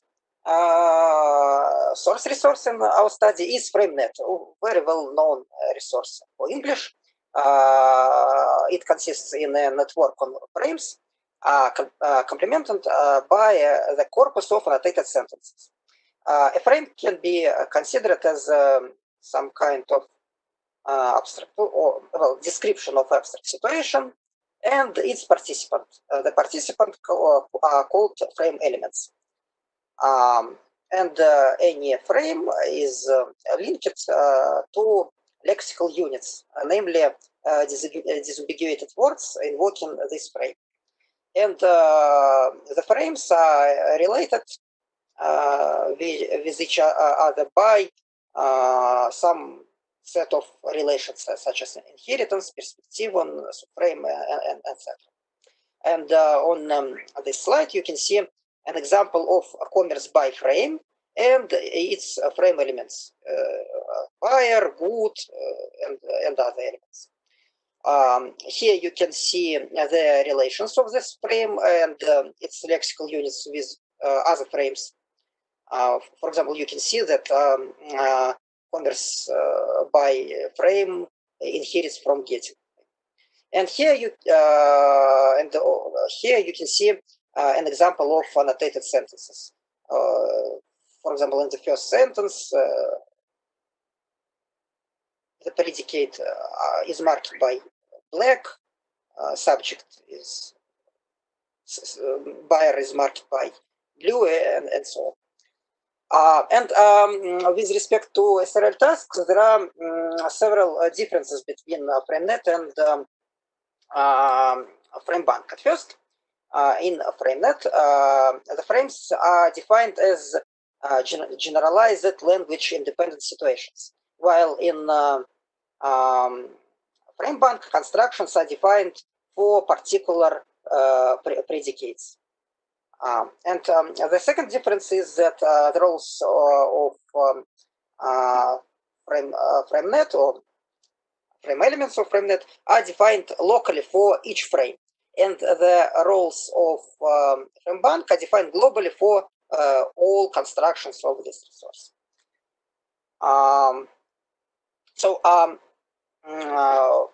In the solving of our task, we used lexical units as predicates.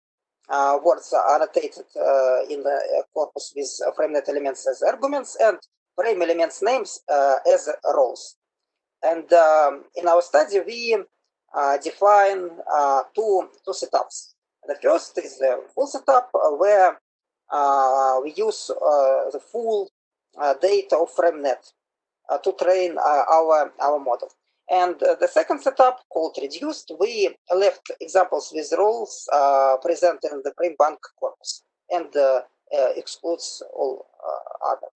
And to identify matching between roles, we took the translation of roles provided in FrameBank corpus. Translation from of the roles names of the roles from Russian to English. In our study, we in our solution, we consider four well-known pre-trained language models: BERT, CLM-R, Muse, and Laser. They are well-known. I will not describe them in details, but you can see their parameters on the slide. And besides, we obtained contextualized vectors for BERT when the whole sentence was fed to the input of our neural network. In our solution, we implemented the neural network proposed in the previous work of Larionov.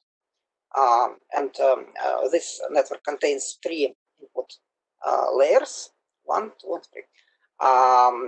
For the embedding of an argument, the embedding of a predicate, and categorical feature embeddings. The input data fed separately to dense and batch normalization layers. Concatenated outputs of the first layer are fed to dense, batch normalization, and dropout layers. The last output, dense layer with a softmax activation function, makes the final classification. And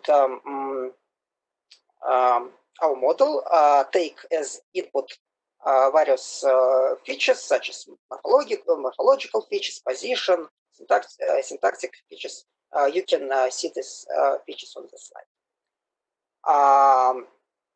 For the corpus of FrameBank, we implement the same pre-processing steps as we are described in the work of Larionov.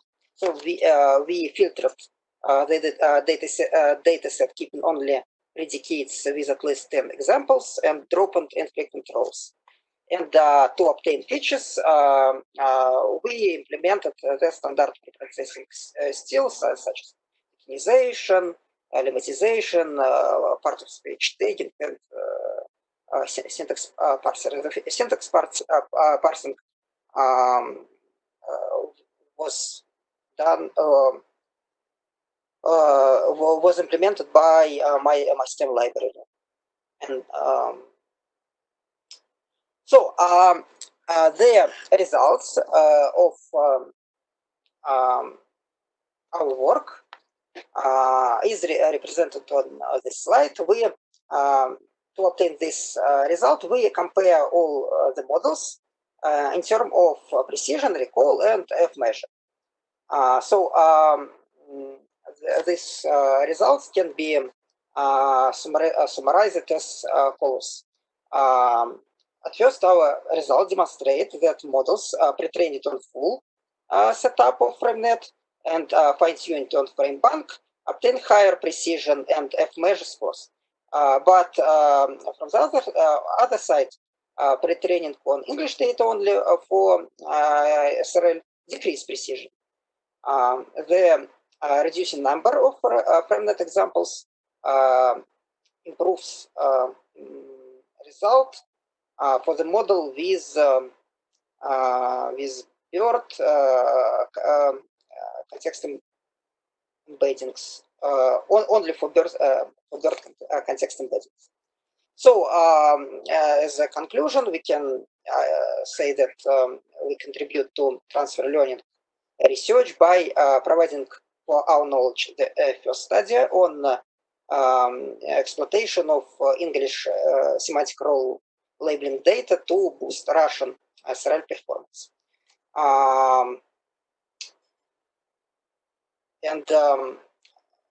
Among four models, the model with BERT-based embeddings obtain as the best F measure. And also we have demonstrated that it's useful to have some set of roles in both corpora for boost semantical SRL performance. This is a conclusion, and as future work, we are going to integrate the FrameBank into the linguistic linked open data cloud. The integrated resource, namely FrameBank, will be interlinked with the following resources. The first resource is a linked open data representation of FrameNet. The second are the other resources from Lolot Cloud, such as WordNet, BabelNet, and our resource, our Russian resource, Rutes Cloud.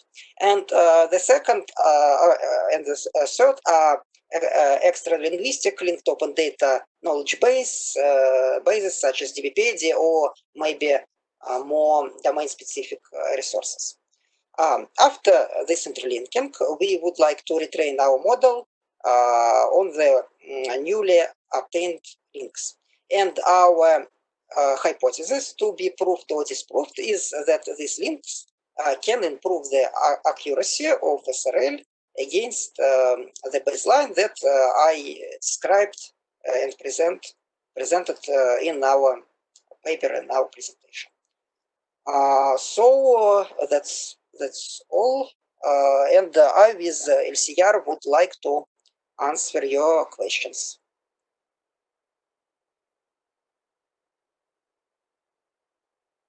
I don't hear you. Sorry. Thank you, Sid, and you have the floor for questions. Colleagues, anybody? Maybe microphone is. Sorry.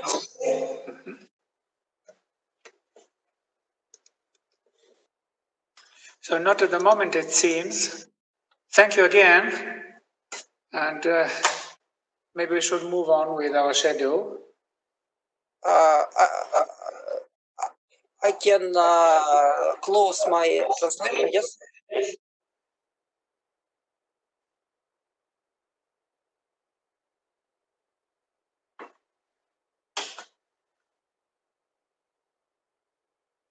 I see Maria Gates. Yes. Yes, please. After 2 years, I'm happy to participate in the conference again. And today, I would like to present my research.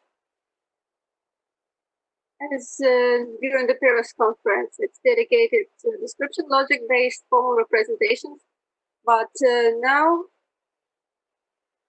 I'm working on adjectives. So today I'm going to present the result of my research work. Just a minute.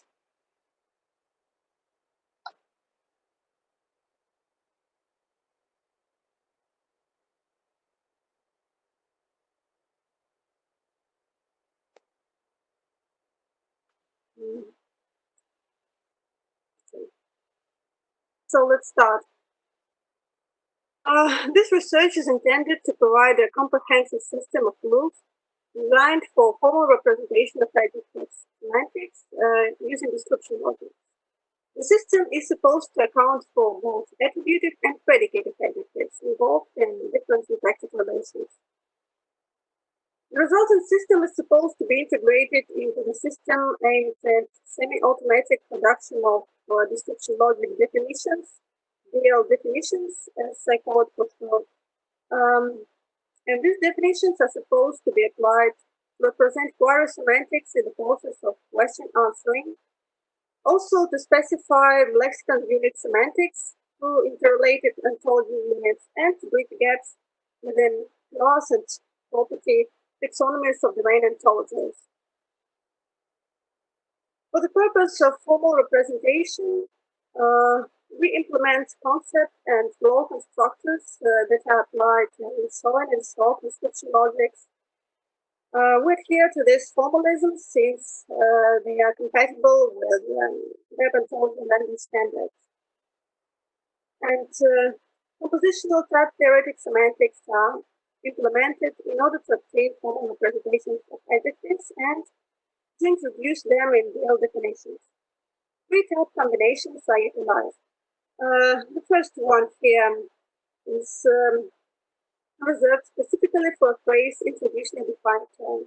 It is essentially the subject of the main clause of natural language definition, which introduces a defined domain term.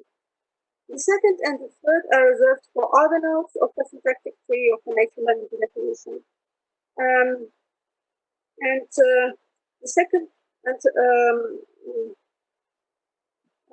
The second type marks functions, and the third arguments of the functions. Although theoretic semantics is applied during the process of evaluation of the rules, it is used to study meanings surrendered by concept descriptions that we obtain by using the proposed system of rules. If the interpretation functions return non-empty subsets or domain of reference, concept descriptions are considered to be satisfiable. This is how actually the evaluation of the system will be conducted. Several assumptions underlie the current research. First of all, the semantic value of an adjective can be defined twofold. Depending on the syntactic context, an adjective can be used as a property modifier and thereby introduce a function, or it is supposed to be property denoting and even modality as an argument of the function. In order to represent subjective and non-subjective adjectives in the attributed function, we introduce roles that represent subjective adjectives and bind a set of observers with a set of observed objects, domains and ranges. We introduce roles that represent non-subjective adjectives and bind the subset of adjective-specified entities as the domain and the set of non-specified entities as state. In order to represent subjective and privative adjectives in predicated function, like in the sentence, Danny is skillful, the document is fake, we presume adjective-nominated concepts to denote the names of adjective-nominated roles, like in concept inclusion axioms that I give here for skillful and for fake. So these are actually the rules and interpretations for satisfiability check of the rules. The first column introduces 9 rules for Dale-based formal representation of adjectives. The first 3 are intended to render attributive adjectives, and the following rules were designed for predicative adjectives. Second column introduces interpretations of the concept descriptions obtained by virtue of the rules. If set obtained by interpretation can be found in a domain, the rules are supposed to have been applied successfully. In order to test the proposed system of rules, 400 syntactic units containing adjectives were retrieved and formalized. Attributive and predicative adjectives were equally represented in both languages.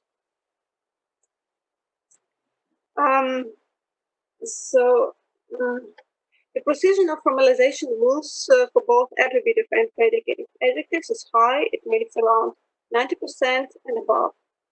Now I'm moving to rules and examples. The first rule designed for formal representation of intersective adjectives in an attributive function is applied successfully. Here, as you can see, an adjective translated as linguistic introduces a function that returns an intersection of 2 atomic concepts. The second rule is implemented for the formal representation of successive adjectives in an attributive function. An adjective meaning major, in Russian, Osnovnaya, introduces a function that returns a concept description. This description defines a subset denoted by adjective noun compound, a major function. Here, within a set of entities denoted by the noun phrase function.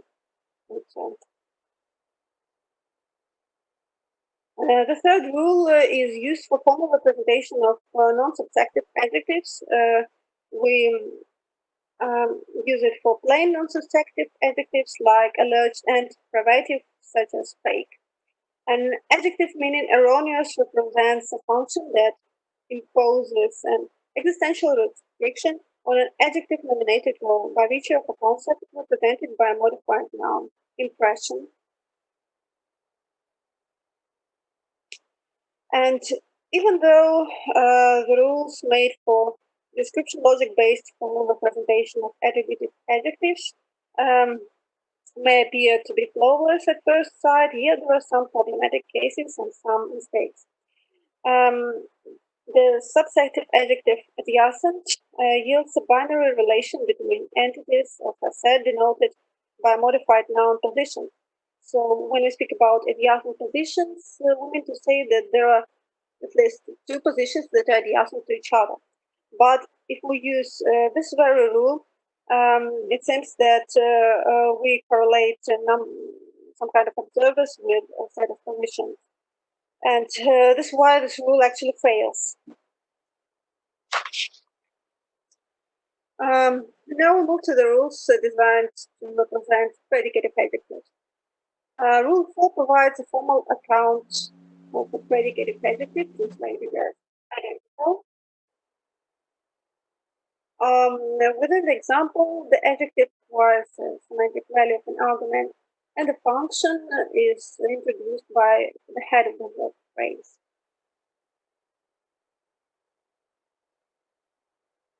The fourth rule is used when a predicative adjective doesn't have any complements.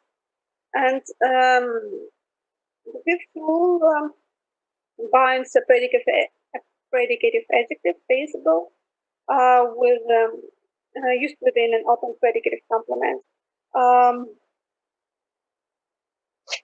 Within the sentence, the technologies make overlap feasible.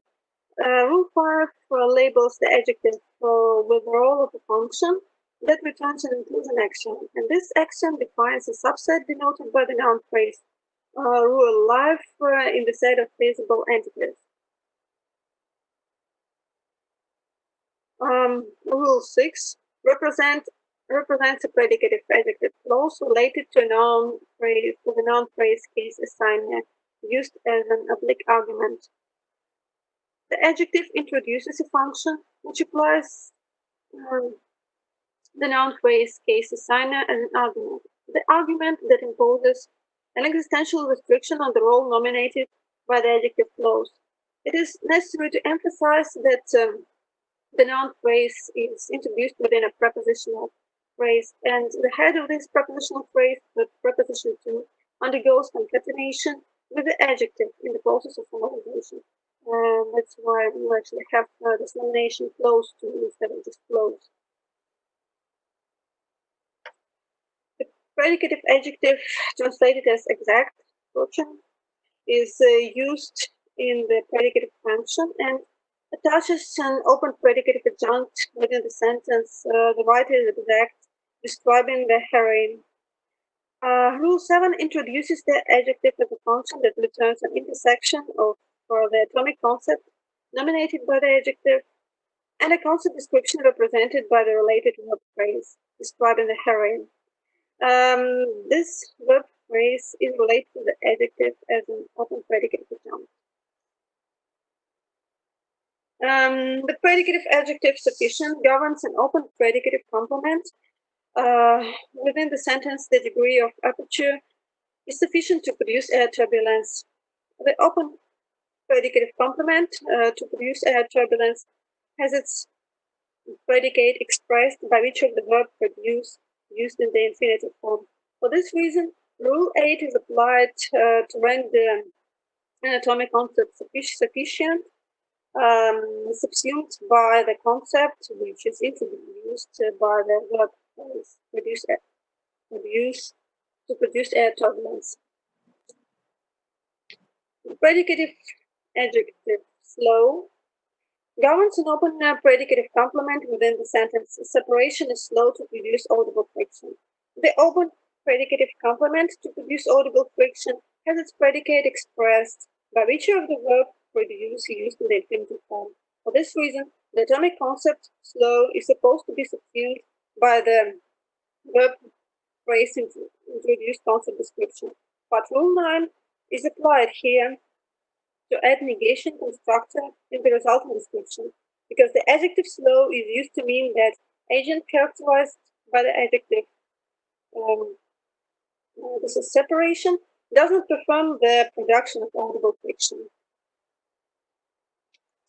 And now I would love to draw your attention to some of the errors which arise when we apply rules for formalization of predicative adjectives. Rules number 7, 8, and 9, which are intended to render predicative adjective with a related verb phrase used as a complement or an adjunct.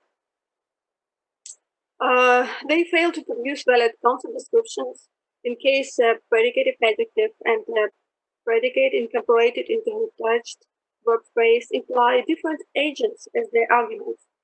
The failure of the rule 8 is observed here as an example. The function introduced by the predicative adjective easy returns an unsatisfiable concept description.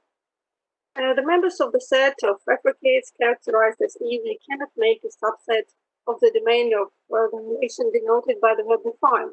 In other words, affricates do not define anything, and that's why rule 8 fails. Rule number 7 also fails in case a predicative adjective binds a verb phrase incorporated in a prepositional phrase. Within the current example, the adjective capable is used to characterize speech organs as objects capable of producing speech sounds. Is intended to render a binary relation on the domain. In order to produce a valid concept description, Rule 7 has to use a role to define an adjective capable. In the illustrated sentence, it should be made in a similar way to the Rule 6, which also deals with prepositional complements. So at this point, the rule 7 should be extended. And the last problem I would like to discuss today arises when a predicative adjective and a predicate of an attached complement adjunct are related to the same subject, but the subject refers to a set of events. The case is illustrated by the sentence translated from Russian as the man finds it enjoyable to pay bank checks. Rule 8 was used to obtain a formal representation of the adjective phrase with semantics, but the application was unsuccessful because the phrase enjoyable to fake bank checks clearly denoted a specific subset of events. Nevertheless, we haven't introduced an elementary type to refer to a domain of events, and we cannot do without it here because there is no such entity on the domain that could be characterized as enjoyable and produce fake bank checks at the same time. And now I'm going to move to conclusions. As a result of the conducted research, a comprehensive set of description logic-based, a comprehensive set of rules for description logic-based formal representation of attributive and predicative adjectives was devised. The proposed system has both advantages and disadvantages. The first feature I would like to note is the usability of the system, because it can formalize adjectives used in different syntactic contexts. Specifically, predicative adjectives might be related to a number of verb and noun phrases performing various grammatical functions.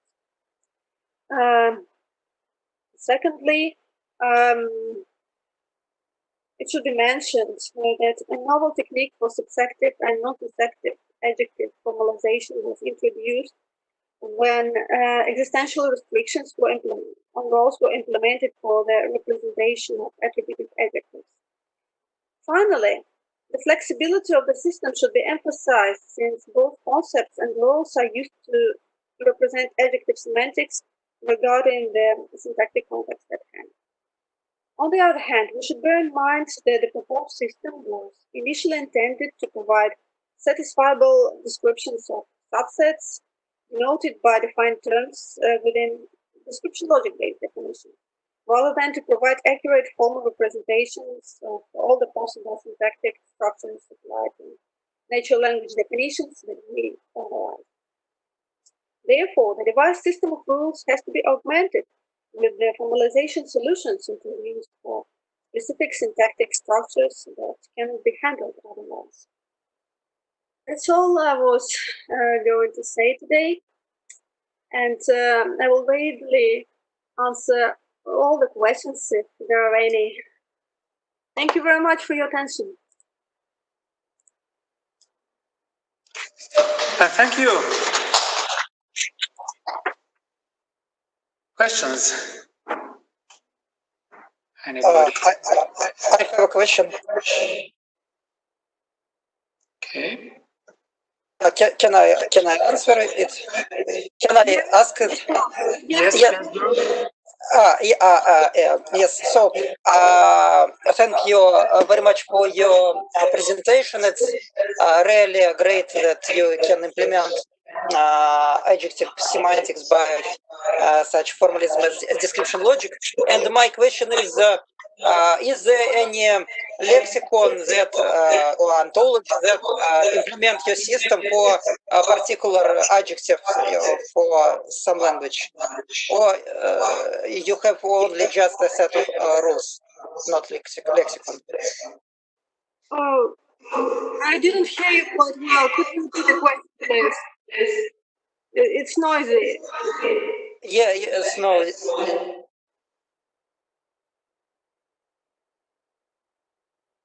I can repeat it.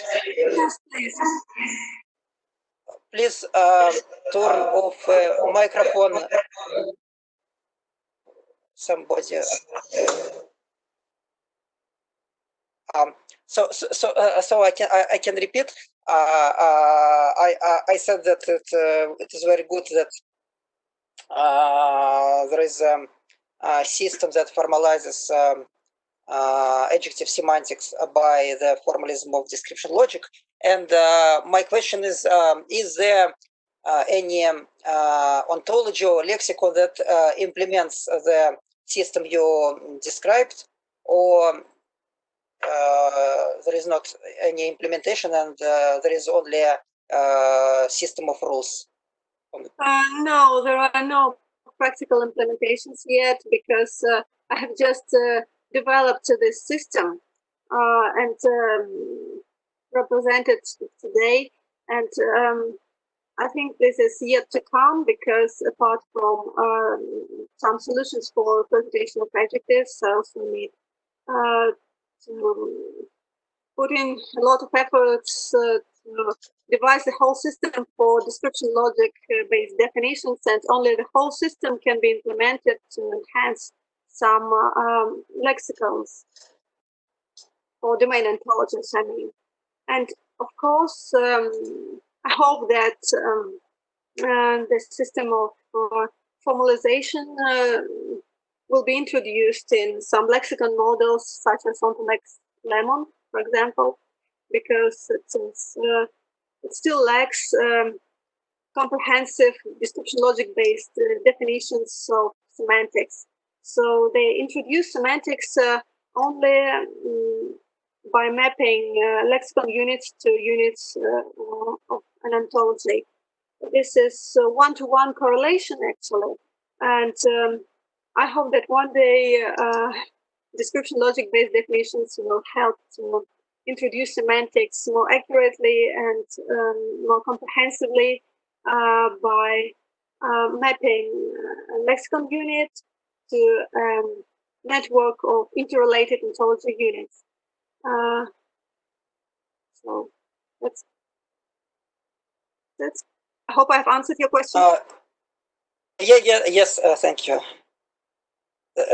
Especially good that there are some plans to integrate your ontology with linguistic linked open data formalisms such as Lemon for representation lexicons. Yes, of it's course. very great. Research that I made is just a part of a bigger picture, bigger plan. Yes, thank you. Okay, thank you again. Any other questions? Shall we close this session and maybe have a quick cup of coffee before we move on?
Okay, after a very short but I hope refreshing coffee break, I'm happy to announce our next speaker, Zara Kinjo, who will present a joint paper by her and Ivailo Rade from the Institute of Information and Communication Technology. And the paper's name is Linguistic versus Encyclopedic Knowledge, Classification of Multi-word expressions on the basis of domain information. So Zara, the floor is yours. Thank you. Hi everyone, my name is Zara, and together with my colleague Ivailo Rade, we worked on the topic of merging linguistic and encyclopedic knowledge. More specifically, we focused on the classification of multi-word expressions on the basis of domain information. The plan of the presentation is to briefly introduce you.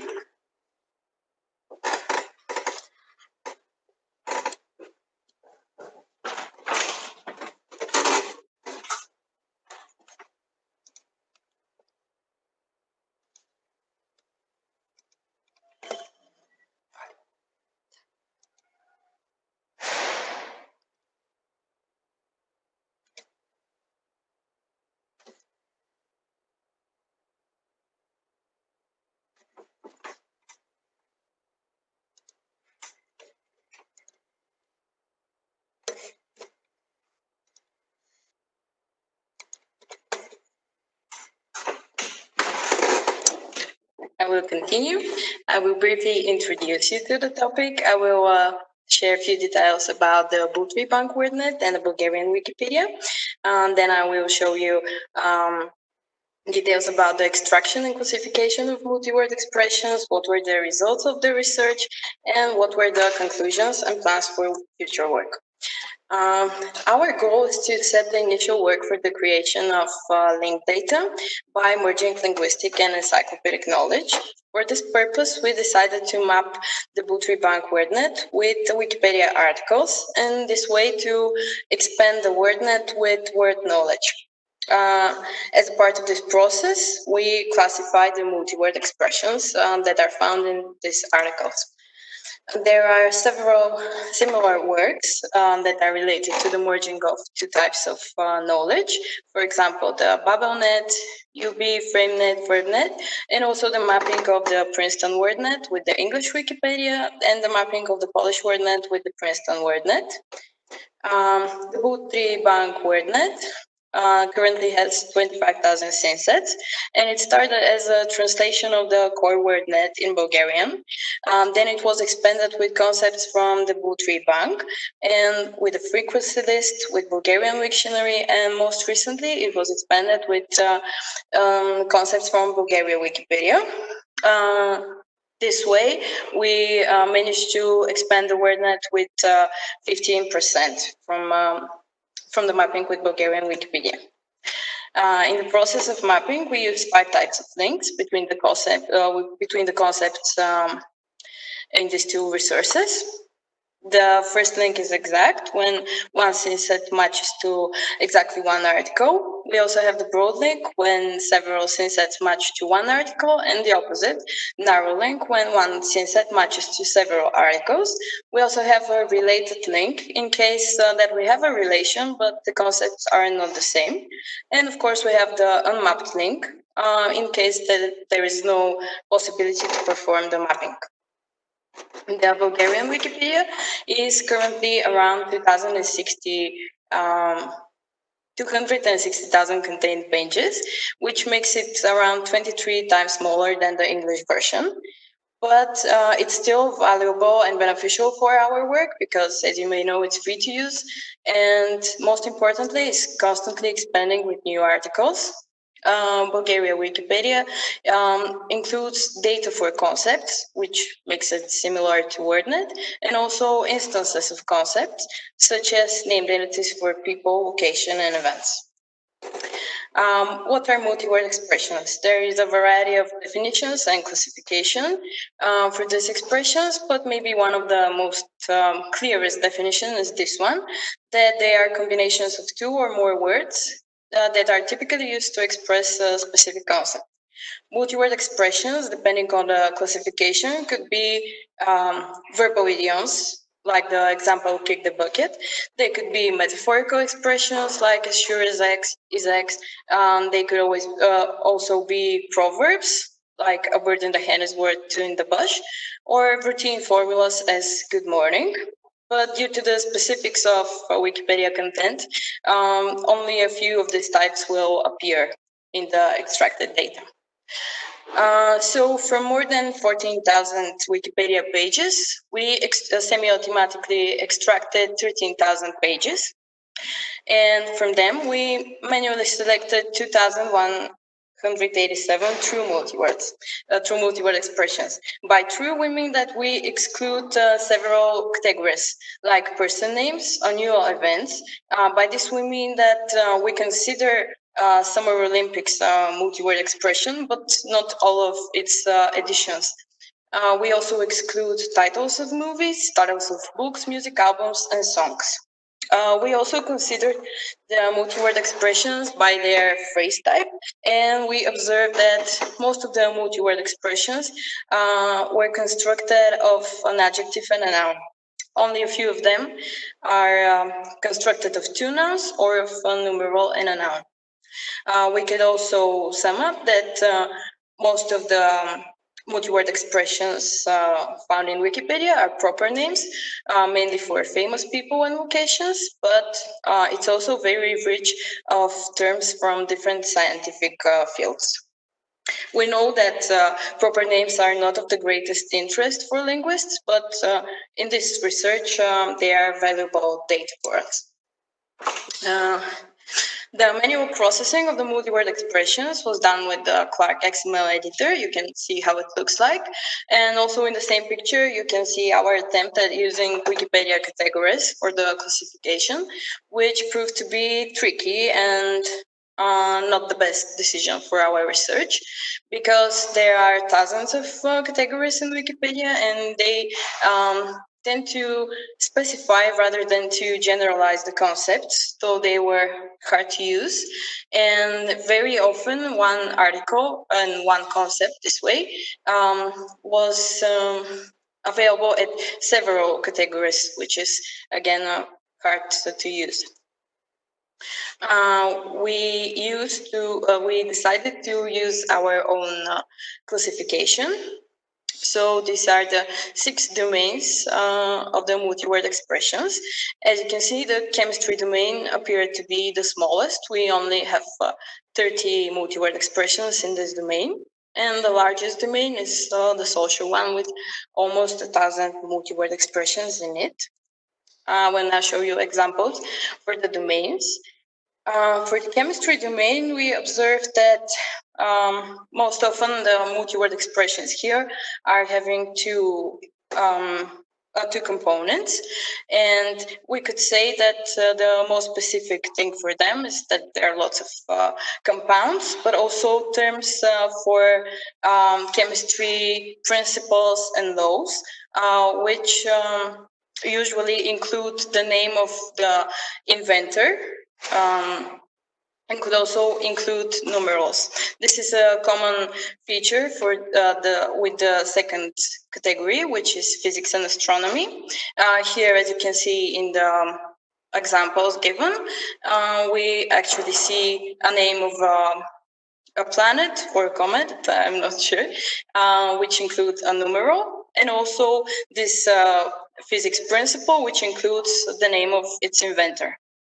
The biology and medicine domain include all the types of animals and plants, like the red fox here, but also medical terms for body parts, organs, and also for some diseases. So we observed that some syndromes names tend to include, again, the name of the person who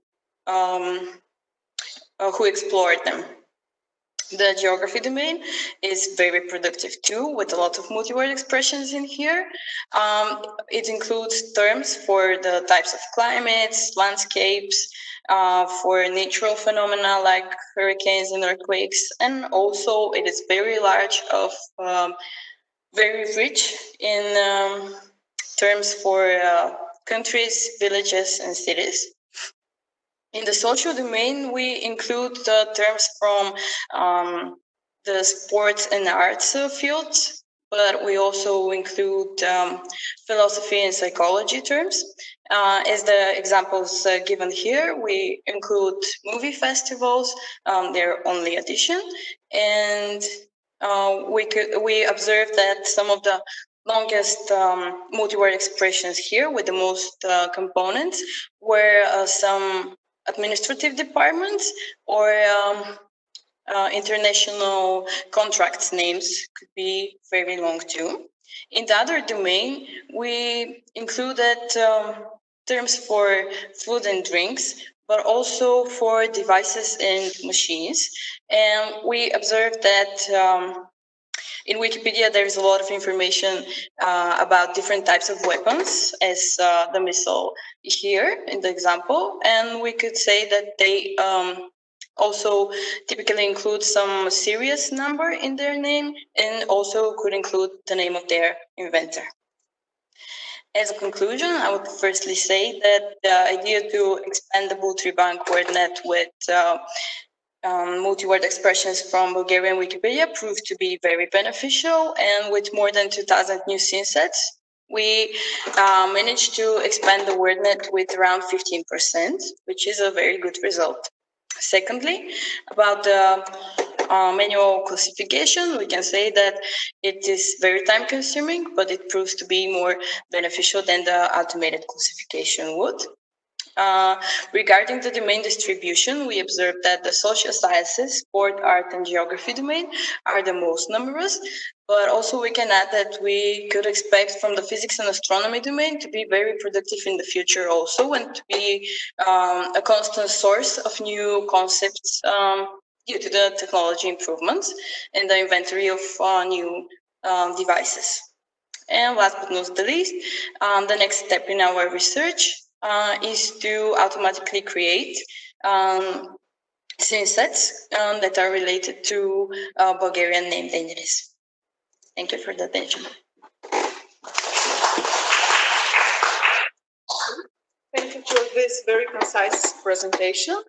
So we have time for questions. I've got a question, may I ask? Yes, please. Lisa, thank you so much for your interesting presentation and your valuable research. I would like to ask you if you have considered applying any formalisms for knowledge representation, such as description logics, for example. I mean that such formalisms could be applied in your research, for example, for organizing the knowledge that you retrieve from Wikipedia in a kind of concept network that could be later mapped against the WordNet you extended. I couldn't understand the question. I'm sorry. Maybe you can write it in the chat or try again. Okay, I will try to be more concise. Did you consider applying any formalisms like description logic to organize the knowledge, organize the multi-word expressions that you retrieve from Wikipedia? I didn't hear you. Did you consider using any formalisms to organize your multi-word expressions? Thank you. We haven't considered it yet, but it's a good idea to think on. Thank you very much. Thank you. I have a question, if I may.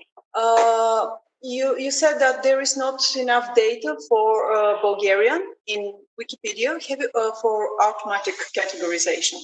Have you considered using, for example, the English and then just use the parallels between the languages, between multi-words? I think the structure of Wikipedia would be the same, doesn't depend on the more or less language, but yeah, we might check if there is difference. It's a good idea.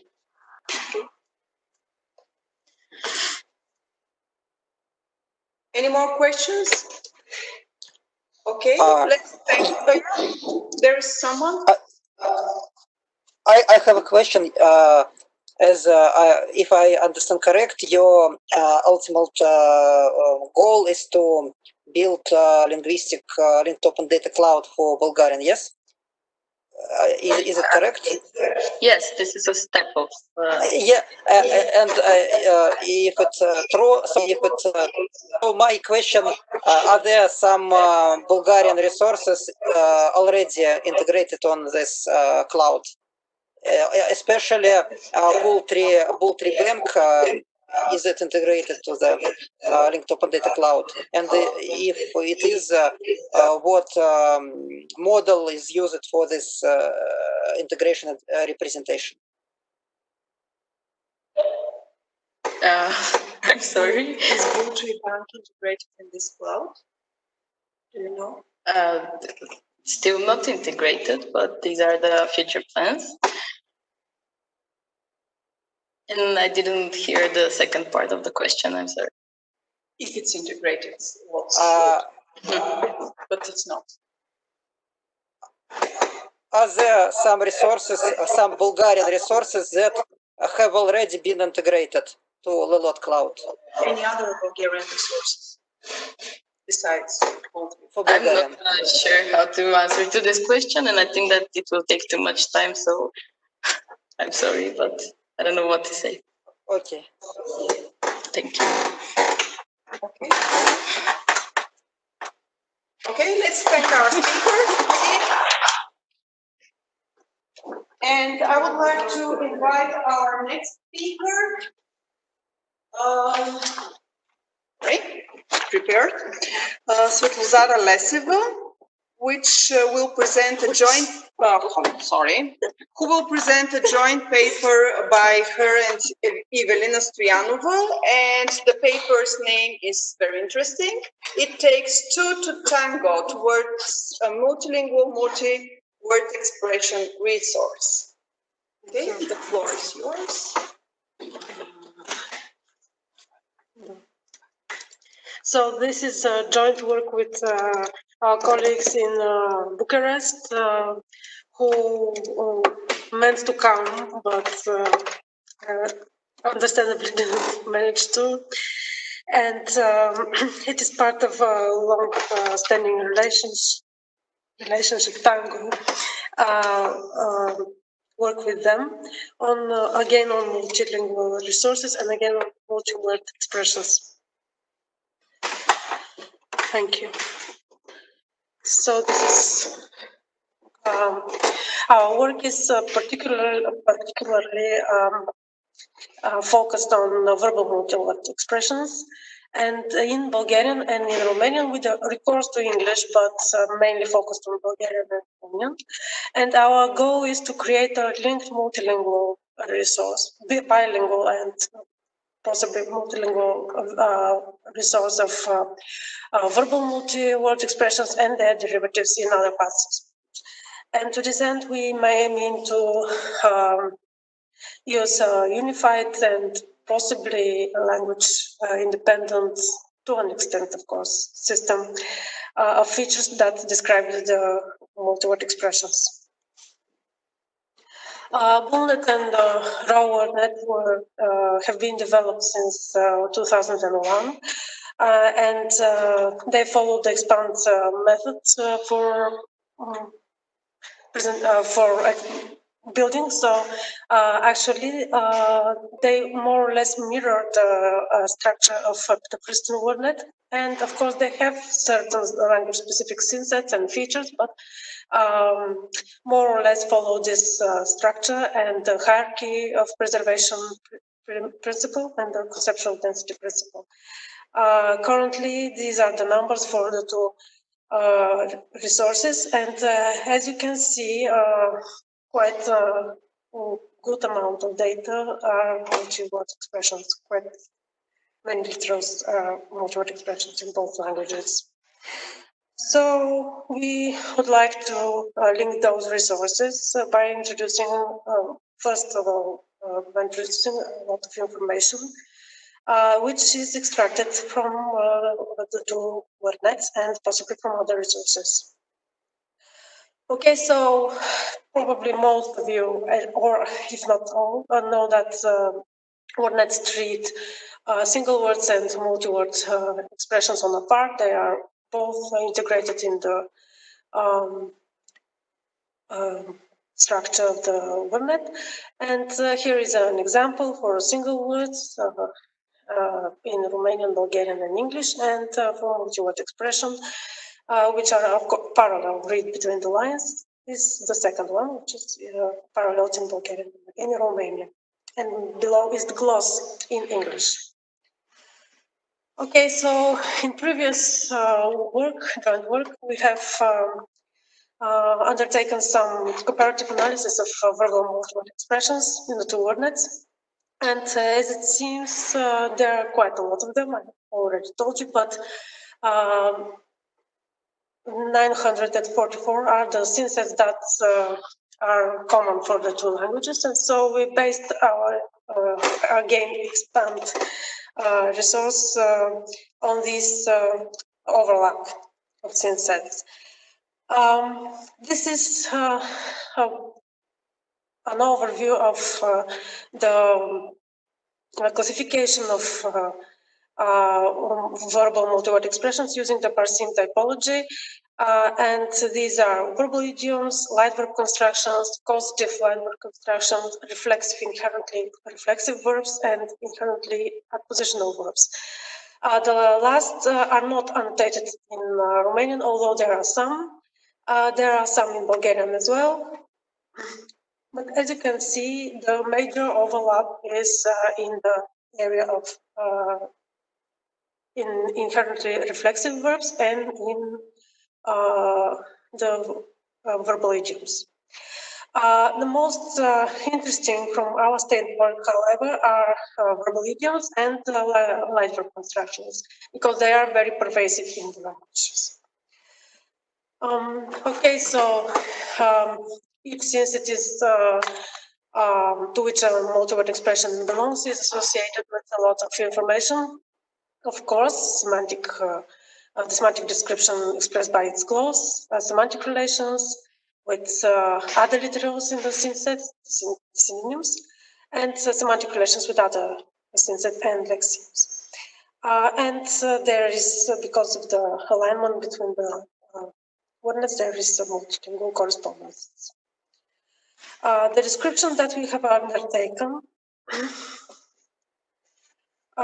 is implemented as a standard file where lexical entries are on the multi-word expressions themselves, and each entry provides a link to the respective syntax.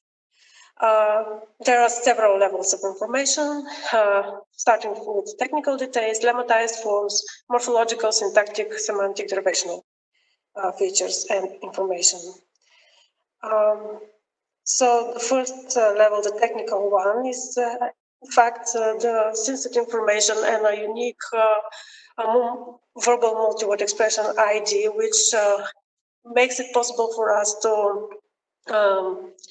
distinguish between multiple multi-word expressions in a synset, and also to refer to given multi-word expression uniquely, when, especially when derivation comes into play. The morphological level of description includes the lemma, and we here use both kinds of lemmas, a non-abstract one and a lemmatized form of each component of the verbal multi-word expression, which is in fact the abstract lemma. Why we do this? Well, the first one is linguistically correct, but the latter is more useful if we have corpus that is annotated at the single word level. The second level of morphological description includes regular morphosyntactic representation, which consists of the set of forms of the verbal head and the set of forms of the non-head components. The third one is the restrictions on the paradigmatic realization of the verbal head, in terms of the morphological features such as person, number, tense, and mood. Of course, there are others. And here is an example from Romanian, where the which is always in the negative, and another example in Bulgarian, which is also always in the negative, used in the negative. And finally, there are restrictions on the inflected forms of the dependent components. In this case, eyes in Romanian and akıl in Bulgarian are restricted in their form, they cannot change. The Romanian is in the plural indefinite form, Bulgarian is in the singular indefinite form, and this is useful information when we describe further the multi-word expressions. The syntactic description is implemented within the universal dependency framework. The first one includes the internal syntactic structure of the verbal multi-word expressions, which describe, in fact, the number and the types of the components and the syntactic relation between them. And here is, again, an overview of the types of relations between the components of the multi-word expressions, of the verbal multi-word expressions in Bulgarian and Romanian. It is not exhaustive, but it covers more or less most of the expressions, and these are in particular verb plus object, verb plus oblique, verb plus adverbial, verb plus subject. You can see the examples and the translation, and verb with the subject and oblique, and verb with the oblique and object. The second level of syntactic description includes the possible dependence of the elements of the verbal multi-word expression. As we know, some of them may have dependence, which may either be arguments or adjuncts. And as you can see, with again the example of the read between the lines, the multi-word expressions takes a subject and an object, reads something between the lines, but it cannot be modified. The NP lines cannot be modified, or very rarely. On the other hand, this is with verbal idioms. On the other hand, when we deal with light constructions, there is frequently the possibility to modify some of the dependent of the light verb construction. For example, make a decision, and its Bulgarian and Romanian counterparts readily take modifiers.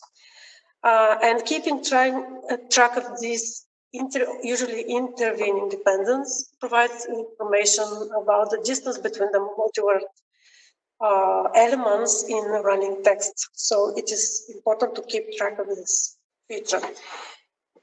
And finally, restrictions on the word order of the verbal multi-word expressions and their components in the internal structure. In particular, as you can see in the example, in the Romanian example, the give coin to the priest, it is, which means to die, is the word order is fixed, verb, object, indirect object. And in Bulgarian, we know this expression, first comes the oblique, and then the object, and finally the verb, usually. The semantic description also is several levels. The first one is the multi-word expression type, according to the adopted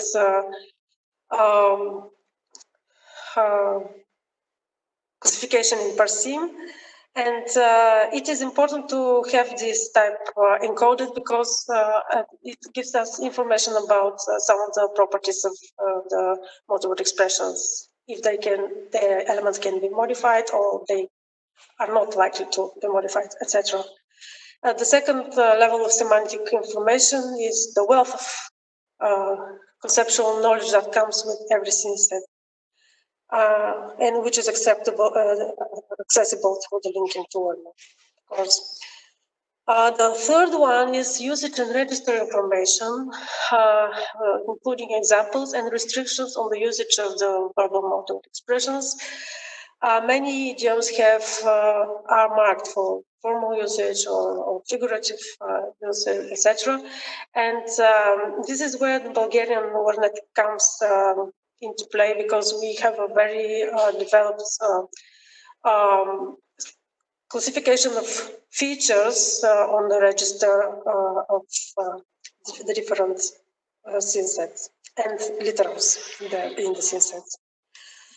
And finally, the semantic description includes the positive, negative, neutral connotation, which is obtained currently from SentiWordNet, but may be supplied manually or can react manually as it happens.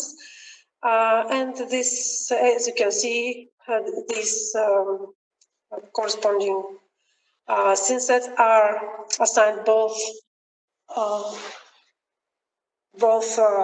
a positive value and a negative value, and this most certainly needs to be expected manually.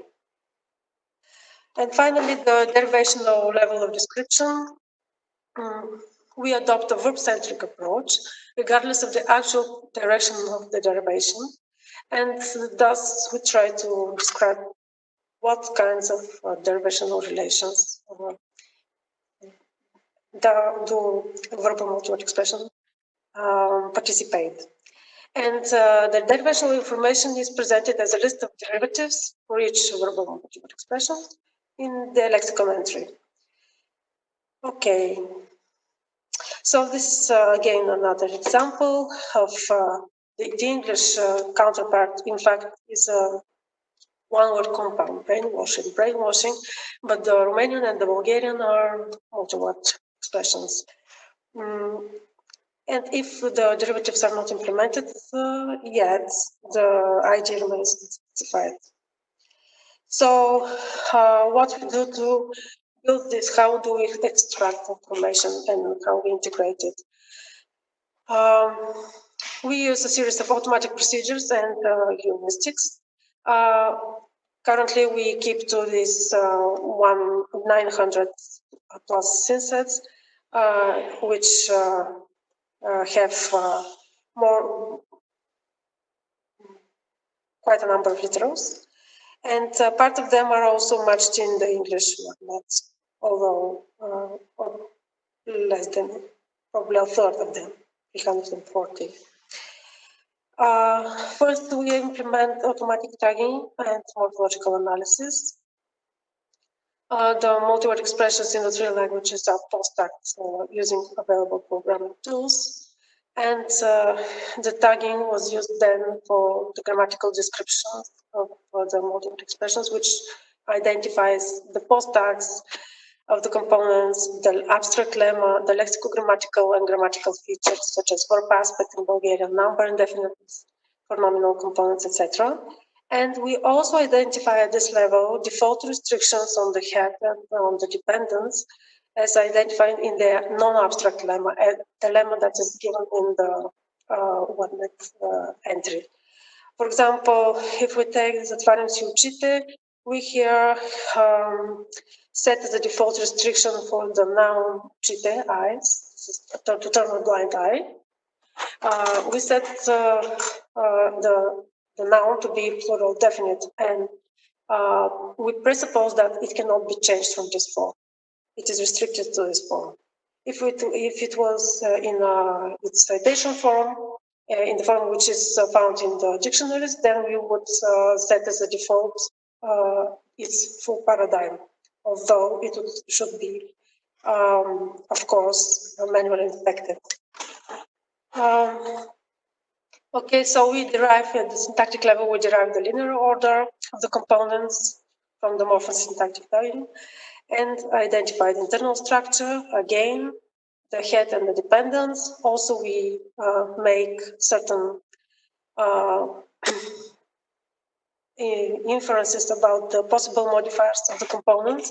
For example, if there is an NP dependent, it may take an AP modifier, especially if the multi-word expression is a Lightword construction. Also, we extract information about the basic word order and the word order variations depending on what kind of elements there are in the multi-word expression. And finally, We set default values for the possible modifiers of dependence based again on the parcel type. As I said, we set the default values for yes for light verb constructions and no for verb idioms and for reflexive verbs. The semantic description is pretty straightforwardly extracted from the synset, and the derivational information is compiled using all the derivational information, which is already encoded in one. That's through the derivational relations. We actually collect those synset that are labeled with this relation, and then try to match those of them, those literals in them that corresponds to an original multi-word verbal multi-word expression, have common or matching components with it. And if we find such multi-word expressions, we list them as multi-word derivations of the verbal multi-word expressions.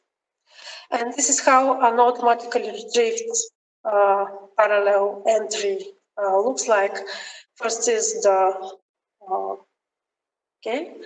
First is the unique identifier, then the verbal multi-word expression identifier, then the lemma, which is defined by a person, then the abstract lemma, which is automatically retrieved, then the components with their morphological description, the syntactic structure, and so forth. And the register, which is again extracted from the entries in the wordlet. And on top of this initial description, what we do is we start from there and we analyze, correct, and supplement manually additionally information where needed. So this is obviously work in progress. Currently, we focus on the manual validation of the entries and the addition of the missing information. And of course, we are very much interested in making it a tango for more persons than two. So expanding the description towards other languages and while keeping the universal features, also integrate language-specific features. So this is all.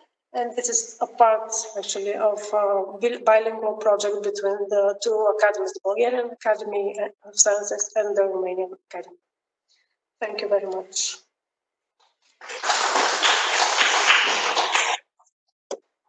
Any questions?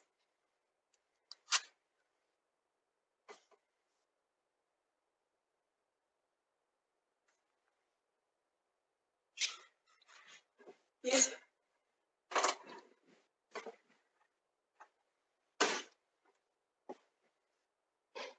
Very interesting talk and very fruitful cooperation. My question is the following. Have you already recorded some dependencies in syntactic structure of Bulgarian and Romanian multi-word expressions, which somehow could be compared? Are there some regularities in both languages that could be compared?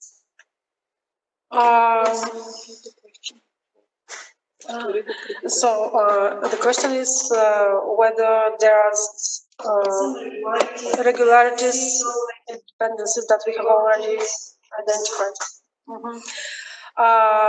Yes, there are. In fact, the derivational information and the way we derive nouns, nominals from multi-word nominals from verbal multi-word expressions have been described at length in the two languages in a joint paper again by the authors of the study, and we have also made some remarks on the syntactic and also yes on the semantic. There is a very good correlation between the reflexive verbs in the two languages. And the way they are described in the dictionaries, unlike in English, where the information is structured in a different way. Also, we have a very correspondences that stem from the contact between the languages as well, especially in the verbal idioms. What we noticed, however, is that the definitions that we have, both teams have, the two teams have identified for light verb constructions are very different. Not very different, but a little bit different. For instance, we have identified more than 100 light verbs. Of course, considering aspectual pairs, but again, the number is higher, greater than in Romanian. And we also noted common specifics of the two languages with respect to the counterparts in English. There are the lexical gaps tends to be also at the same.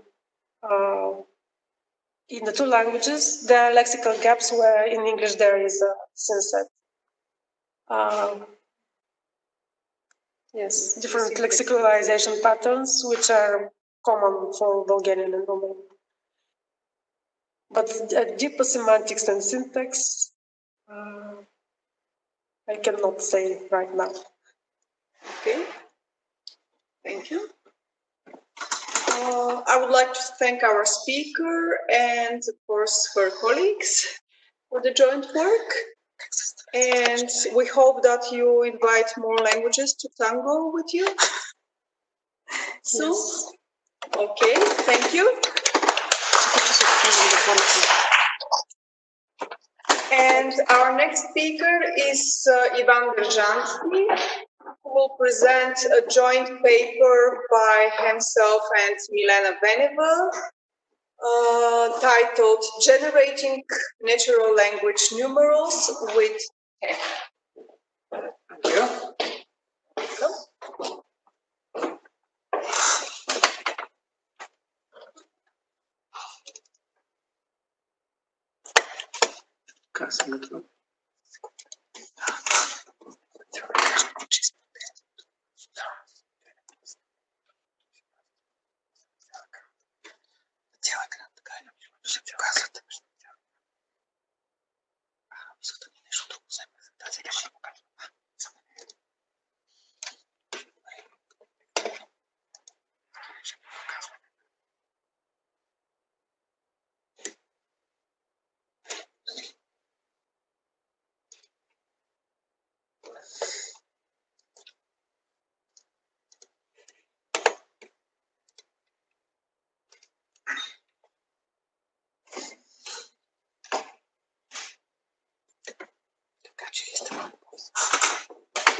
Thank you. Greetings, everybody. So this talk is not about word nets. It's about a practical tool, practical device of a different form, different nature. But something that is very useful in the work of linguists, especially when preparing texts in which many numbers have to be written out in words. Such a thing can happen for all kinds of reasons. So, for example, when working on a reference grammar, a research paper, a presentation, something like that, a problem on number names for a contest in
kind of text portion, which is uncommonly difficult for a human mind to process for some reason. And at the same time, at least typically, we know that computers are good at processing numbers, working with numbers.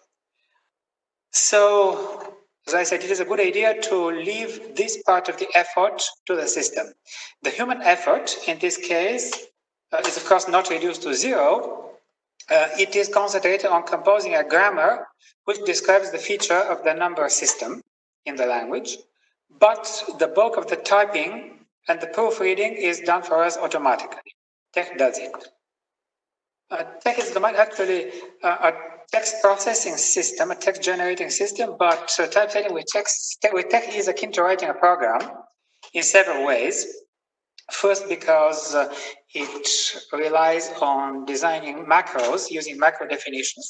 Those are control sequences which can be evoked anytime they're needed, and they can produce mathematical formulae, words, sentences, whole text passages if need be, so that we have to do less typing, fewer keystrokes, fewer typos, fewer inconsistencies. We can use variables, registers, and we can store information of various types in it, chunks of text, numeric values on which we can perform operations on, in particular, integer arithmetics. And also the language, which is tech, has flow of control constructions, flow of control structures, if then else, switch type, so depending on the outcome of a numeric comparison or of another Boolean construction, we do something. Depending on the non-negative integer value of some variable, we do something. So we kind of write a program which produces the text. In this talk, when I mention tech, I don't necessarily mean pure tech. Nowadays, LaTeX, 2 epsilon are used much more frequently, or other extensions, but the core is the same. The core is shared. And the things that we use here are the same. Why do these, I allow myself a few words on the inspiration. There were several inspirations for this idea. In fact, one of them, or maybe the major one, or one of the major ones, was a short passage from the Tech book by Donald Knuth, the creator of Tech, which you see here. He explains how Tech can be used to produce the sentence, the first 30 prime numbers are 2, 3, 5, 7, and so on. And then he goes on to say that he did not actually type them in. So the sentence was produced automatically by writing just what is written in the center of the screen. The first 30 prime numbers are, and then he turns to a macro, primes 30, which means write the first 30 prime numbers.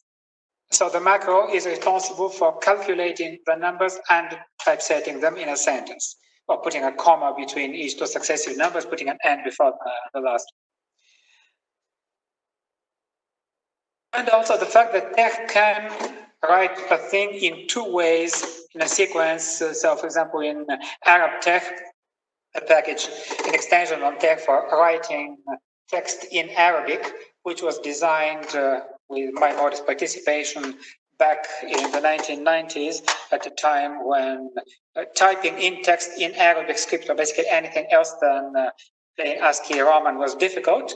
Arab Tech was designed in order to enable typesetting in Arabic. So the idea is that you would write your text in transliteration, in Roman letters, with a few additional conventions, carets, dots, hyphens, and so on, and you would get your text in Arabic, or you could get a transliteration of the Arabic, or for that matter, you could get the two things side by side. So you write a thing in transliteration, as I said, following those conventions, and you get the Arabic text in the traditional script plus a Roman transliteration next to it. So if this can be done, why not take advantage of the same idea and have the computer write a number in Arabic numerals and in words in whatever language you choose. Especially because we know that computers are good at solving this kind of problem. Many courses in programming, many books of collections of problems for computer programmers contain this kind of exercise. This is just one example taken from a book. It's originally a French book, but I had the Russian translation, so I took it out of there. An exercise which says, write a program in this case in Fortran 4, a language that's actually very, very badly suited for this kind of thing. So write a program which is going to produce the numbers of from 1 to 100 in French. And the program has to actually implement the rules which are listed down there. So let's do the same thing when we are writing a text with numbers in it. How difficult this is going to be depends on the feature of the number system. So here are a few features which tend to make a difference. It depends on what the base of the number system is and whether there are supplementary bases or sometimes the bases. For example, you can have a system base 10, but 5 plays an auxiliary part. Are there alternative names of the base, other numbers that plays a Bay-like part? What arithmetic operations are used in the formation of number names? So addition and multiplication are virtually always there, but subtraction may play a role or not. Overcounting may do so or not. What operations are marked? Is the order ascending or descending? Are there any changes in the derivation of number names, phonological changes? So for example, we say Bulgarian has a decimal number system. Multiplication expressed by juxtaposition. Addition is marked either by the preposition na or the conjunction I, depending on whether we are below 20 or over 20. And there's a bit of a phonology because the numbers 1 or 2 can participate in their forms for the neuter or the masculine gender. So what we need is write essentially one big macro. We want to have a macro that's simply going to be invoked as a BLG, Bulgarian 42, to produce something like 42. And what it does is it splits the number into tens and ones and turns into the auxiliary macro boolean, which use numerals in the range 1 to 9. So this is boolean, which produces a number between 1 and 9, taking into account the fact that the 1 is masculine or neuter, and the 2 are likewise. And the big macro turns to that and produces the whole thing. So having these, at the thing on the previous page, we can generate all numbers in Bulgaria from 1 to 9 to 9. And it goes up from there. Well, Biram is a language which is spoken in Nigeria, the Atlantic Congo family. It's an especially good one for implementing this system on because it's written with many, many diacritics in Roman script. So the danger of making a typo is very high. Otherwise, it is very similar to Bulgarian. It's different in a few things. It's duodecimal system, base 12. So instead of saying that, say, 52 is 5 times 10 plus 2, it is actually 4 times 12 plus 4. But on the whole, what you do is pretty much the same. Subtraction is used. So 9 is literally called 12 minus 3, for example, and there are a tone change that has to be accounted for. So things are a little more complicated on the surface, but in fact, the macro is very similar to the Bulgarian one. So this is a part of a text generated with the use of our macros. This is what you get at the end. So see very many words, difficult to type words with many diacritics, as I said, and each of them is only typed once. So we're guaranteed against making typos, writing the same thing over and over again. I'm not going to dwell in much detail on other examples. Yoruba is more interesting because of the way it's organized, or the number system is organized in a different way. There it uses subtraction a lot, many times. So it's base 20, but if you have an odd number of tens, they're expressed as the number of 20 is minus 10, for example. So things are rather more complicated in terms of the mathematics that goes into it there. Still, the macro on the whole looks like the ones that we looked at.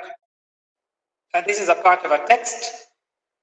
The upper half of this slide is what you write in the source, and the bottom is what is generated. They say YORL 3, and what you get at the end of 3, eta. You say YORL 135, and what you get is 135 Arun Din Orgun Ece.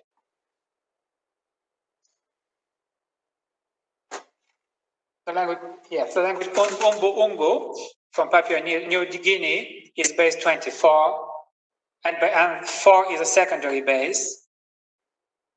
So you have to divide the number by 4 to see how many 4s it contains. If it's an integer number of 4s, then you have to say see how many 24s it contains. And a number of multiples of 4 have special names, which has to be listed. And also it uses overcounting. So it means that if you have a number that is not divisible by 4, it's actually an integer number of 4s that you are moving towards. So for example, 57 is called 1 towards 60. That is to say, 1 from the 4 which completes 60. It starts at 56. In fact, what this means is that you have to check if the number of 1s is 0, and if not, you add 1 to the number of 4s before generating their name. And the last thing I want to mention is, that is to say, test case, last actual case that we dealt with using this system for the language Sulka, Papua New Guinea. Again, this has 3 number systems for counting coconut, for counting breadfruit, and for everything else. And so to generate the name of a number, you have first to account for what it is you're counting. And you have to choose the appropriate number system. And also you have to put the noun in the appropriate grammatical form, which means singular or dual or plural. They're often suppletive. And what this means, in fact, the take-home story of this is that you get to expand the method beyond the numeral. So you don't stop at generating number names, you get to generating entire noun phrases containing numerals. So why this is interesting? Well, because it is, in fact, a blend of text processing, writing computer program, and automatic natural language generation of a lightweight type. Oh. Thanks for your attention.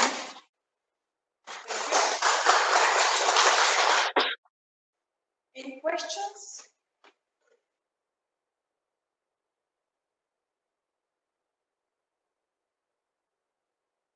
Questions from the people which are online, who are online, sorry. Okay, I have one question.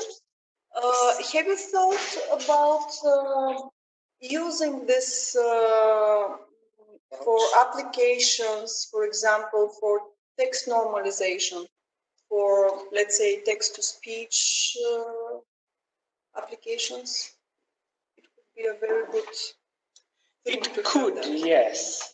It could be interesting. Well, I haven't thought about it as of now.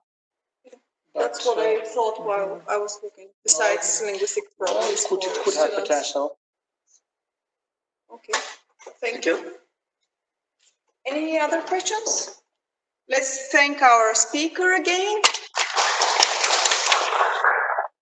And I would like to welcome our next speaker, Iglika Nikolova-Stupak, who is going to present her talk titled A Natural Language for Bulgarian Primary and Secondary Education.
Thank you. Good evening, everybody. This project has been largely inspired by my Master of Science dissertation at Staffordshire University.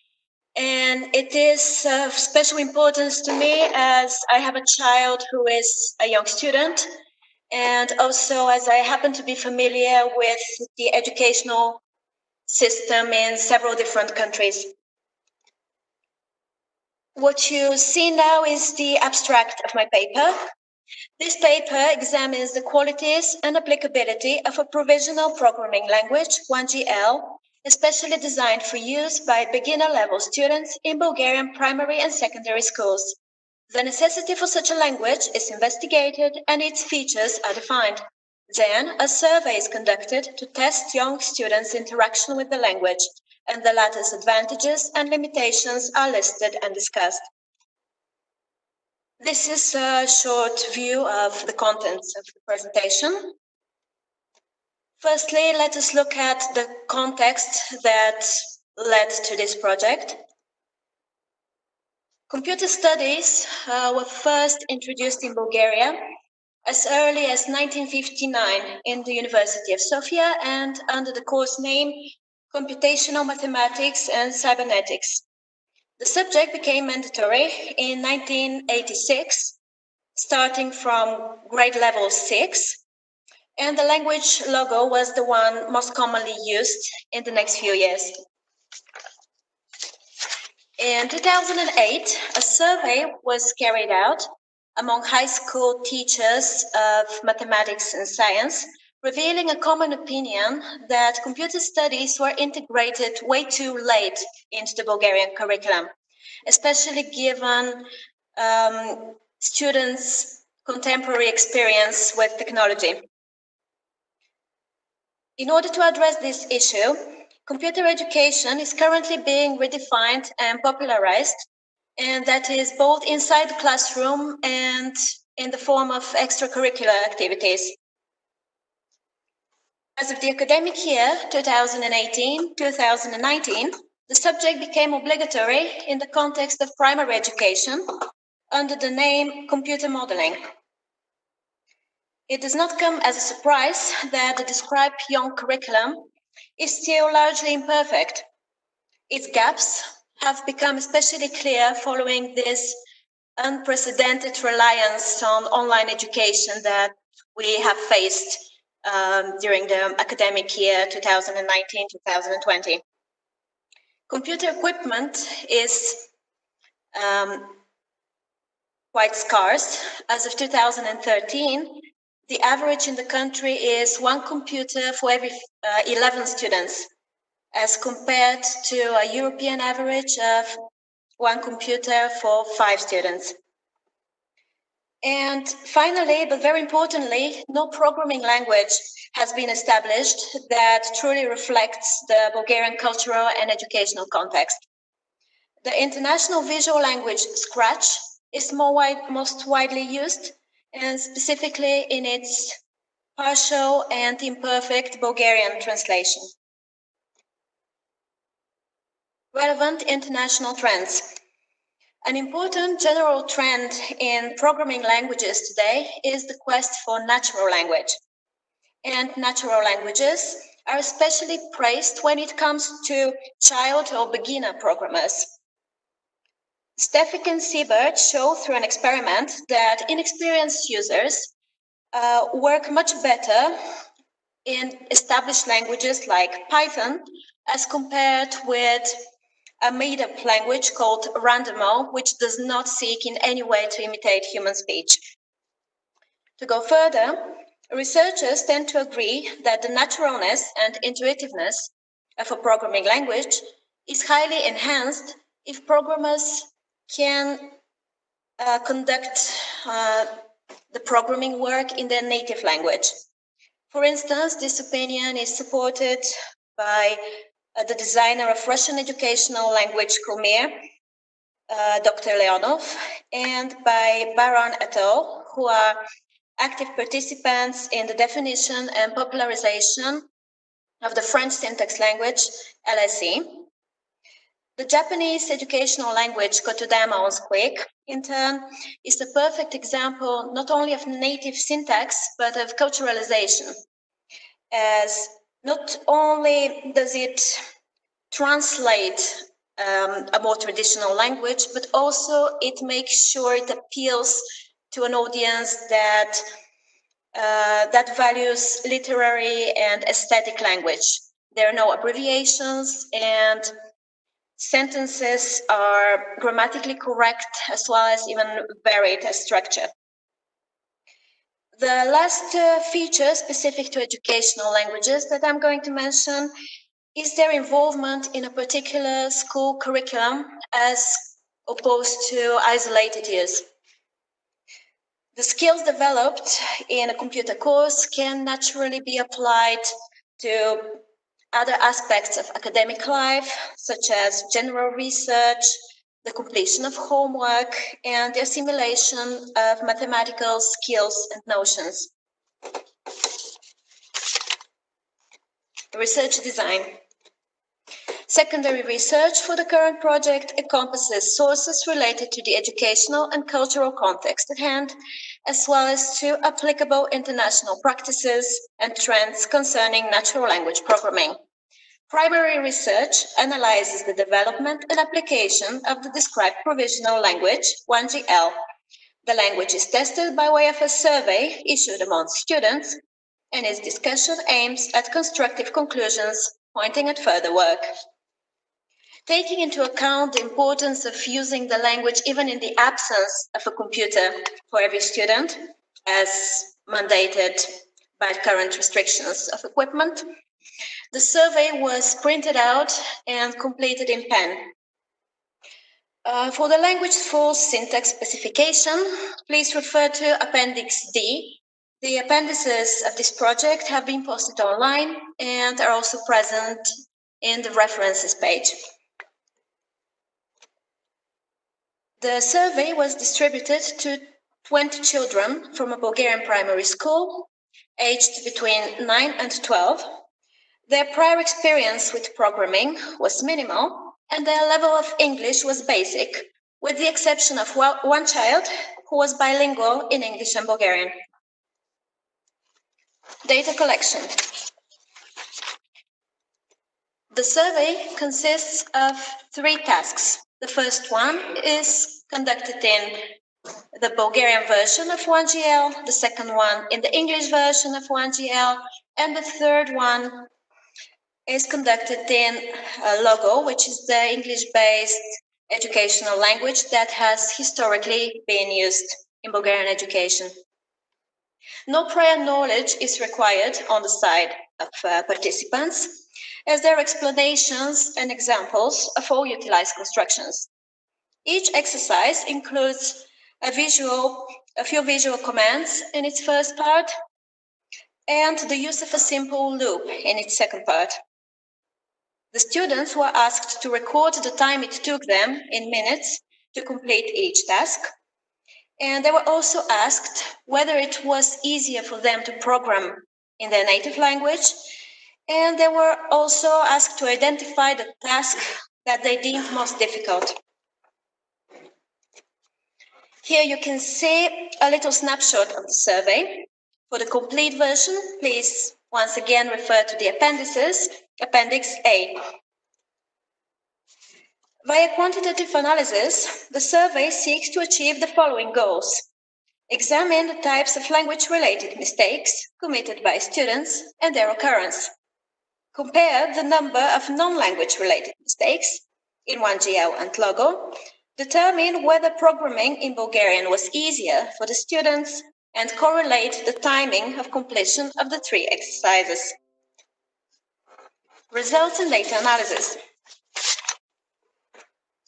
Figure 1 shows the types of language-related mistakes committed by students, along with percentage. Almost half of all mistakes are related to spelling, followed by mistakes involving syntax. Mistakes in punctuation and other undefined mistakes come together at 14.8%. We can note that the majority of language-related mistakes were committed in the more natural language, like programming language, 1GL. The presence of spelling mistakes, especially in English, can be understood through the young age of students, as well as through the absence of language editing software, as the survey was completed on paper. Mistakes linked to syntax were mostly based on wrong assumptions, such as the writing of non-existent commands, inspired by students' experience with human language. Figure 2 shows the number of non-language related mistakes, including use of symbols, use of loops, missing commands, unnecessary commands, misunderstood instructions, wrong calculation, and non-optimal programming practice. The number is significantly higher in the logo exercise, coming at 68, as compared with 50 for the Bulgarian version of 1GL and 55 in the English version. It may thus be suggested that the natural quality achieved by 1GL aids in the prevention of mistakes of more mathematical or logical nature. When asked what the most difficult exercise was in their judgment, 7 students selected task 1, 8 students task 2, and 5 students task 3. The explicit question of whether programming in Bulgarian felt easier to them than English was met with 80% of positive answers. Yet, we should note that external influences are possible here. For instance, the fact that yes tends to be a more ready answer than no when it comes to young students, and the general association of the word Bulgarian with ease to them.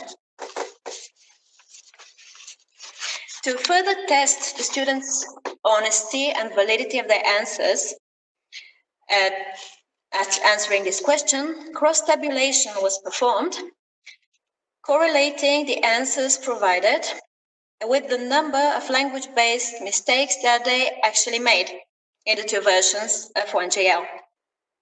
Only 19% of respondents who answered in the affirmative made a higher number of linguistic mistakes in Bulgarian, pointing to a general validity of their answers.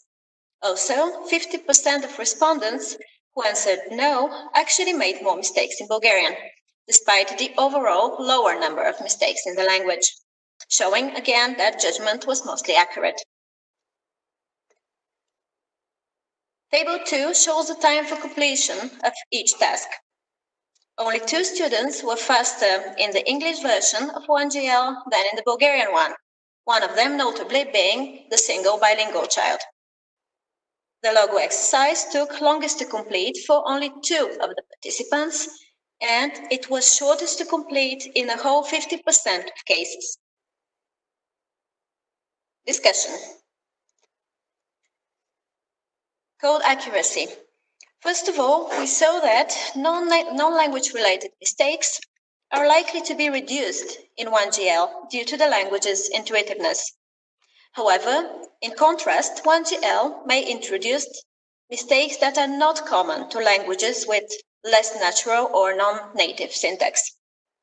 Spelling mistakes could be reduced through the involvement of language editing software, as well as simply with further practice, coincidentally leading to a general improvement in students' spelling skills. Wrongly assumed syntax is a common problem when it comes to natural language programming. The problem could be limited through an adequate error messaging system and instruction concerning the logic and limitations of computers, notably computers' inability to understand unedited everyday speech. The language's inscription within the academic curriculum. The results of the experiment imply that students may have an initial preference for coding in Bulgarian, coming in line with a general opinion that it is psychologically and practically beneficial for students to be able to use their native language. Seemingly on the negative side, The survey results show that the general time for completion of code is longer in 1GL than in a classical programming language. Still, the time lost could be viewed as made up for through the underlined acquisition of interdisciplinary skills during the programming process. Also, one should keep in mind that beginner students in particular are not to be encouraged to focus on their speed, but to firstly ensure that code is accurate and optimally structured.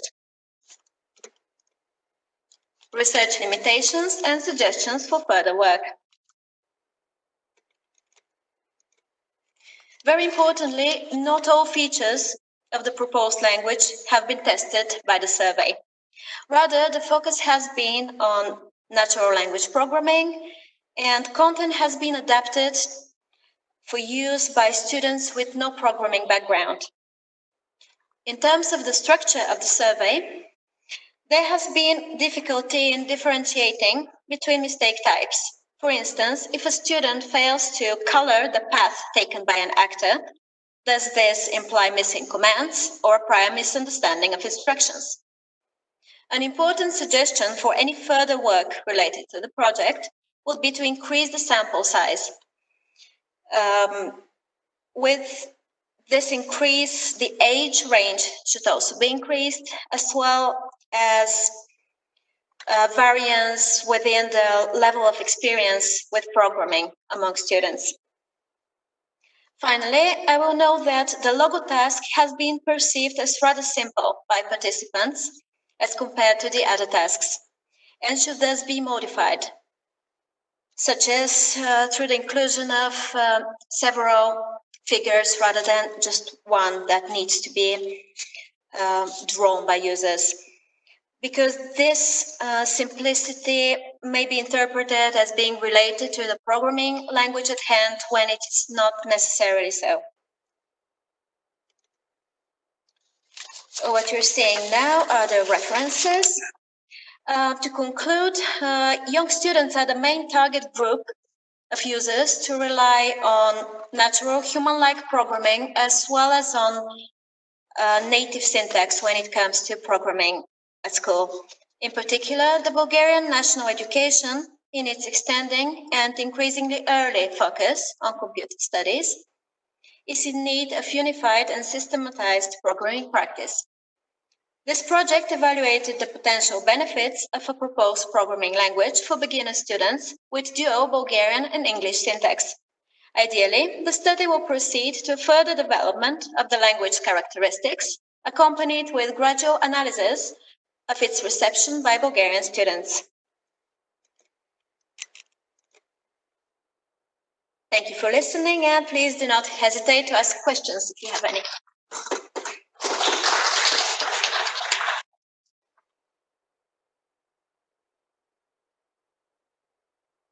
Questions? Anyone? Good evening. I have a question. Yes, please. I wonder if natural language processing is somehow introduced in computer education curriculum. Sorry, I did not hear very well. Can you please repeat? Is natural language processing somehow introduced in computer education curriculum? This young age, not as of now. This would be a very interesting project to work on if it could somehow be incorporated. But once again, notions of it can be present in relation to instructions,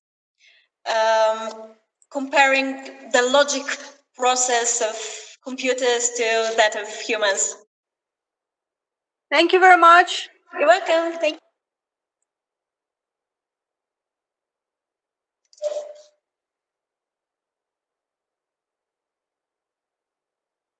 Other questions?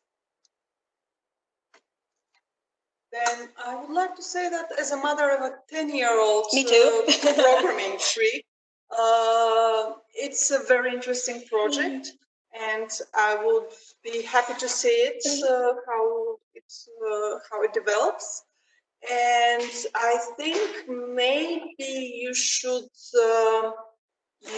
go for under age. I mean ages below 9, because probably kids at the age of 9 they don't know programming languages, at least those that you have tested, but most of them know some English, and then it could be difficult. Yeah, absolutely. As of now, extracurricular activities linked to programming do tend to be addressed to even younger students who can't read and write yet.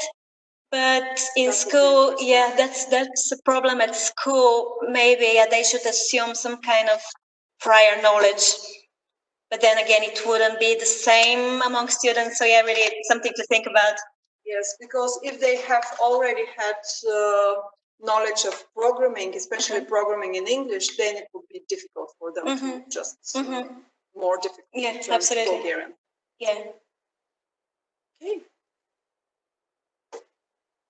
No other questions? Then thank you once again. And now I would like to invite our last speaker for today's session. And this is Ivan Shimko from the University of Zurich, who is waiting for us, I hope, online. Yes, can you hear me? Yes, thank you. And he's going to present his talk titled A Digital Edition of the Life of Saint Petya. Okay, so can you... So you can share your screen and... I have shared the screen now. Can...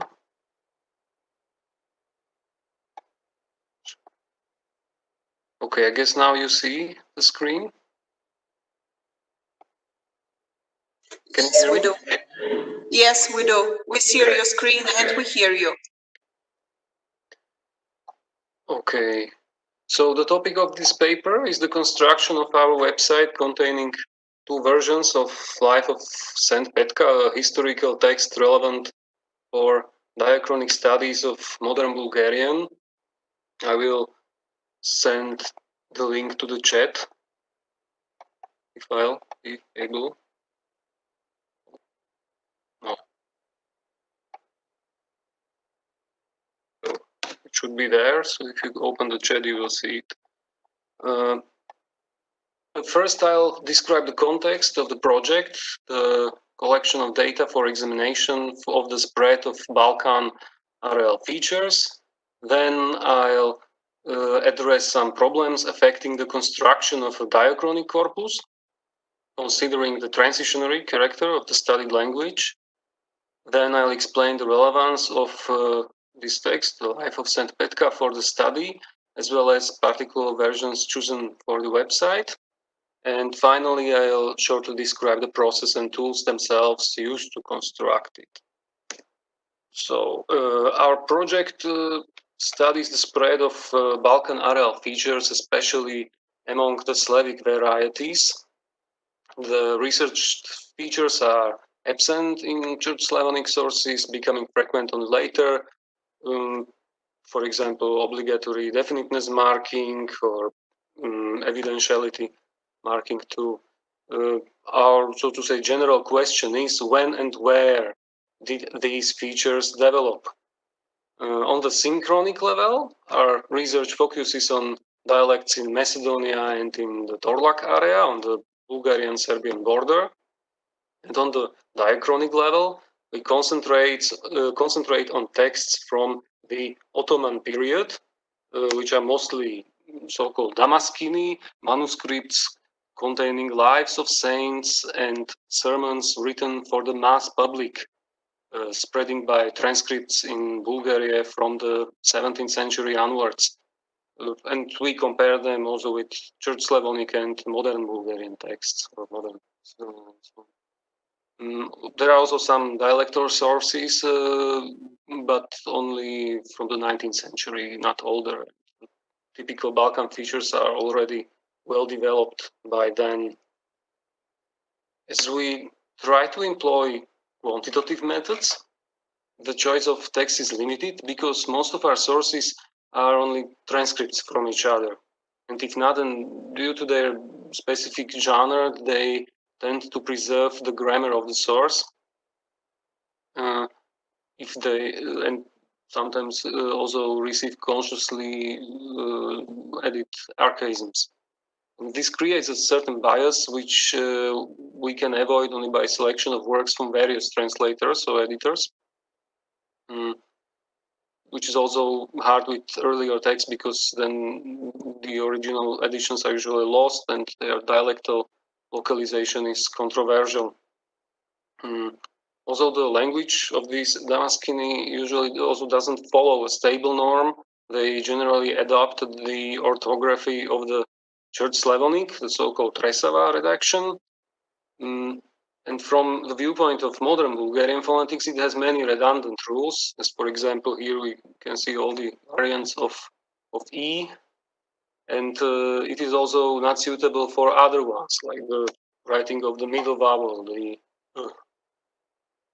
and both problems caused many inconsistencies in the texts. Later sources also try to develop their own norms, trying to consistently reflect a dialect or preserve a specific archaism. Others go even further and try to adapt Latin or contemporary Greek script for Bulgarian.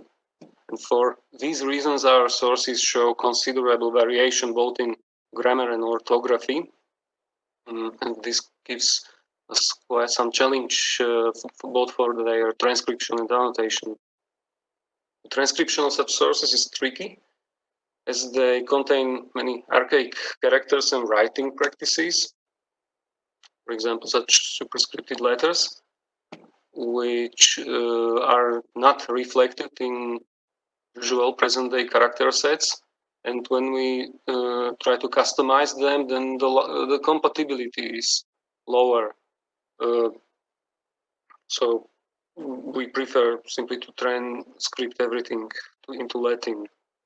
And such problems are not limited only to the graphic level, but due to unclear marking, it is sometimes impossible to identify morphological categories too. As archaic morphemes often appear along innovative ones, which, as for example here, these old oblique cases. The Damaskini language doesn't represent only a transition from one literary norm to another, but also reflects a stage in the development of the spoken language. And these aspects reflect themselves on the annotation, which is adapted for both innovative and archaic features. And then when we have ambiguous endings, as these A's, then we usually mark them systematically only with one single marker, like this G or the old genitive, even if it would be, for example, a definite article or count form ending. It's based on conventions, based on etymology. Then one of the methods in our diachronic studies is the use of comparative corpora. In our case, we have collected multiple versions of the hagiography or life of Saint Petya of Trnovo, a 9th century ascetic saint who became one of the patron saints of the Second Bulgarian Kingdom. This text has been chosen for multiple reasons. First, it is based on a Middle Bulgarian original by Patriarch Euthymius, so we can expect less interference caused by translation than among texts with Greek originals, as it is the case with most texts in the Damaskini text tradition. Then the text was very popular. The short version was added already to the earliest Damaskini collections, and now we know about 19 versions of it. And at the website, see the link, then you will know. Then we have also, there are collated versions of some of them, 16 Damaskini versions and 3 Church Slavonic ones. Third, the text is also well known to scholars, so we have abundant secondary literature about the theological context and so on. For the website itself, 2 editions were chosen, containing also the facsimiles of the original. The first is a printed Church Slavonic edition by one monk, Moses, published in 1536 in Venice by Božidar Vuković. This version is a shortening of the original, based on some 15th century Serbian manuscripts. And this was likely the edition which then was later incorporated to the Damaskini as well. Our edition is based on a copy owned and digitalized by the Matica Srpska in Novi Sad, and the image parts, which you can see that it's not in the best shape, these were restored on the basis of modern transcript by Novakovic and some manuscripts from the National Library in Sofia. The other version can be found in the so-called Berlin Damaskin, which is currently preserved in Krakow in Poland. And this Damaskin was likely composed in the beginning of the 19th century in northern Bulgaria. It contains a later edition of this life, adapted to the dialect of Moesia or northeastern Bulgaria. In comparison to other Damaskini editions, this text is extended. It contains a story about the translation of Petka's relics to Moldavia, as well as a specific sermon which doesn't occur anywhere else. Parts of the same version can be found also in one older Damaskin, but otherwise nowhere. And when we take the first version from Vukovic, this represents some kind of source from the beginning of the Damaskini tradition, and the rest, and the Berlin Damaskin is, so to say, from the end. So the Berlin Damaskin is very close from the textual point of view to the one by Vukovic, but the translator already did not really understand the Church Slavonic text, so some nuances of the meaning are lost. Still, our annotation can actually reflect major grammatical categories of both versions. So we usually mark the morphology and then the syntax according to multextist and universal dependencies systems. Now I'll shortly explain the process of construction and functions of the website. It was very simple. The source texts were transcribed to Excel tables, which looked something like this, with lemmas, with morphological tagging, syntactic tagging, and then also translation and line breaks. The tables were then converted to XML into variants, one in Latin script, one in Cyrillic.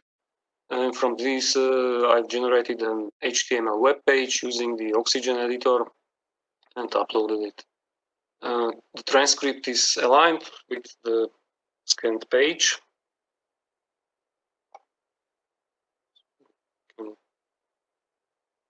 See, for example, here is the Cyrillic version, so the line breaks are always preserved. And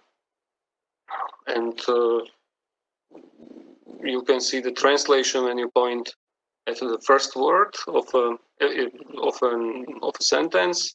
The other words show the morphological tag and the lemma. You can do that with the cursor. There is also a description page which shows more information about if you are interested. It is made for maximum compatibility. It should work in most browsers. I always test it in Chrome, Edge, Firefox, Safari, and Android browser. Then in future, we plan to add some kind of search engine, which could also work with the annotation more, as well as an interface for syntax and collation. and also more versions, for example, from the Punchos Miscellany, which I will also mention, and other Damaskini. This website also serves as a kind of test bed or a prototype for a broader project, which will be a digital edition of a Punchos Miscellany, which is a, so to say, full-fledged Damaskin of about 800 pages, which comes from the late 18th century from northwestern Bulgaria, and the project will start in September this year. Thank you for your attention.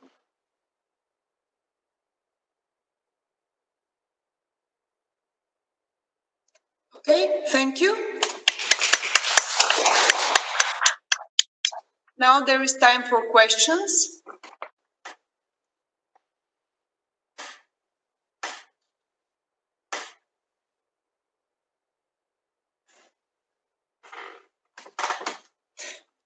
I had one, but you actually answered it because I was going to ask, is it possible to search inside? Is it searchable? And we hope that it will soon be. So thank you. If I can, excuse me, if I can add, if you open the web page, then on this description side there are also the original tables.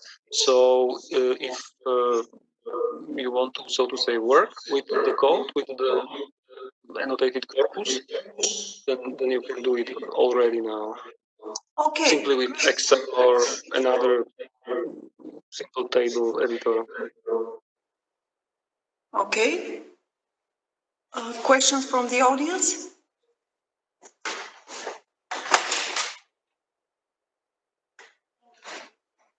I'm sorry if I missed. Have you contacted with a Bulgarian researcher in Bulgaria while working, and have you distributed your work among them? Did you hear the question? If you don't mind, could you please... Have you contacted and collaborated with researchers from the Bulgarian side, from the Bulgarian communities? Partly I have spoken with one colleague from the Bulgarian Academy of Sciences during conference in Bratislava, but that was only very brief. I, of course, will be happy to collaborate with anyone interested in the topic.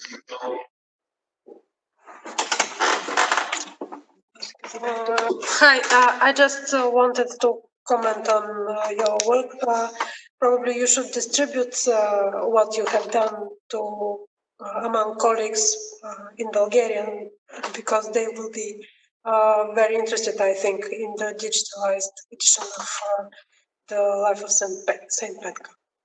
That's just a brief comment, not a question, actually. I'll be happy to. If you have any idea about what kind of channel of such distribution I should use, then feel free to give me any idea for that. Thank you. You're welcome. Do we have more questions? If not, then I would like to thank our last speaker once again. And this was the end of this afternoon session 4 of our conference. And tomorrow we will continue with special session on word nets and ontologies from 9:30. And the conference will be online only. So please come back tomorrow, the same virtual space as today. Thank you.